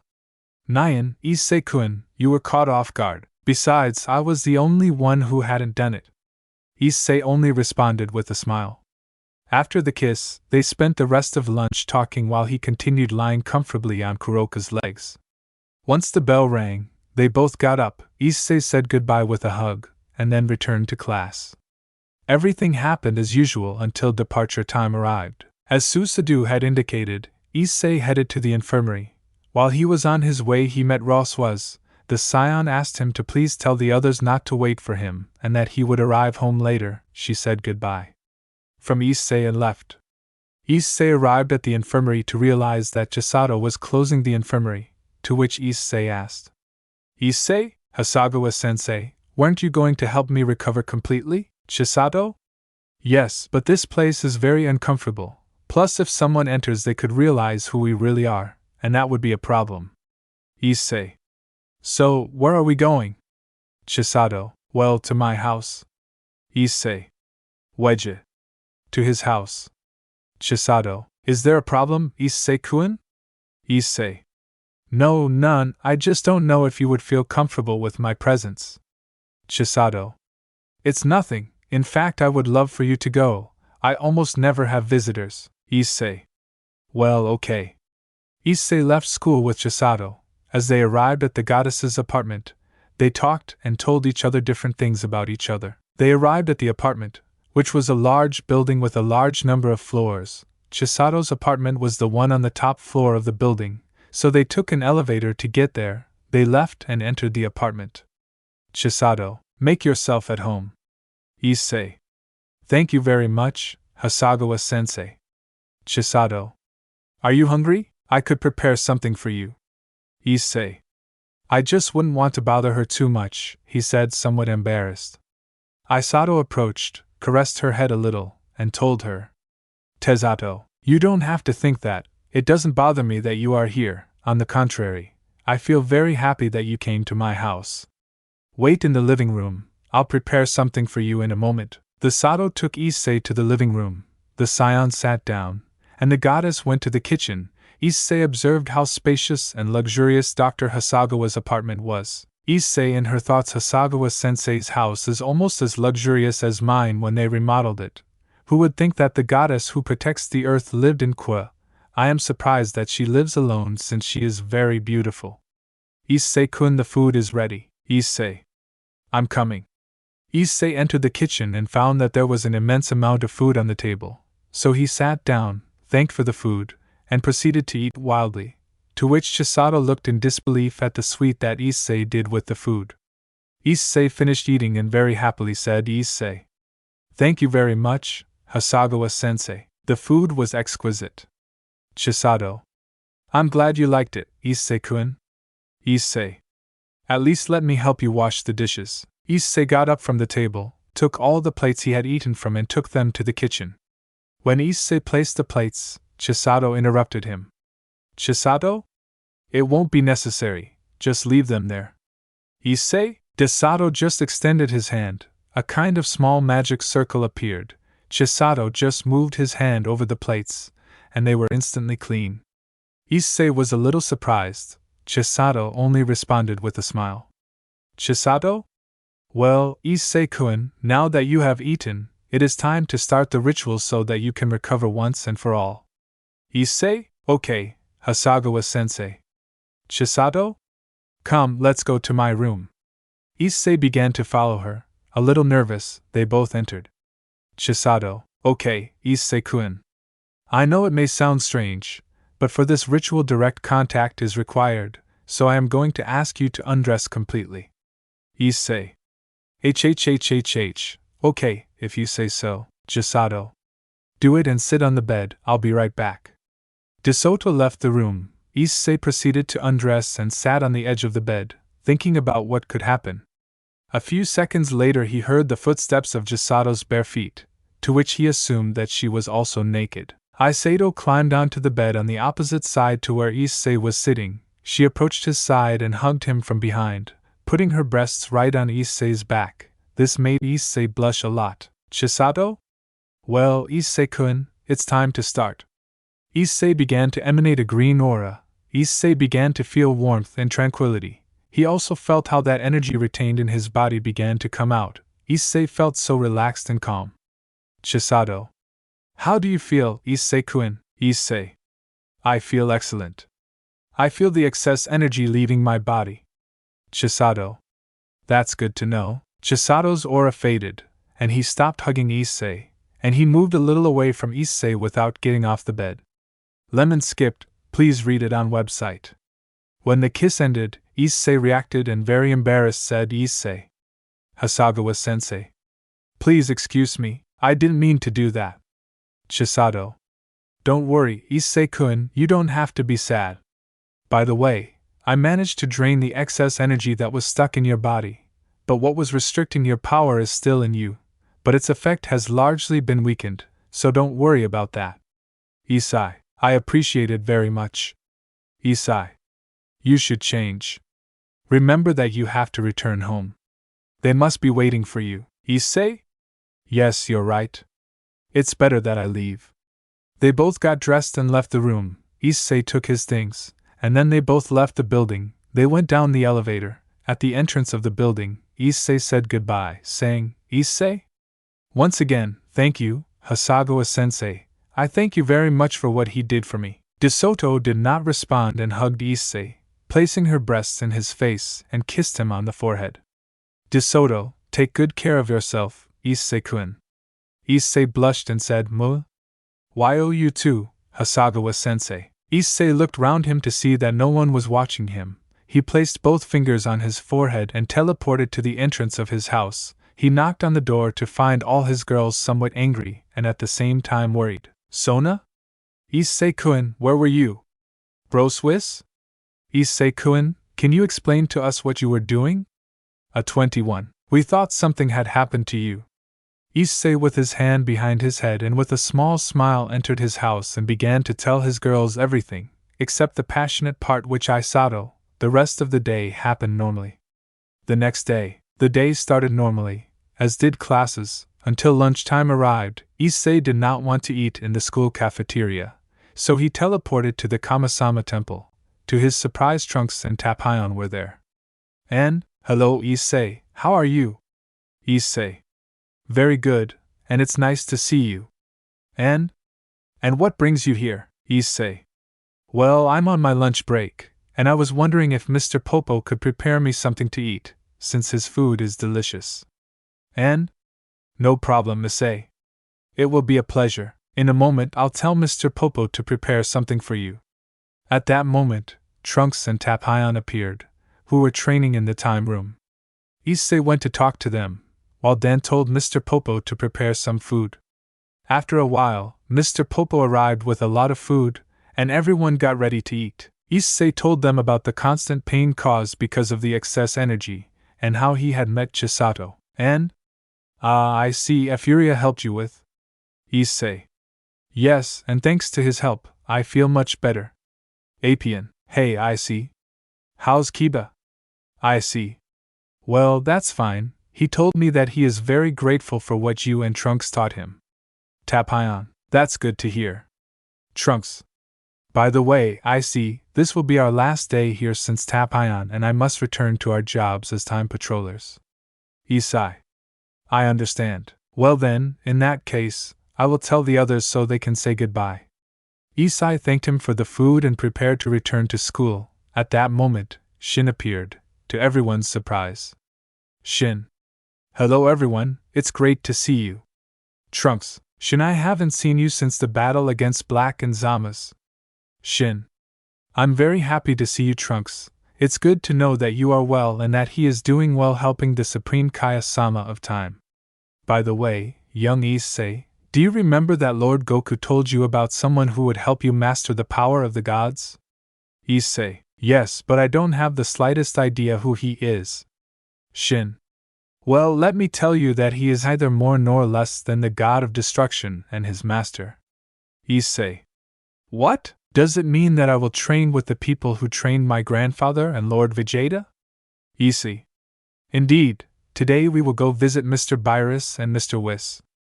Issei. But I have to go back to class. Can we go when classes are over? Issei. There is no problem, since I only came at this time to let you know, since if you want Mr. Virus and Mr. Whis, you need to bring certain things. I say. What is it about? Shin. Well, you should bring food as a thank you. I say. I thought I would have something much more difficult to find. Well, then I'll go buy it when I get out of school. Trunks. Hey, Shin, if you're going to visit Mr. Virus and Mr. Whis, can I come? I would like to visit Mr. Whis and Mr. Virus before returning to the Supreme Kaya-sama of time. Shin. No problem, I'll come in a few hours. Make sure you bring a good amount of food. Well, I'll see you later. Kai. Shin teleported back to the Supreme Planet. Issei said goodbye to Dend, Mr. Popo, Trunks and Tapion. Returning to school, everything happened normally until departure time. Tapion had agreed to train for the last time with Kiba. Trunks had agreed to meet Issei outside the school. They met Sona and Tsubaki, who were on their way home. He told them what they would do to make them stay calm and tell the others. Issei said goodbye to both of them with a hug and a kiss on the cheek. Issei went with Trunks into the center of Kuoh to buy a lot of food for Mr. Virus. Fortunately, Issei's parents had left some money before leaving on their trip, and since the girls didn't spend a lot of money on food since they cooked with magic, there was no problem using that money to buy food for Mr. Virus and Whis. They bought a few boxes of pizza, a few plates of sushi, some tubs of ice cream, candy, pudding and other things. When they finished buying the food, a little loaded, they teleported to the Supreme Planet, so that later, together with Shin, they arrived at Virus's planet. When they arrived, Whis was walking calmly, seeing that the planet was in order. Instantly he noticed the presence of the Supreme Kaiosama, Trunks and Issei. Whis, Supreme Kaiosama, who brings him here? I see that he is accompanied. Shin. Mr. Whis, it's great to see you, sorry for this unexpected visit. Whis. Don't worry. Oh, but if it's Trunks from the future, it's been a long time. How is your work as a time patrolman going? Trunks. Well, very good, the Supreme Kaiosama of Time has helped me a lot. Whis. I'm glad to hear that. And who do we have here? Seeing Issei. Issei. My name is Haida Issei, nice to meet you, Mr. Whis. Whis. Nice to meet you, Issei-san. Well, what is the reason for his visit, Shin? You see, Mr. Whis, young Issei is the grandson of Lord Goku, and he has great potential as a Saiyan warrior, so Lord Goku suggested he come with you. Whis. So, does that mean that the Super Saiyan God energy I felt a few days ago was yours, Issei-san? Issei? Yes, Mr. Whis, you are correct. I see. Whis. Well, if I'm going to train you, I have to see what you're capable of. Could you transform into Super Saiyan God, please? I see. Okay. Issei transformed into Super Saiyan God, making a huge noise throughout the planet of Virus. It was at that moment when he realized that the ritual with Susudu had worked. Whis, a little surprised, said, Whis? Interesting, but I see that your power is not being expelled completely. It's as if something is restricting your power. Whis pointed his staff at Issei. A small flash formed in Issei's chest, so that then the demonic pieces that Rias had put in him when she reincarnated him into a demon came out of Issei's chest. Apparently, this was what was restricting your power. Now, so you can see what I'm talking about, I'm going to ask you to please increase your power to the maximum. Issei gave a great battle cry. His SSJ God aura increased in size, and an enormous power could be felt, which far exceeded the level that Issei demonstrated when he used the SSJ God. The pressure was much more overwhelming, and another great roar was heard. Felt on Virus's planet. Issei. Impressive. I feel that the intensity of my body and my chi has increased considerably. Whis. See. I told you. It seems that you have potential. It will be a pleasure to train you. Plus, I have been very bored in recent years. It will be very fun to have the last Saiyan as a disciple. I see. Thank you very much, Mr. Whis. Issei returned to his base state. Hey Whis, what's all the fuss about? Whis. Mr. Beerus, I see that he has already woken up. Beerus. If it weren't for the commotion and noise that is going on in this place, the god of destruction would still be sleeping. And tell me, Whis, what are the Supreme Kyo-sama and these two brats doing here? I see that one of them is that boy who returned in the time machine a long time ago because of the problem with Black and Zamas. Whis. Vera, Mr. Beerus, young Trunks is now a time patrolman. He helps the Supreme Kaiosama of Time in preventing the events of history from being altered. Trunks, it's great to see you again, Mr. Beerus. Beerus. That's good to hear, because if I find out that you're traveling through time for your own pleasure. Changing his expression to a more angry one, I'll destroy you. Trunks just expressed a nervous smile. Eris. And who is the other one? Whis. This is Goku's great-great-grandson. His name is Issei. And he came to this planet to train with me. Nice to meet you, Mr. Eris. It is a pleasure for me to meet the god of destruction. Beerus. Wait to my new boy, was said you came here to train, Issei. That's right, Mr. Beerus. Beerus. And was accepted. They surely blackmailed this glutton with some food. A little serious. Issei. Oh, I forgot. Issei started taking the food out of the bags. Issei, as a thank you, I brought you some food. Whis? Ho ho ho ho, this is a surprise. You see, Mr. Beerus, you don't have to worry about young Issei. Beerus began to look with desire at the food that Issei had brought. The Saiyan noticed this and asked. Issei, so Mr. Beerus, you agree that I train with Mr. Whis? Ahem. But I am the god of destruction, And even though you brought this delicious food, I don't know if it would be a good idea to train you. Issei took the pudding out of the bag, saying, "By the way, I forgot this. Virus?" "What?"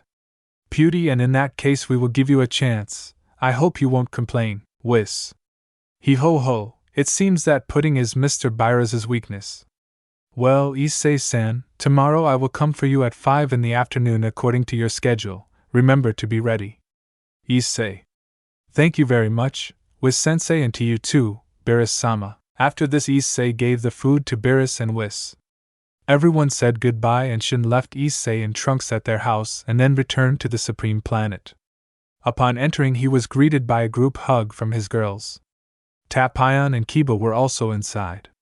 Fortunately, dinner was ready, and everyone got ready to eat. Issei told them everything he had talked to Mr. Beerus and Whis.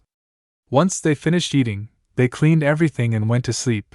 Issei in his bed surrounded by all his girls, he thought about what the training he would have with Whis would be like, and if that way he could surpass Goku and Vegeta a while later. He fell asleep. Thanks for listening to my video. Don't forget to like, share, subscribe and comment below your favorite part. Sayonara, see you in the next video.